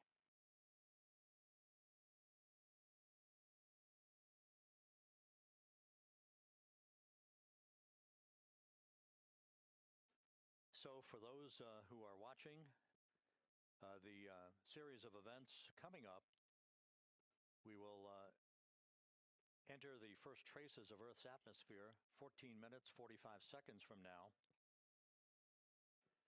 6:53 and 30 seconds is what is pegged for entry interface at an altitude of 400,000 feet, traveling at approximately 34,800 feet per second, range to touchdown or splashdown 1,701 nautical miles. 24 seconds after entry interface, we will enter a 6-minute blackout period in which we will lose communications with the crew. This is expected due to the buildup of plasma around the vehicle. That's an ionization effect due to the collision, if you will, of the velocity of the spacecraft with the friction of the Earth's atmosphere. That 6-minute blackout is expected to begin at 6:53 and 54 seconds p.m. Central Time. During that period of time, we will reach our peak speed of 24,661 miles per hour. That comes just short, based on unofficial data from the flight dynamics officer right now, will come just short of the velocity record set by Apollo 10 of 24,791 miles per hour in 1969. We expect peak heating on the vehicle at 6:54 and 52 seconds p.m. Central Time, a minute and 22 seconds into entry interface. At that point, we will be just 204,000 feet above the Earth, traveling at 33,000 feet per second. The blackout period is expected to last 6 minutes. We expect that blackout period to end at 6:59 and 55 seconds p.m. Central Time. From the end of the blackout period until splashdown, it is just 7 minutes, at which point we'll start deploying the series of parachutes to slow integrity down to an ultimate splashdown velocity of just 19 miles an hour. We see the same, waiting for the 180 rolls.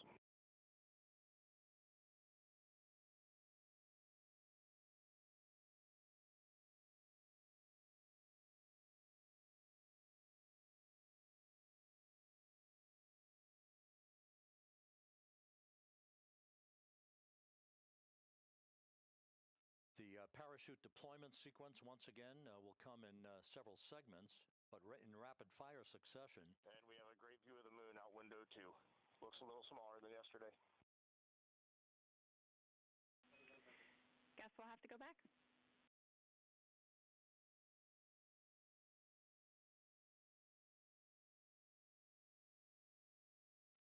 Reed Wiseman and Jackie Mahaffey exchanging discussion on a view of the moon that Integrity's astronauts are seeing in the final minutes of this mission that will be completed with splashdown just 25 minutes from now.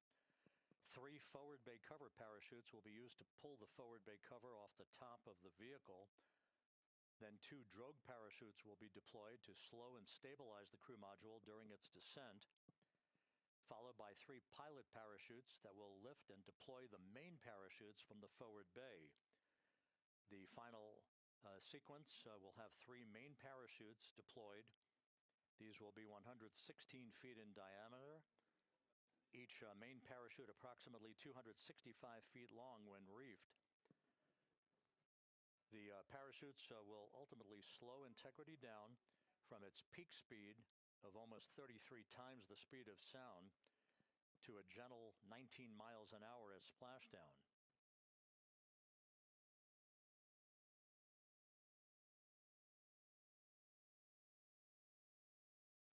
The vehicle is now currently in a roll to the proper attitude for entry interface.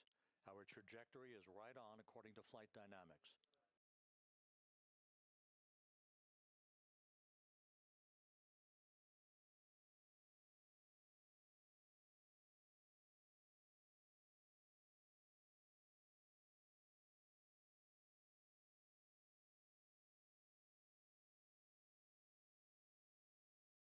Integrity is on a trajectory from southwest and northeast across the Pacific Ocean, descending at a rate of 15,000 feet per second.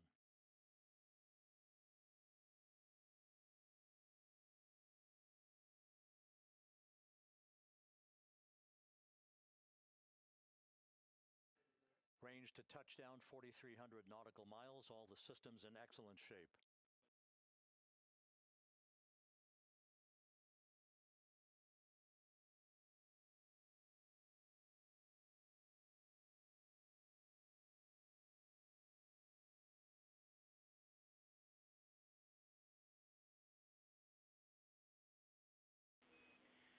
Integrity, Orion in the EI roll 180 attitude. Looks good on board, Jackie.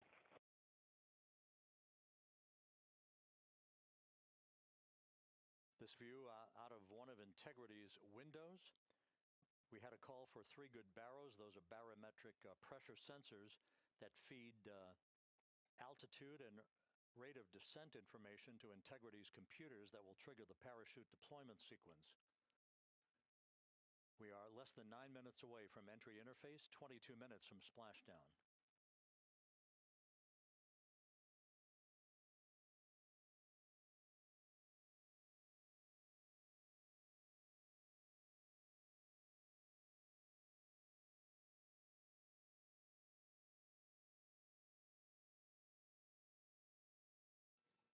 You can see the reflection of one of the crew members in the window.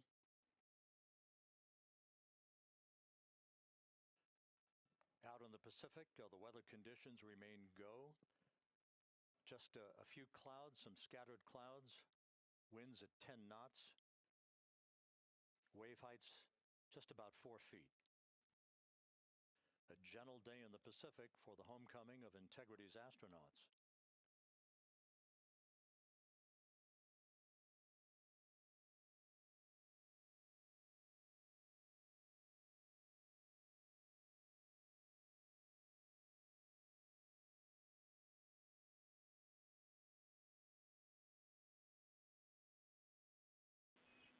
Integrity back in EI attitude.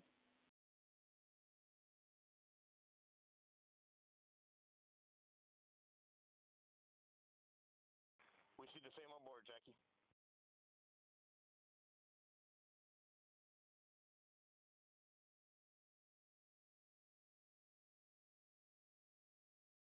Houston, purge is complete. Crew and vehicle are configured for entry. Houston copies. And we're in step 37, transferring nav state to BFS.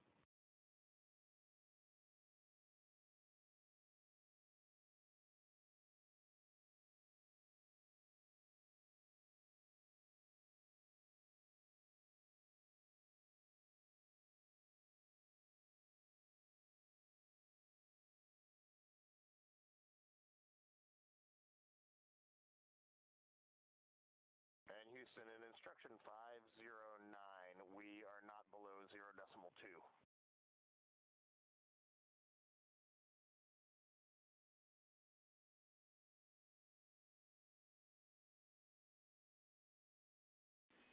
Integrity, no action required.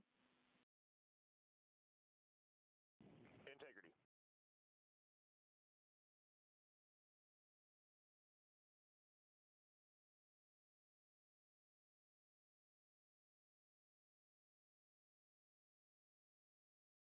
Now 6 minutes away from entry interface.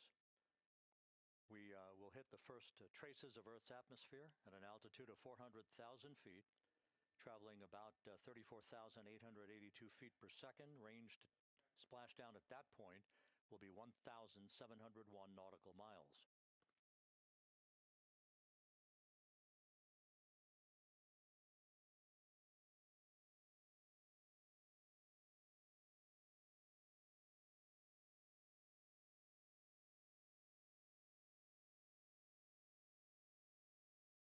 And once again, just a reminder, some 24 seconds after entry interface, we do expect to lose communications with the vehicle and the crew during a 6-minute blackout period when a plasma shield will build up around the spacecraft due to the ionization, due to heating effects.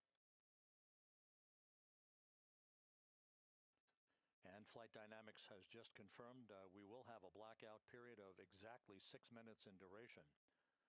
And once again, that's due to the fact that a plasma buildup around the vehicle will prevent communications and data, so we will not be able to talk to the crew members at that time, nor will we receive data here in the flight control room.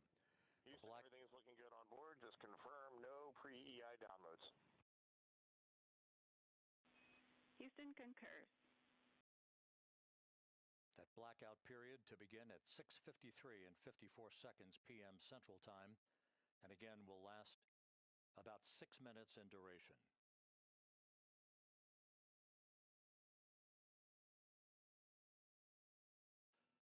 We're 4 minutes away from entry interface.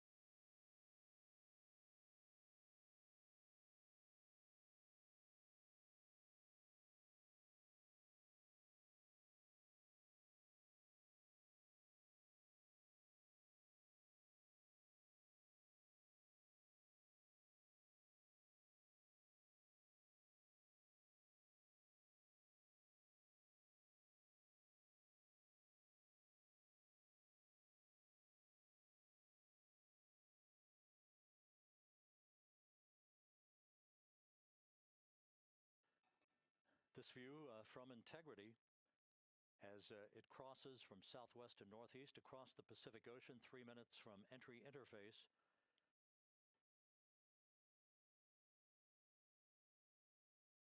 "16.5 minutes till splashdown."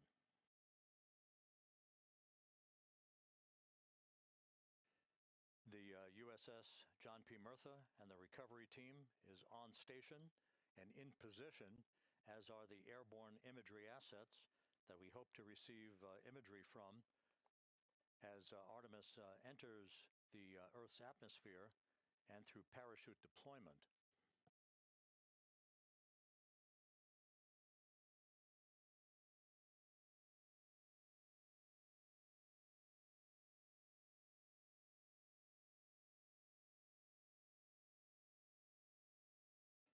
All of Integrity's systems are in great shape. The crew is ready to complete its mission just 15.5 minutes from now.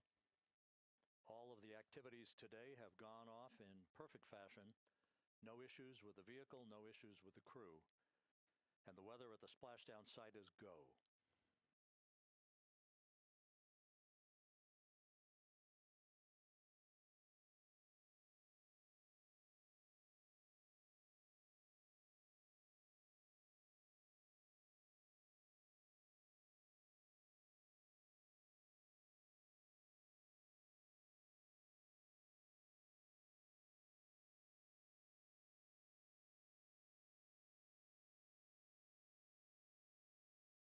Coming up on 1 minute until entry interface.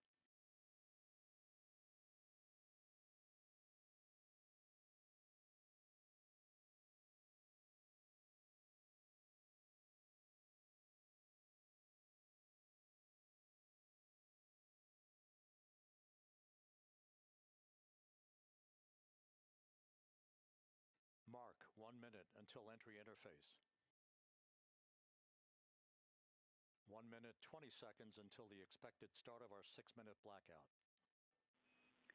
Integrity, 1 minute to a 6-minute blackout. Integrity.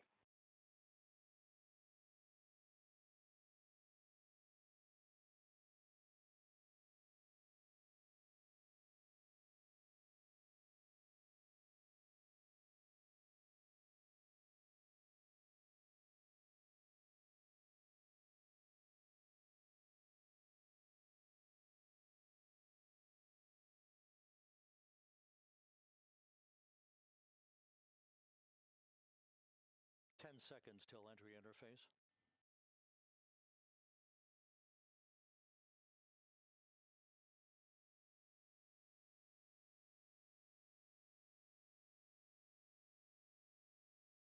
And we have crossed the threshold, now entering the Earth's atmosphere. We're at 400,000 feet, traveling 34,800 feet per second.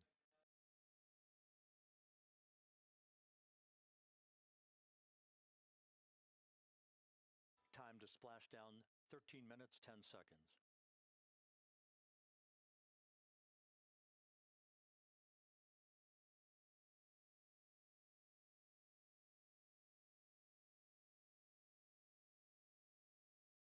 And as predicted, we've entered our communications blackout.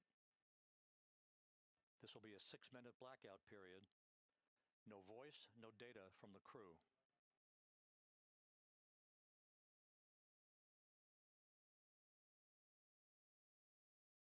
We're 30 seconds away from the anticipated point of peak heating on the vehicle, where temperatures will rise to about 4,000 to 5,000 degrees Fahrenheit. This is the true test of our trajectory.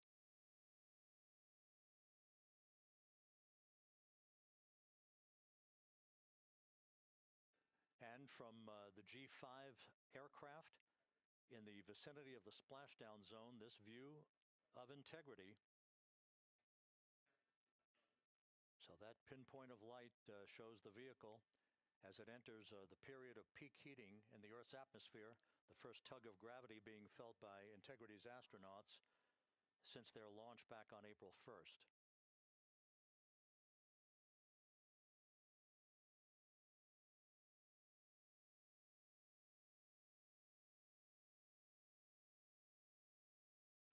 Four and a half minutes until the end of the blackout period. Time to splashdown, 11 minutes, 33 seconds.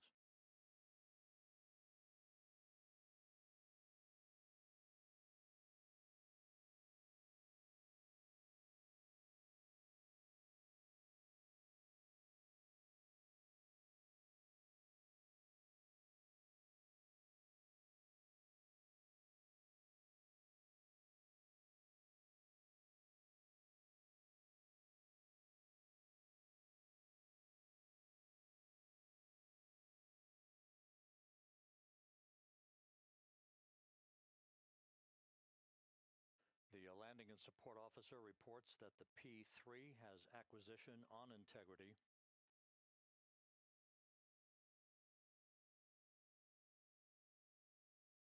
Three and a half minutes left in this blackout period.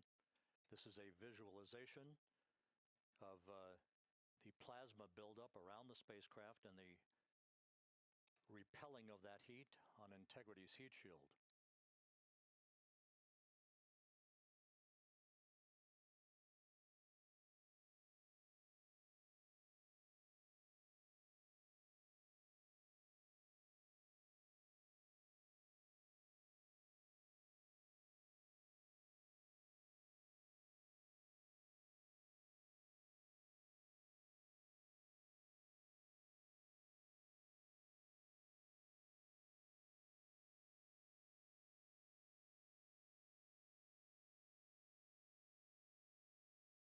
Flight Dynamics reports that airborne assets in the vicinity of the splashdown zone do have a visual on Integrity. Still 2 minutes and 40 seconds left in our blackout period. Time to splashdown, 9 minutes, 35 seconds.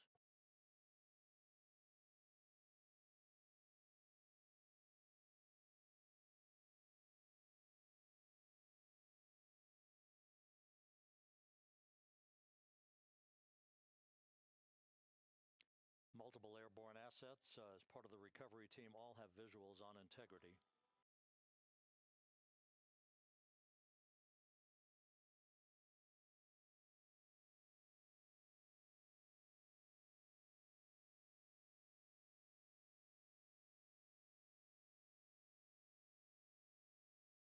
And the WB-57 flying in the splashdown zone also has a visual. And the Navy helos also have visuals.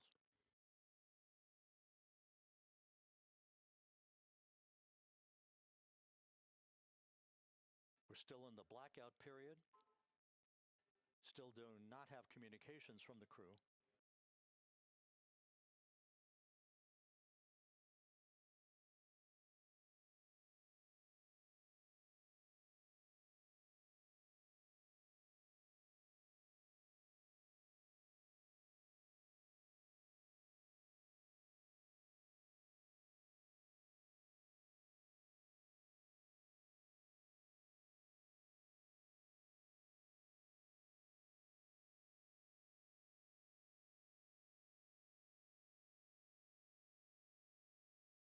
We're standing by for communications from the crew. We should be out of the blackout period less than a minute from now.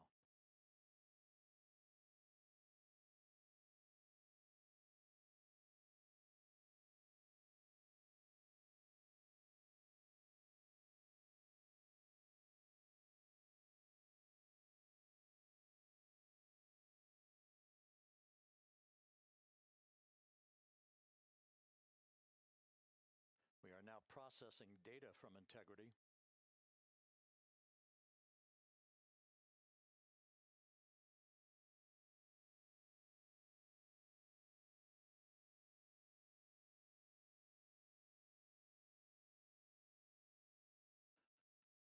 Landing and support officer reports the small boats are en route to the splashdown target zone.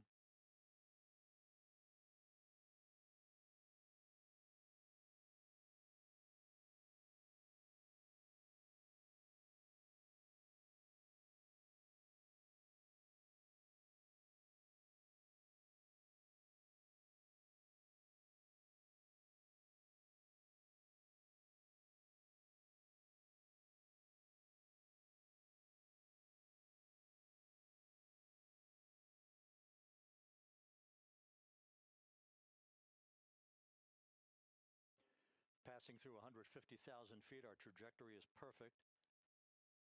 We're getting intermittent views of integrity. Still waiting to establish voice communication.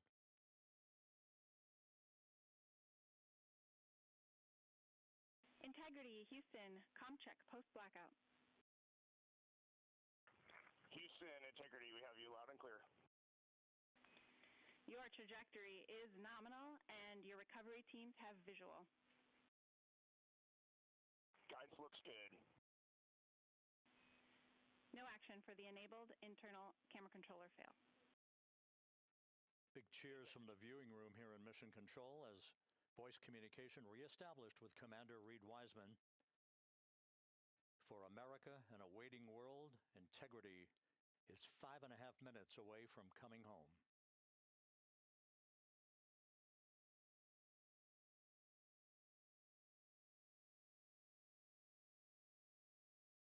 Passing 100,000 feet now.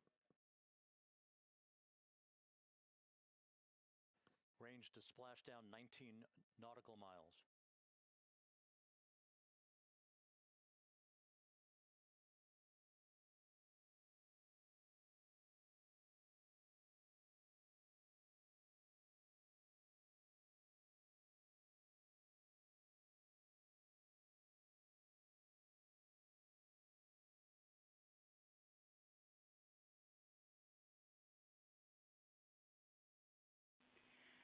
Integrity, impact to the camera controller fail is no Cab 1 views of the chutes.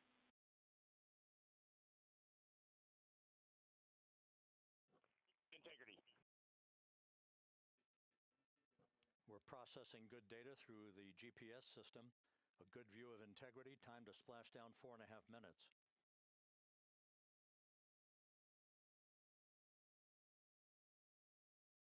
And a view of Integrity from the WB-57. We're at 50,000 feet.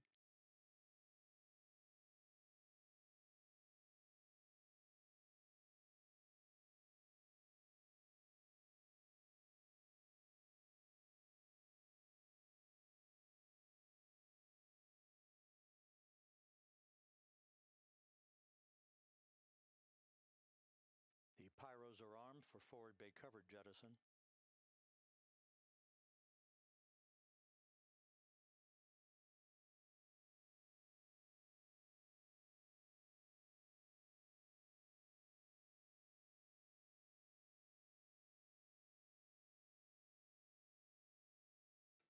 And there go the first series of parachutes, and we're on drogues.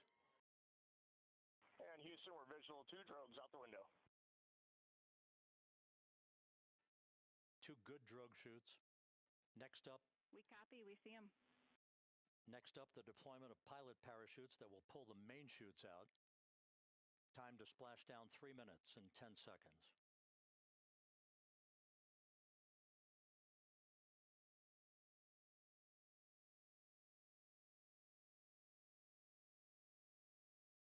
Perfect descent rate according to flight dynamics. Good rate on 2 drogues. We see the same on board.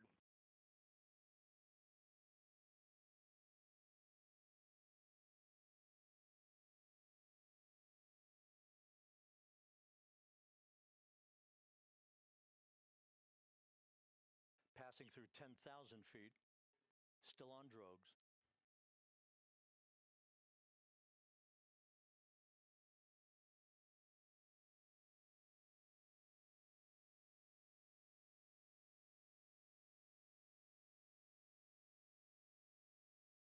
main chute deploy. We're at 5,000 feet.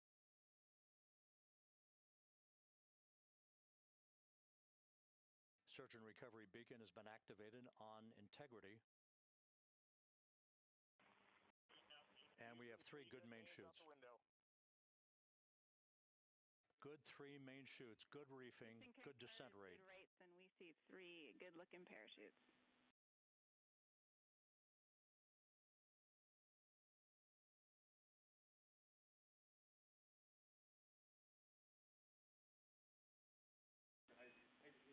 Integrity, cabin pressure indicates no need for hydrazine checks. Integrity copies. This is a perfect descent for integrity. Its crew sounding hale and hearty on board. Time to splash down 1 minute, 15 seconds.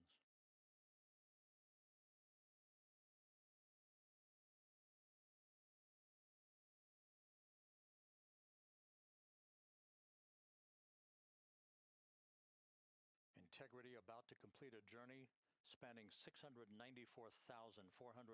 miles from its launch from the Kennedy Space Center back on April 1st, and a trip around the moon.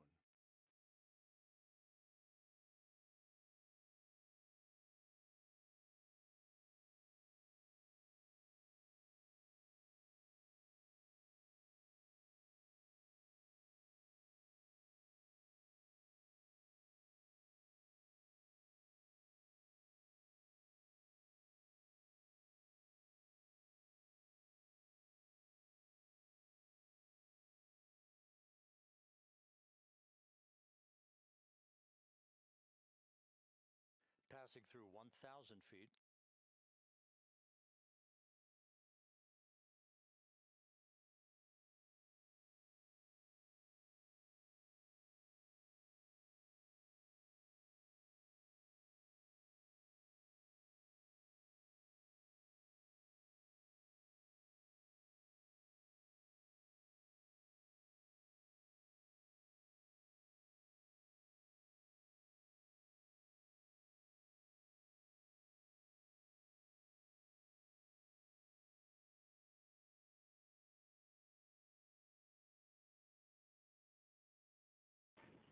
Integrity, splashdown, sending post-landing command now. Splashdown confirmed. Copy splashdown, waiting on VLDR. Splashdown confirmed at 7:07 p.m. Central Time, 5:07 p.m. Pacific Time. From the pages of Jules Verne to a modern-day mission to the moon, a new chapter of the exploration of our celestial neighbor is complete. Integrity's astronauts back on Earth.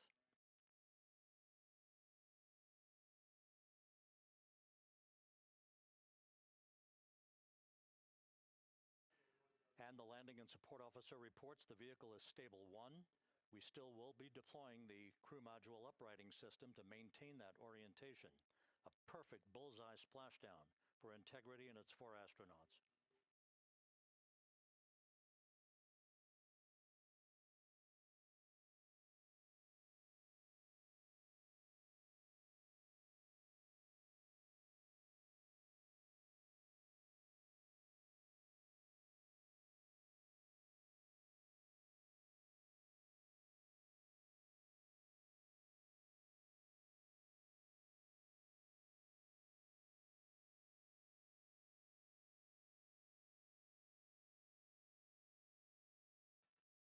The unofficial splashdown time, 7:07 and 47 seconds p.m. Central Time. We'll get that refined for you. That would put the end of the mission at a mission elapsed time of 9 days, 1 hour, 31 minutes, 35 seconds.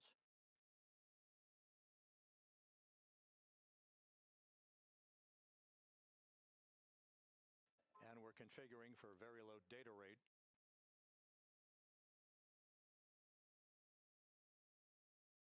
Once again, splashdown occurring in the Pacific, southwest of San Diego at 7:07 and 47 seconds p.m.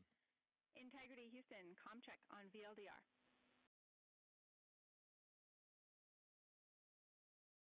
Houston, we have you loud and clear on VLDR. How us? you the same. We'll meet you over in post-landing. Perfect communications established. A journey. We are stable 1, 4 green crew members. Houston copies all. Reed Wiseman reporting 4 green crew members. That is not their complexion. That is the fact that they're in great condition. That's what that means. So stable 1, upright. The crew module uprighting system is being deployed. The 5 airbags being inflated through helium to maintain the upright configuration for the vehicle. This was a textbook entry and a textbook touchdown for Integrity. Reed Wiseman, Victor Glover, Christina Cook, and Jeremy Hansen back on Earth after a journey around the moon.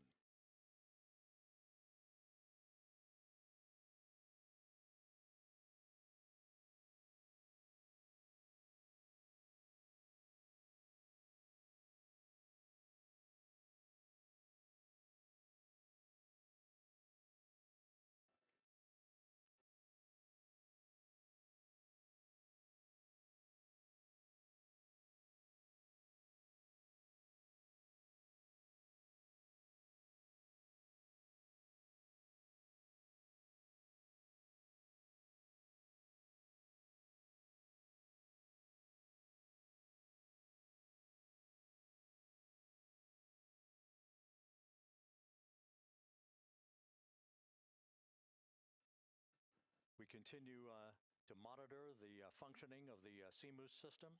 The airbags are being inflated to maintain a stable 1 or upright configuration. And there's a good view from one of the naval helicopters hovering overhead. Reed Wiseman reporting 4 green crew members, meaning they're all in excellent shape.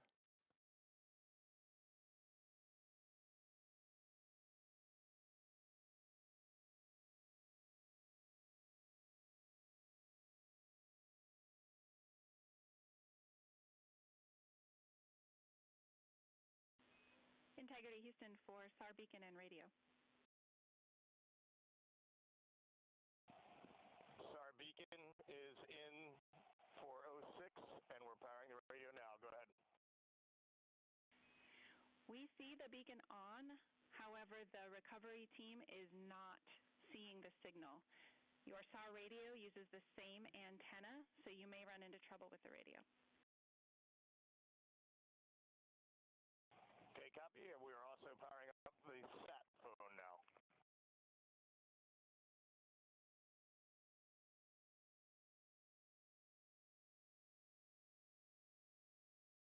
So Integrity is in great shape, and as the crew continues its post-splashdown timelined activities on board, Reed Wiseman once again reporting that all 4 crew members are in excellent shape. And we have 5 inflated airbags to maintain an upright configuration so that the recovery team can now begin a slow approach to the vehicle. Meanwhile, here in the flight control room, Entry Flight Director Rick Henfling is polling his team of flight controllers for the start of powering down the vehicle after a thorough systems check. We have no toxic gases to be concerned about, so the recovery personnel can approach the vehicle, but not until we have powered down the spacecraft. That's expected to take a few more minutes.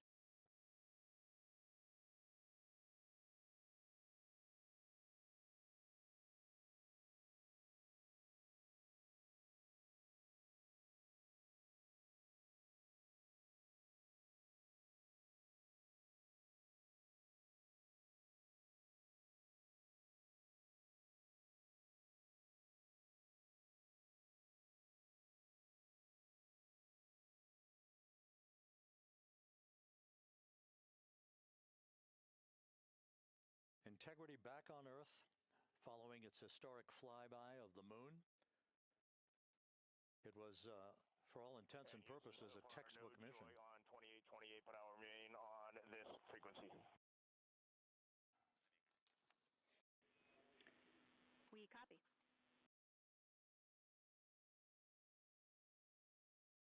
Reed advisement indicating some trouble with the SARSAT phone on board, but that's not an issue. What is more important is that the vehicle is solid. No issues as we begin the power down of the vehicle to begin the recovery process.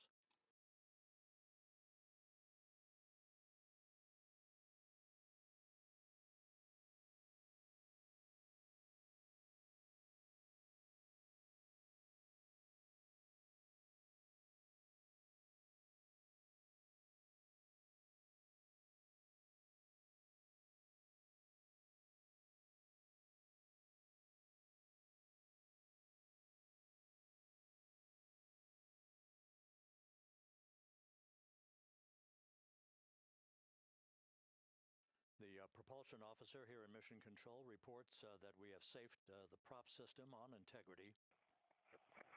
Can you say again, that was very weak and broken?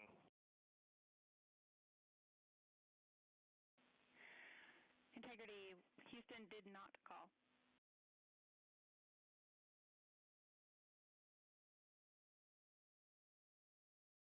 Copy that, Houston. It might have been on the SAR radio. Stand by.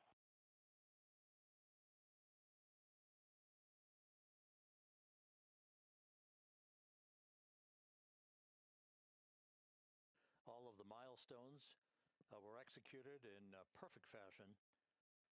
Integrity entering the Earth's atmosphere right on time,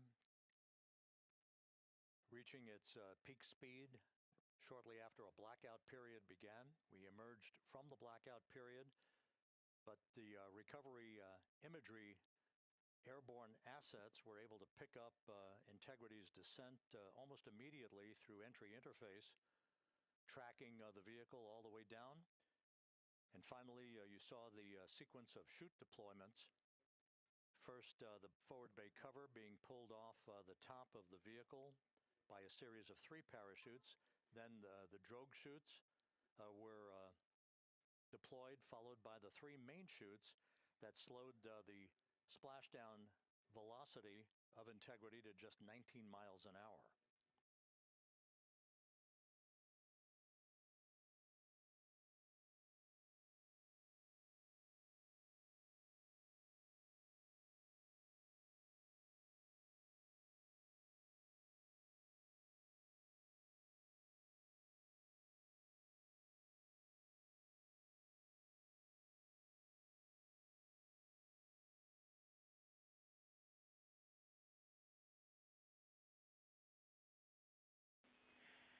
Integrity, Houston, with no joy on SAR and SAT phone, we'd like you to command an additional 15 minutes for a total of 30-minute power down delay.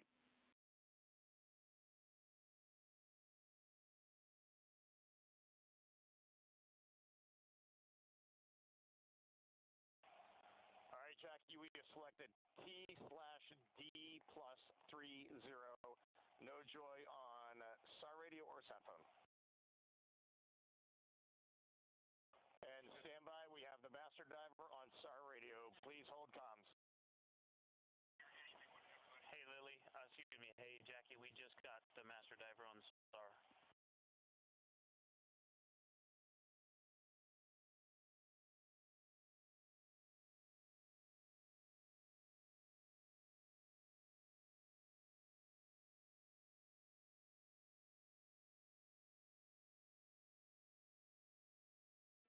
Good view of one of the fast boats. Integrity, Houston, if you are happy with your comm with Master Diver, you can go back to the 15-minute power down.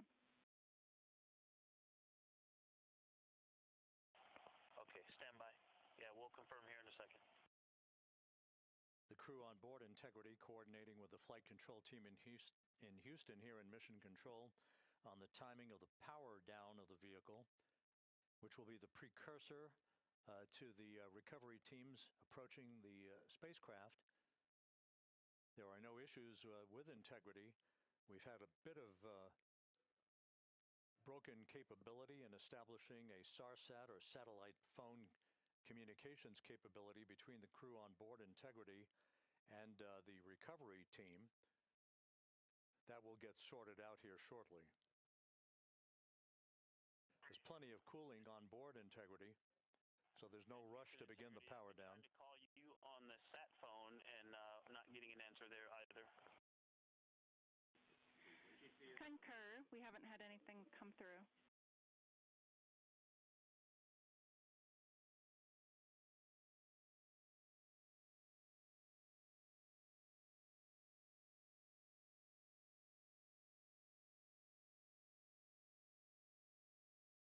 And Houston, if you could relay to recovery that we hear them, but it does not appear as though they are hearing us.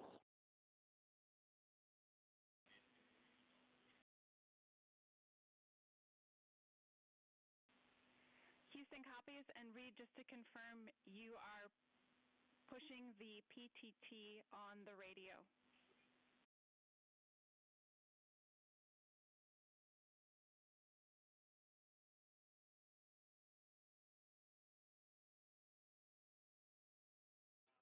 So as we continue to sort out the communications between Integrity and the recovery teams, we are standing by for the initiation of the power down procedures that, as you see, the recovery teams are moving towards the side.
receive well wishes and to share the mutual glow that exists in the wake of a textbook mission for integrity on the front screen here in Mission Control.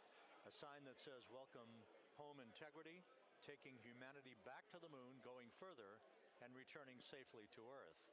So all of that jubilation, part of the post-splashdown activities, even as we await the crew being extracted from the vehicle to be hoisted onto Navy helicopters for the trip back to the USS John P. Murtha.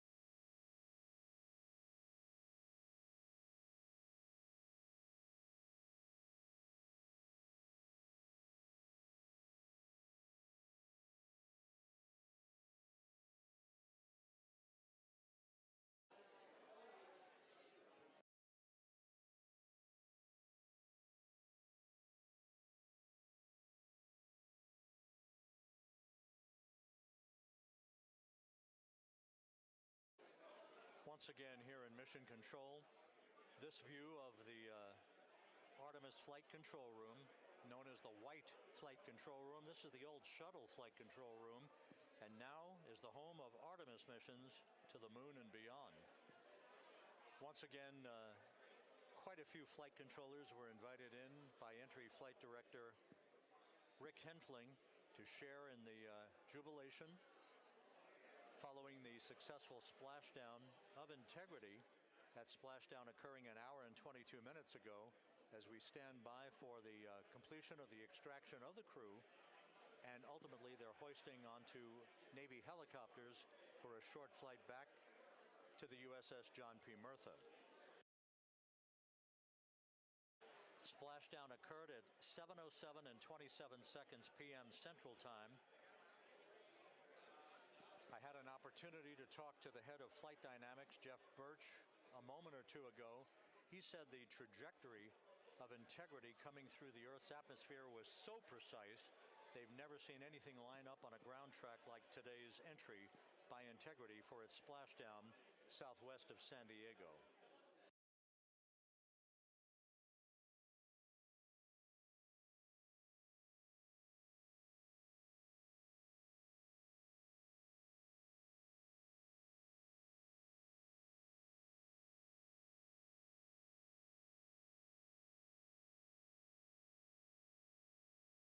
And the initial, you can hear it.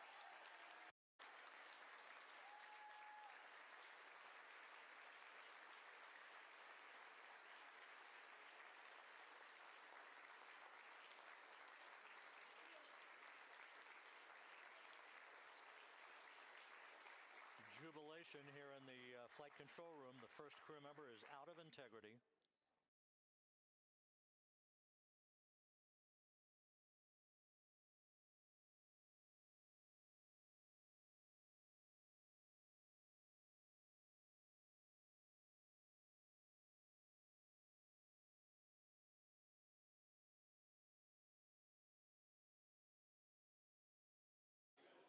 We are expecting the other crew members momentarily to be extracted.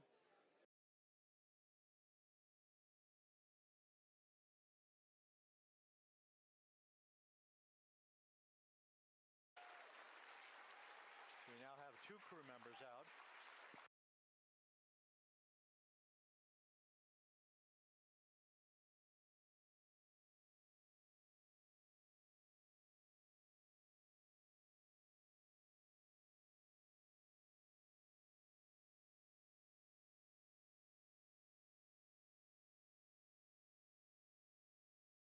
Two crew members out, two to go.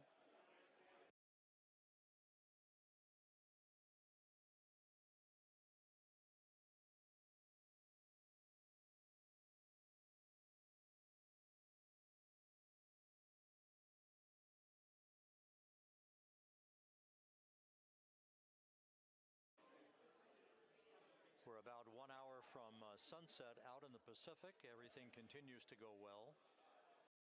Integrity's systems functioned perfectly during its entry back to Earth. And Reed Wiseman, the commander who will be last out of the vehicle, reported that all the crew members were feeling very well.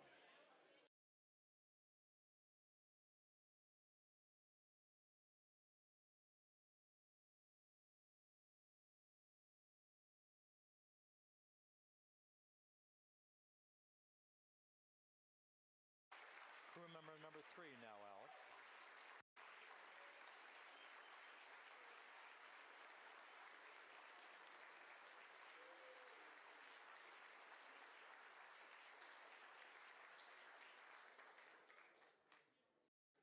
And now standing by for the commander, Reed Wiseman, who will be last out of his ship. Bobbing in the Pacific under almost ideal conditions, Integrity spanned 694,000 miles during its journey from launch to splashdown.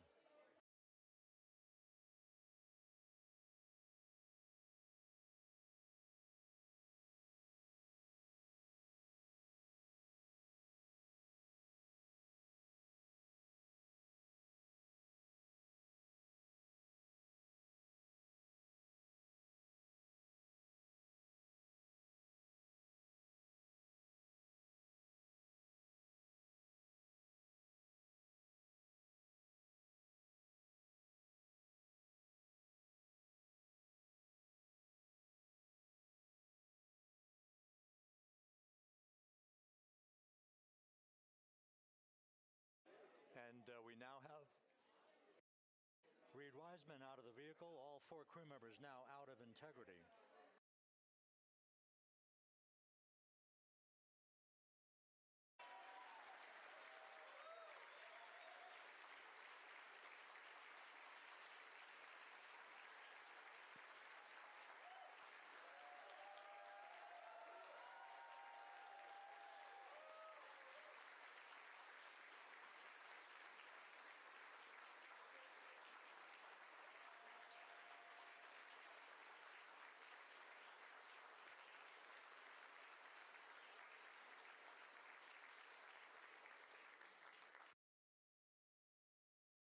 Once again, all 4 crew members now on the front porch, and the procedure to begin hoisting them up to these 2 Navy helicopters hovering overhead will begin shortly.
This is Mission Control Houston. The mission is over, but the melody lingers on as jubilation continues here in the flight control room.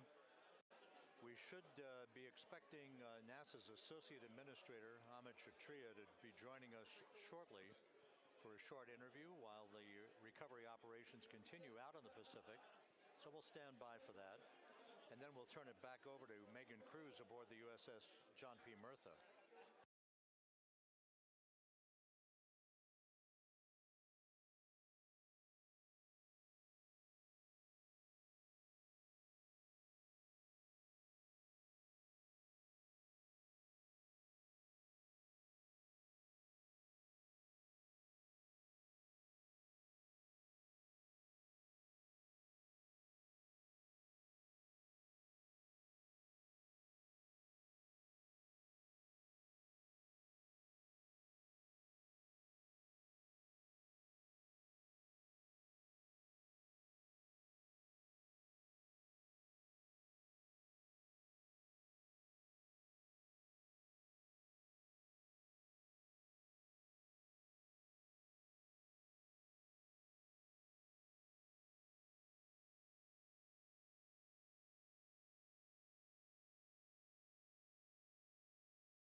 Mission Control Houston here in the Artemis Flight Control Room.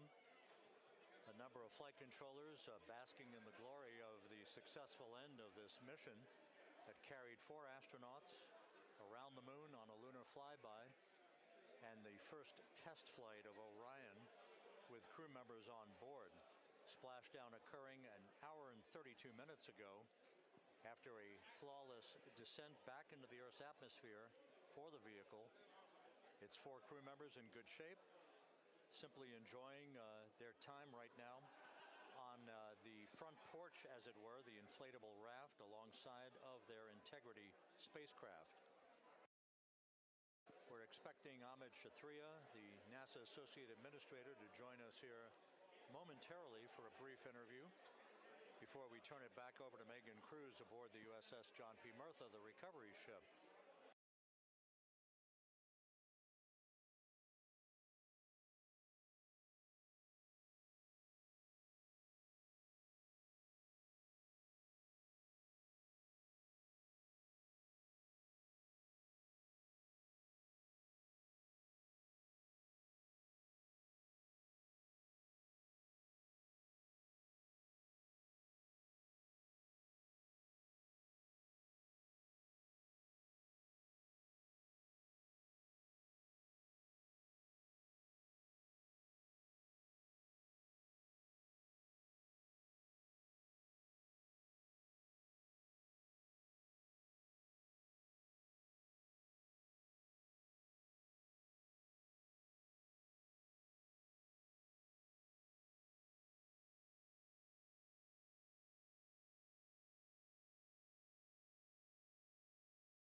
This is Mission Control Houston.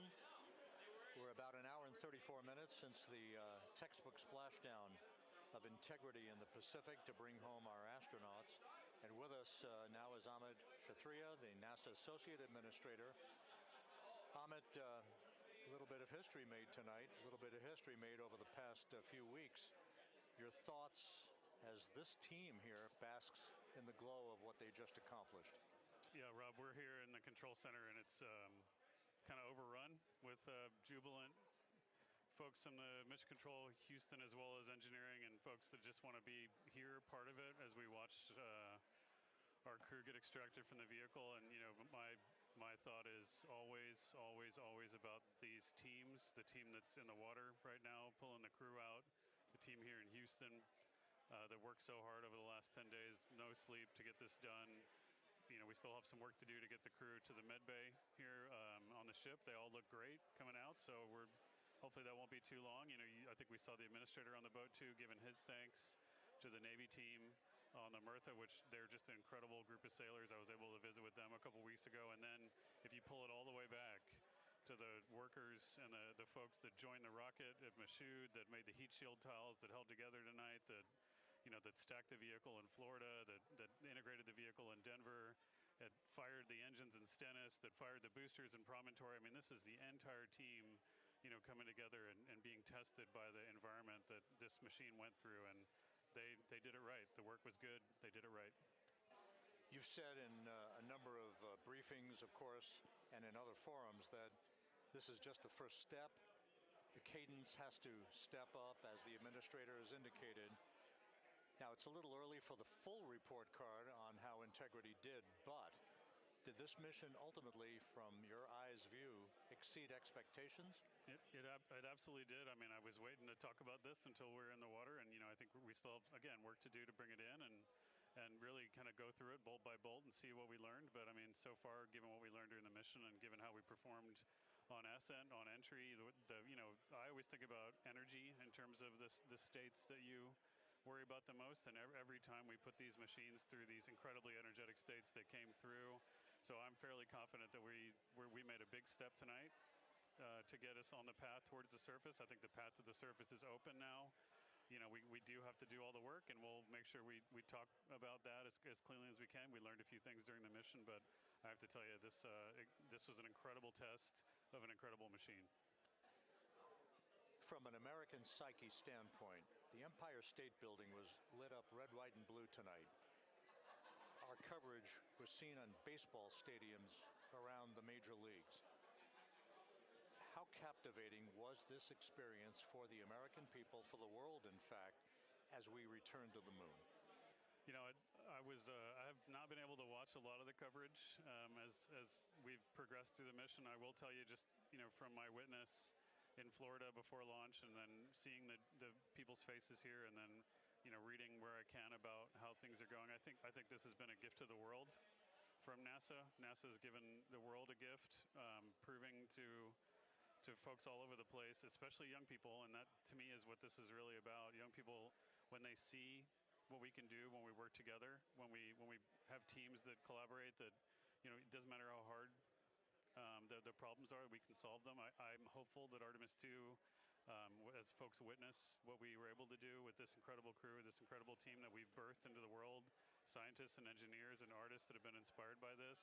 And even if they don't come work in the program, which separately they should come work in the program because Lord knows we need the help, but even if they don't want to come work in the program, hopefully they grow up to recognize they can do amazing things when they work together and contribute to society and be good citizens and really change the way, the challenges that are coming in the world are overcomable if we work together like this. And one final question. Flying to the moon, we did it. We've done it again this past week and a half or so. But the engineering that went behind the design of this mission and the precision, the pinpoint precision of this vehicle entering that entry corridor, it's almost mind-boggling. Yeah, it is incredible when you think about the energies involved and the uncertainties involved. That when we inserted the vehicle into orbit, it was 99.2% down the middle. When we dropped the vehicle right on top of the fleet here, our guys knew exactly where to go, but the guidance was perfect. And it's interesting. I've got this question a lot over the last few weeks about, we did this before 53 years ago, and that I think it is a reasonable thing to contemplate, like what's gone on since then. And what I'd tell you is, when we did Apollo, which again, the more we learn about what they did, the more magical it seems what they were able to accomplish given the technology and the learnings that they had. But when we did Apollo, the architects of Apollo, Gilruth, Seaman, von Braun, Mueller, what they really, really wanted to do, as they were contemplating what it meant to expand our range of action to the lunar surface, what they wanted to do was learn how to live and work in space for a long time. They wanted to do that first before they were confident they could expand their range of action to the moon. Now, of course, the politics of the time and the mission at the time was different, and so they had to go straight to the moon and bring people home. And then after that, the program kind of lost its momentum. But after that, NASA kept moving along those paths, right? So we recognized during Apollo that reusability was going to be important. We spent a lot of money on those machines, and we spent a lot of money on these machines here. But we recognized that reusability was important, which is why we built a winged space plane called Space Shuttle, and then we used that reusable machine to build a space station. And we learned for 25 years how to live and work in space, and have been able to develop technologies that can enable exploration. So really, what I think is now, 53 years later, we're at the point where the architects of Apollo would have been pleased that we're now ready to actually go back to the moon and go back to stay, because we've learned all the things we needed to learn. There's a lot of people pleased here tonight, and we really thank you for joining us. Amit Kshatriya, NASA's Associate Administrator, as we begin to hoist the crew onto the helicopters to head back to the recovery ship. Thank you very much, and congratulations, Amit.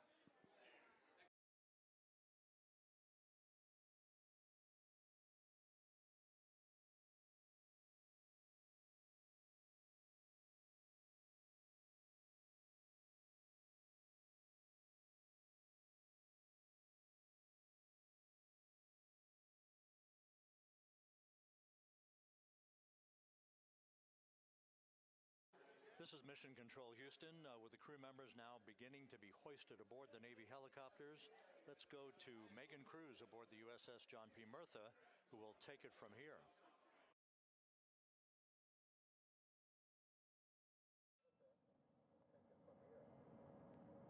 Hey, Rob, yeah, back on the bow of the ship here, we are seeing the helicopters circling Orion.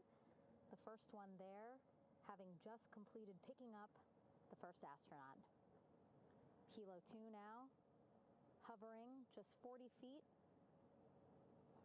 above the front porch, lowering a recovery specialist out of the helicopter.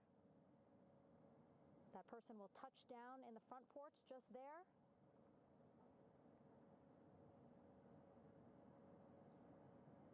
The crew members already outfitted with a harness that will allow them to quickly attach to the hoisting device.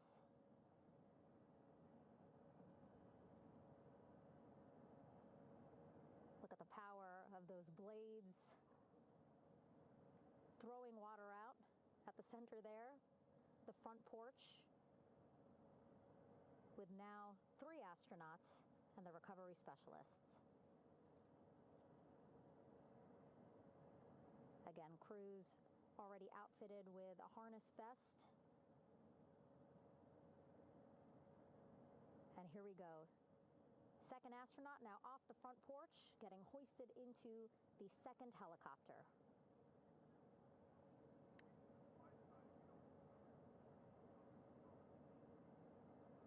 That helicopter will now hover just a distance away to give room for the first helicopter to come back and pick up the third astronaut.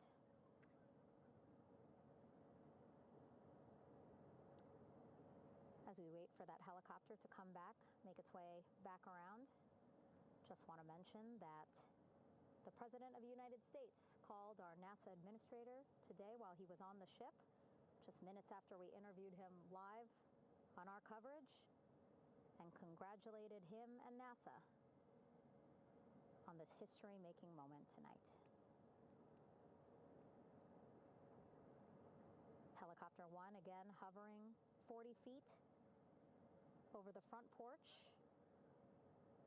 We will soon see another recovery specialist getting lowered onto the front porch.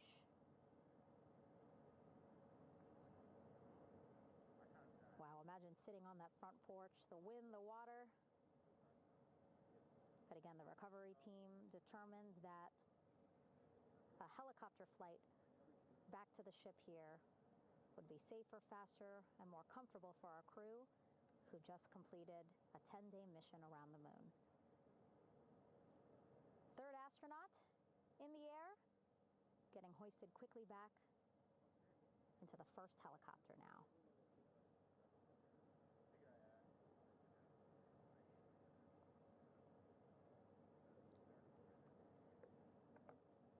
That first helicopter now on its way back to the ship here. We will soon see it land in just a few minutes.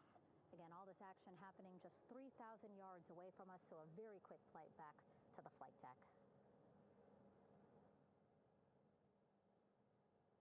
And now the only person left on the front porch, Commander Reed Wiseman.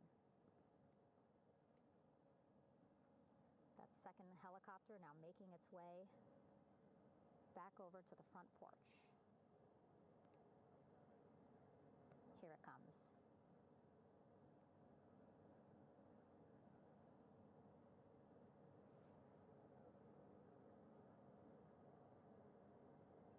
Making its final approach here.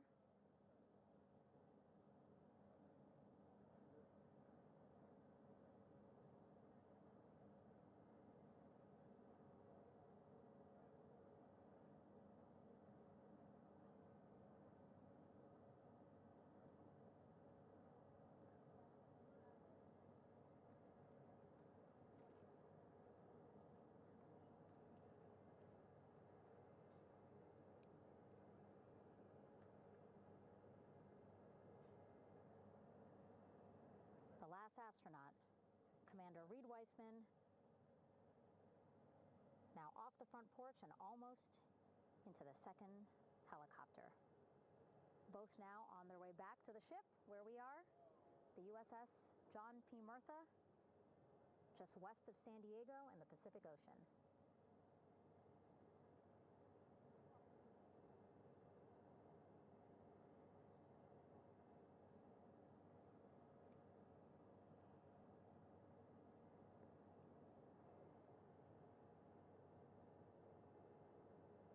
Exciting to see our 4 crew members minutes away from landing on the flight deck here on the recovery ship.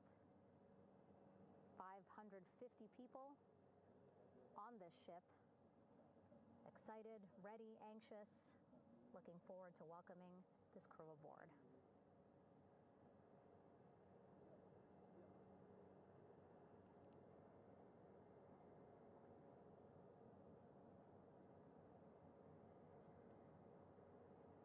Watching them now with our own eyes, close to the ship here, hearing them begin to hover on the flight deck, which is just across from us, here on the bow.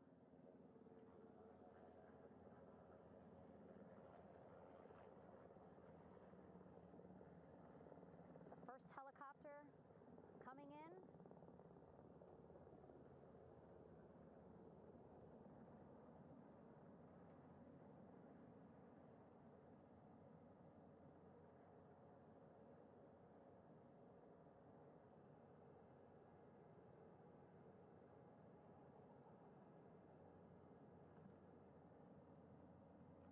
Wheels down. Wheels down of the first helicopter carrying 2 of our Artemis II crew. Pilot Victor Glover and mission specialist Christina Cook.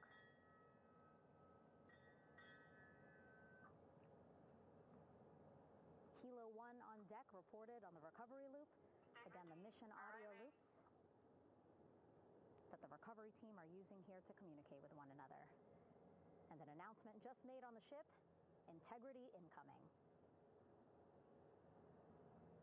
2 more helicopters on their way to the flight deck, one carrying the crew, the other, one of our imagery helicopters. Again, kudos to our imagery and aerial teams for giving us these beautiful views of history in the making. Set amid a gorgeous, soon-to-be sunset here in the Pacific Ocean.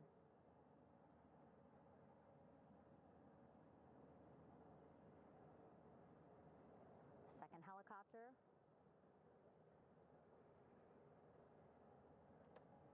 making its approach of the flight deck.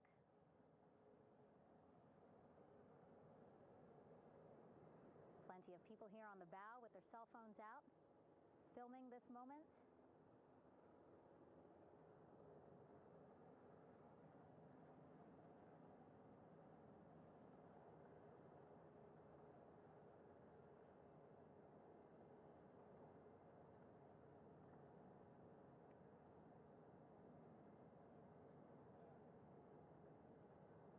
Some impressive flying here by the Navy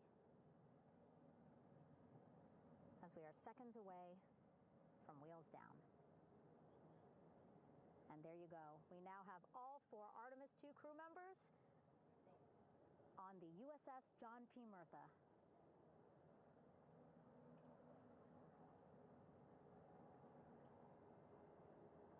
I'm sure they're happy to be out of the water and on this recovery ship with, again, 550 people on board, ready to welcome them home. But first, as we've been saying throughout the broadcast, just making sure the crew feel good. We reported that they were feeling good when they were in Orion, but those were just initial, quick, verbal assessments of how they're feeling. Their destination tonight, the medical bay here on the ship, right after we power down the helicopters here.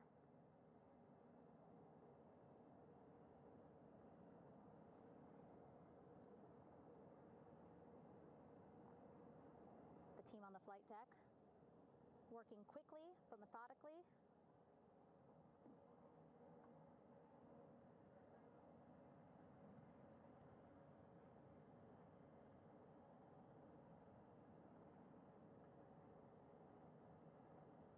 Waiting for just one more helicopter to touch down.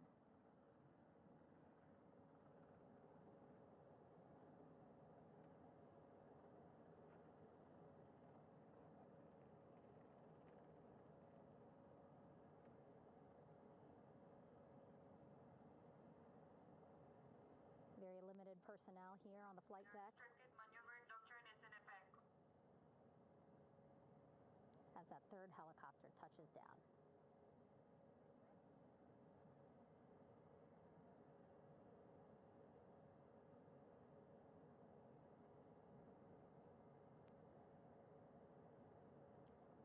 The ship is at flight quarters. Stand clear of weather decks, ACO frame 095, or no cover stop side, thrown articles over the side, hold all trash and garbage on station. Flight quarters. While just a few folks on the flight deck itself, there are plenty more on some upper decks. I see in some of our views Wing walls, vehicle storage area, and a very packed crowd overhead. Announcements being made over the ship's loudspeaker system, reminding folks to stay clear of operational areas like the flight deck, so that teams can work quickly to get the crew off of the helicopters and into the medical bay.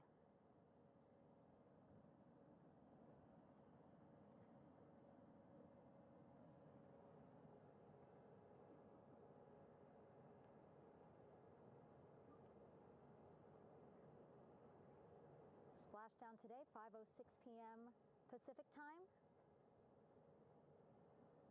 We are within 2 hours of that splashdown time, and already we have all 4 crew members on the flight deck of the USS John P. Murtha.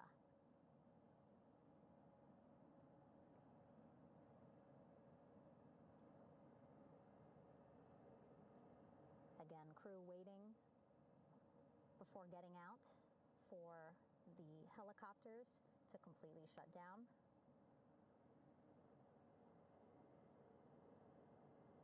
Safety, of course, very important to NASA and the U.S. military.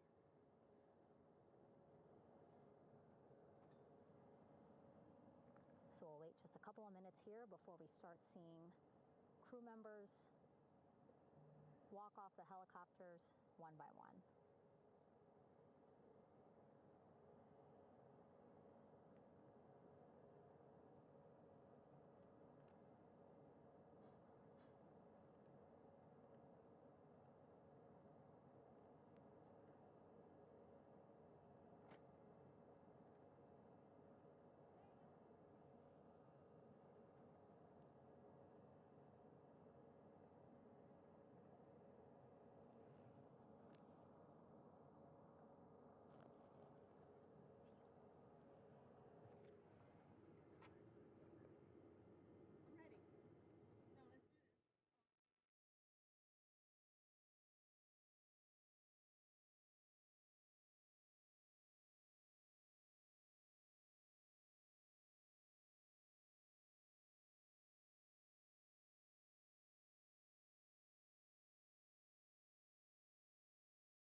All right, and now here we see pilot Victor Glover and mission specialist Christina Cook sitting on the edge of one of the helicopters, looking in great spirits. That familiar smile and laugh from Victor, I can see it from here. Christina, I'm sure, feeling the same way, just blocked a little bit by our camera here, but we'll see her here shortly. a photographer taking their pictures. Victor saluting folks on the flight deck. They look like they're in great spirits. Happy to be home, I'm sure.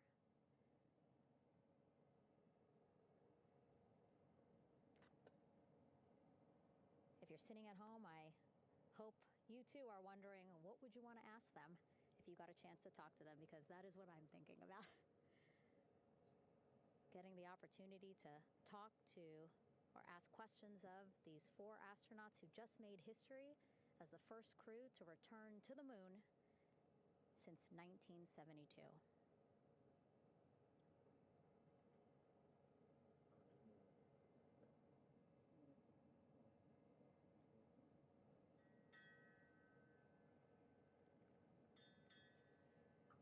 Oh, there we see Christina there, also smiling, finally peering out, waving at the cameras. Hello to you too, Christina, yes. Welcome back. Welcome, welcome home. A loudspeaker announcement on the ship saying, "Welcome home, Integrity."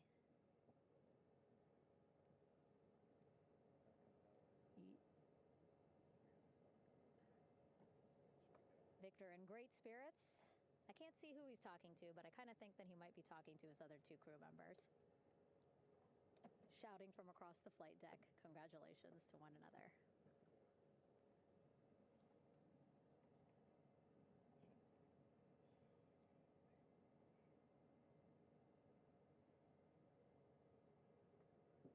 And so now we see some Navy personnel walking up to the helicopter. This is again the first helicopter carrying pilot Victor Glover and mission specialist Christina Cook. Both have taken off their helmets now.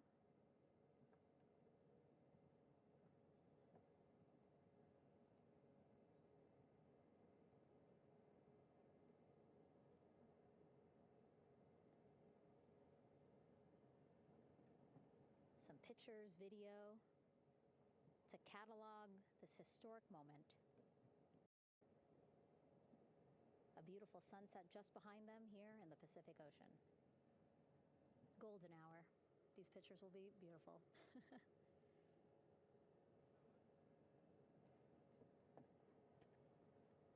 Now we see NASA Administrator Jared Isaacman. He is on the flight deck, as well as Flight Surgeon Rick Schuring walking over to Victor and Christina first. We saw the administrator walk over to the other helicopter, which is carrying Commander Reed Weissman and Mission Specialist Jeremy Hansen.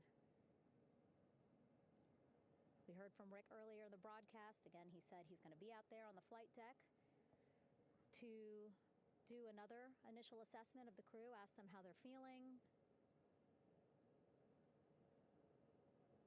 anything bothering them. But again, from what I'm seeing, they look like they're in great spirits and feeling pretty good for folks who just traveled 695,000 miles from Florida to the moon and now here to the Pacific Ocean.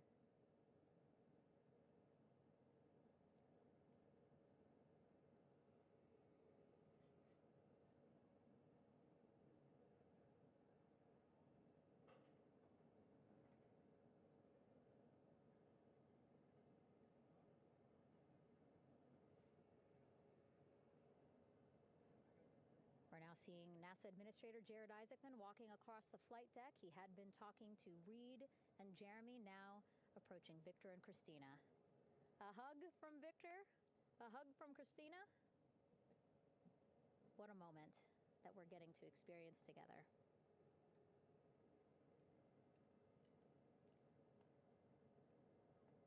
I'm sure congratulatory words. You know, we got to speak to the administrator live on this broadcast as well, and he said the kid in him right now, giddy, absolutely giddy at what we were able to accomplish today. Returning them home safely and in good spirits after a 10-day mission around the moon. And here we go. We're seeing Jeremy walking, waving across the flight deck, now on his way to the medical bay.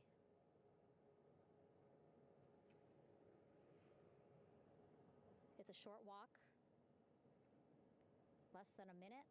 Again, that's why the recovery team decided to use helicopters to get them on the flight deck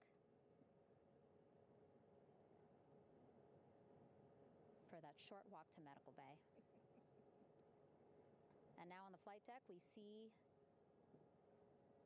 the chief of the astronaut office, Scott Tingle. Rick Schuring switching places. He's going over to the other helicopter. Big hugs from Victor, Christina to Scott. Again, a gorgeous sunset setting the stage for this recovery tonight.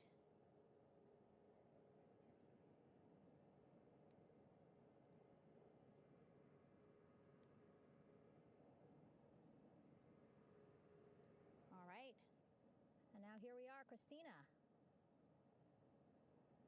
making her way, looking thankful, grateful, happy to be home.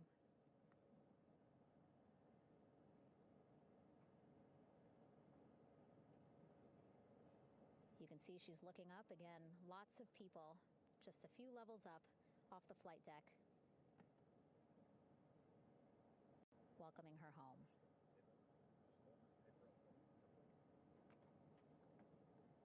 Scott holding the door like a gentleman, but back on his way to the other crew still on the flight deck.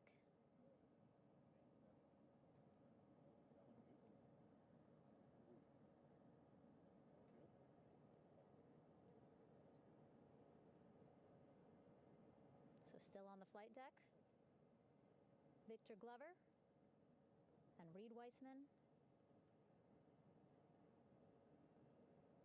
It looks like Victor will be the next one headed to medical bay. More hugs, more hugs. He's a hugger.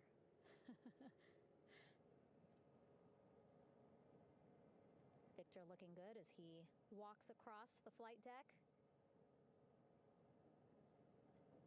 NASA administrator applauding. Victor applauding for all the folks on the ship with him who played a role in their safe return today.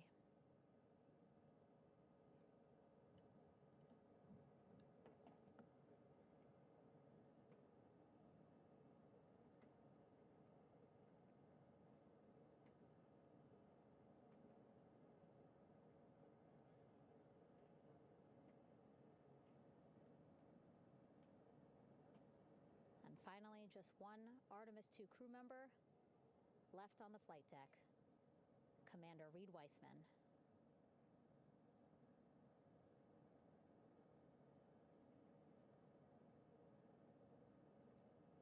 Applause from the group there on the flight deck, I'm sure, as well as on the level just above them, packed with people. Reed looking good as he takes his steps towards the medical bay.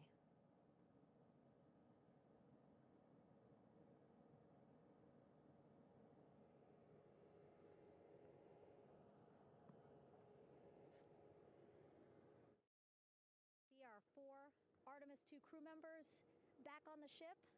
Again, now they will head into medical bay, where they will be assessed by flight surgeons from both NASA as well as the Canadian Space Agency.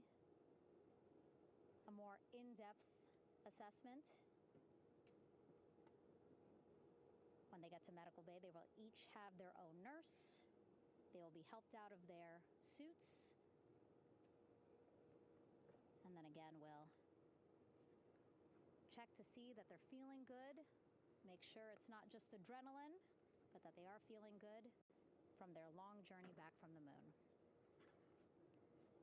Beautiful shot of that sunset, illuminating our flight deck.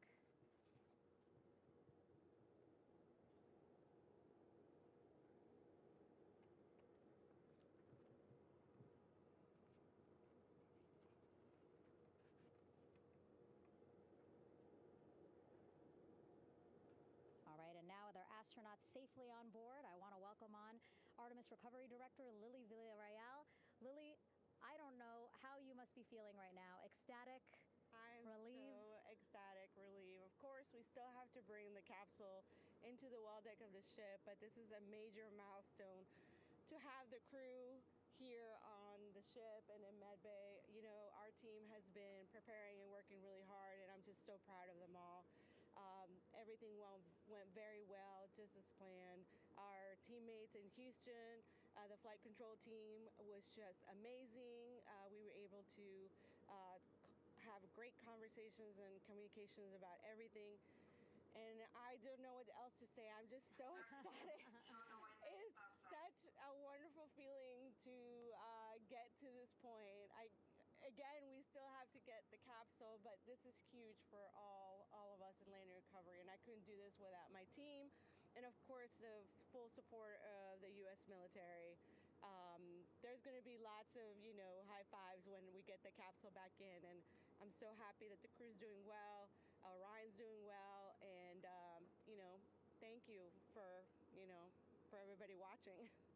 Yeah, it was great to watch the crew come back to the ship with you. How were you feeling when you were seeing them looking so happy to be home and feeling really good? The funny thing is that we had video of them from inside the Orion vehicle.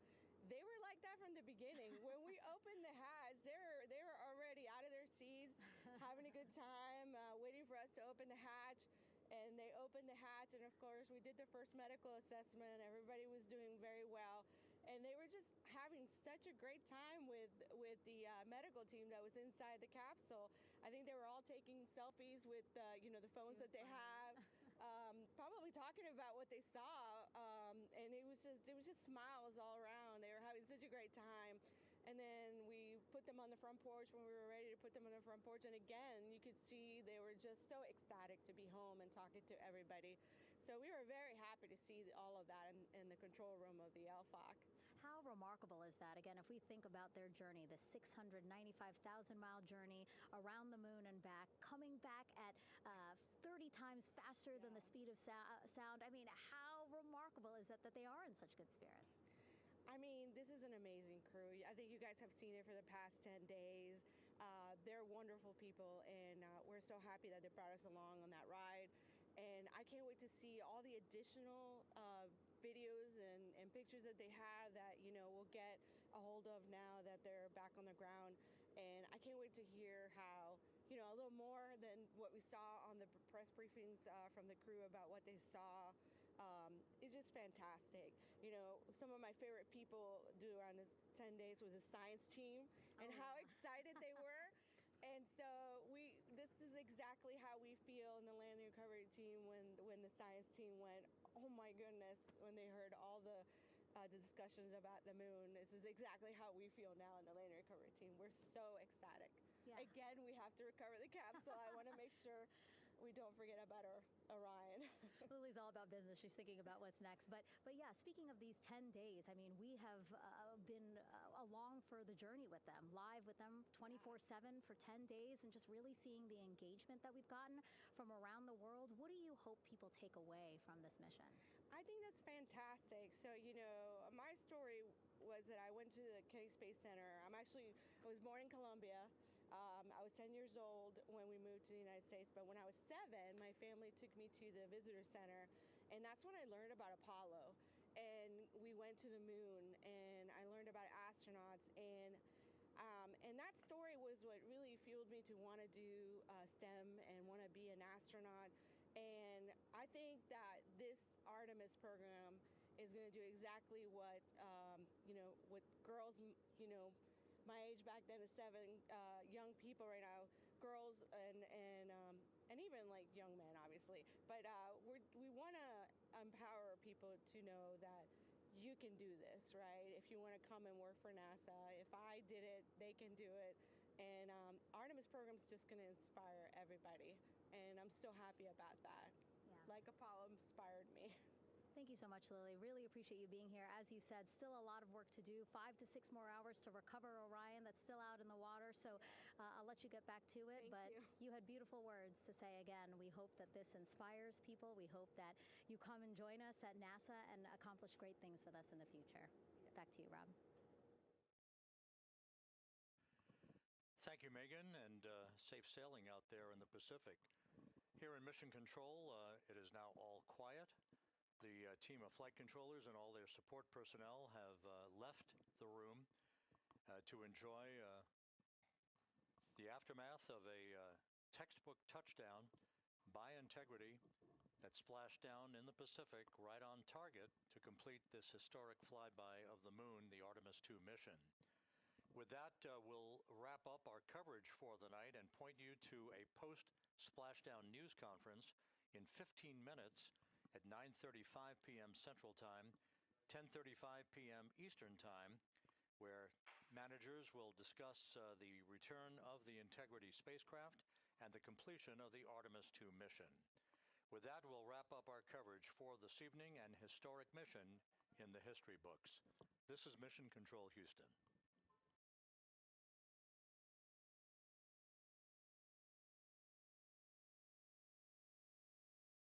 Main chute deploy. And we have 3 good main chutes. Houston Integrity, splashdown, sending post-landing command now. Splashdown confirmed. Copy splashdown, waiting on VLDR. Splashdown confirmed at 7:07 p.m. Central Time, 5:07 p.m. Pacific Time.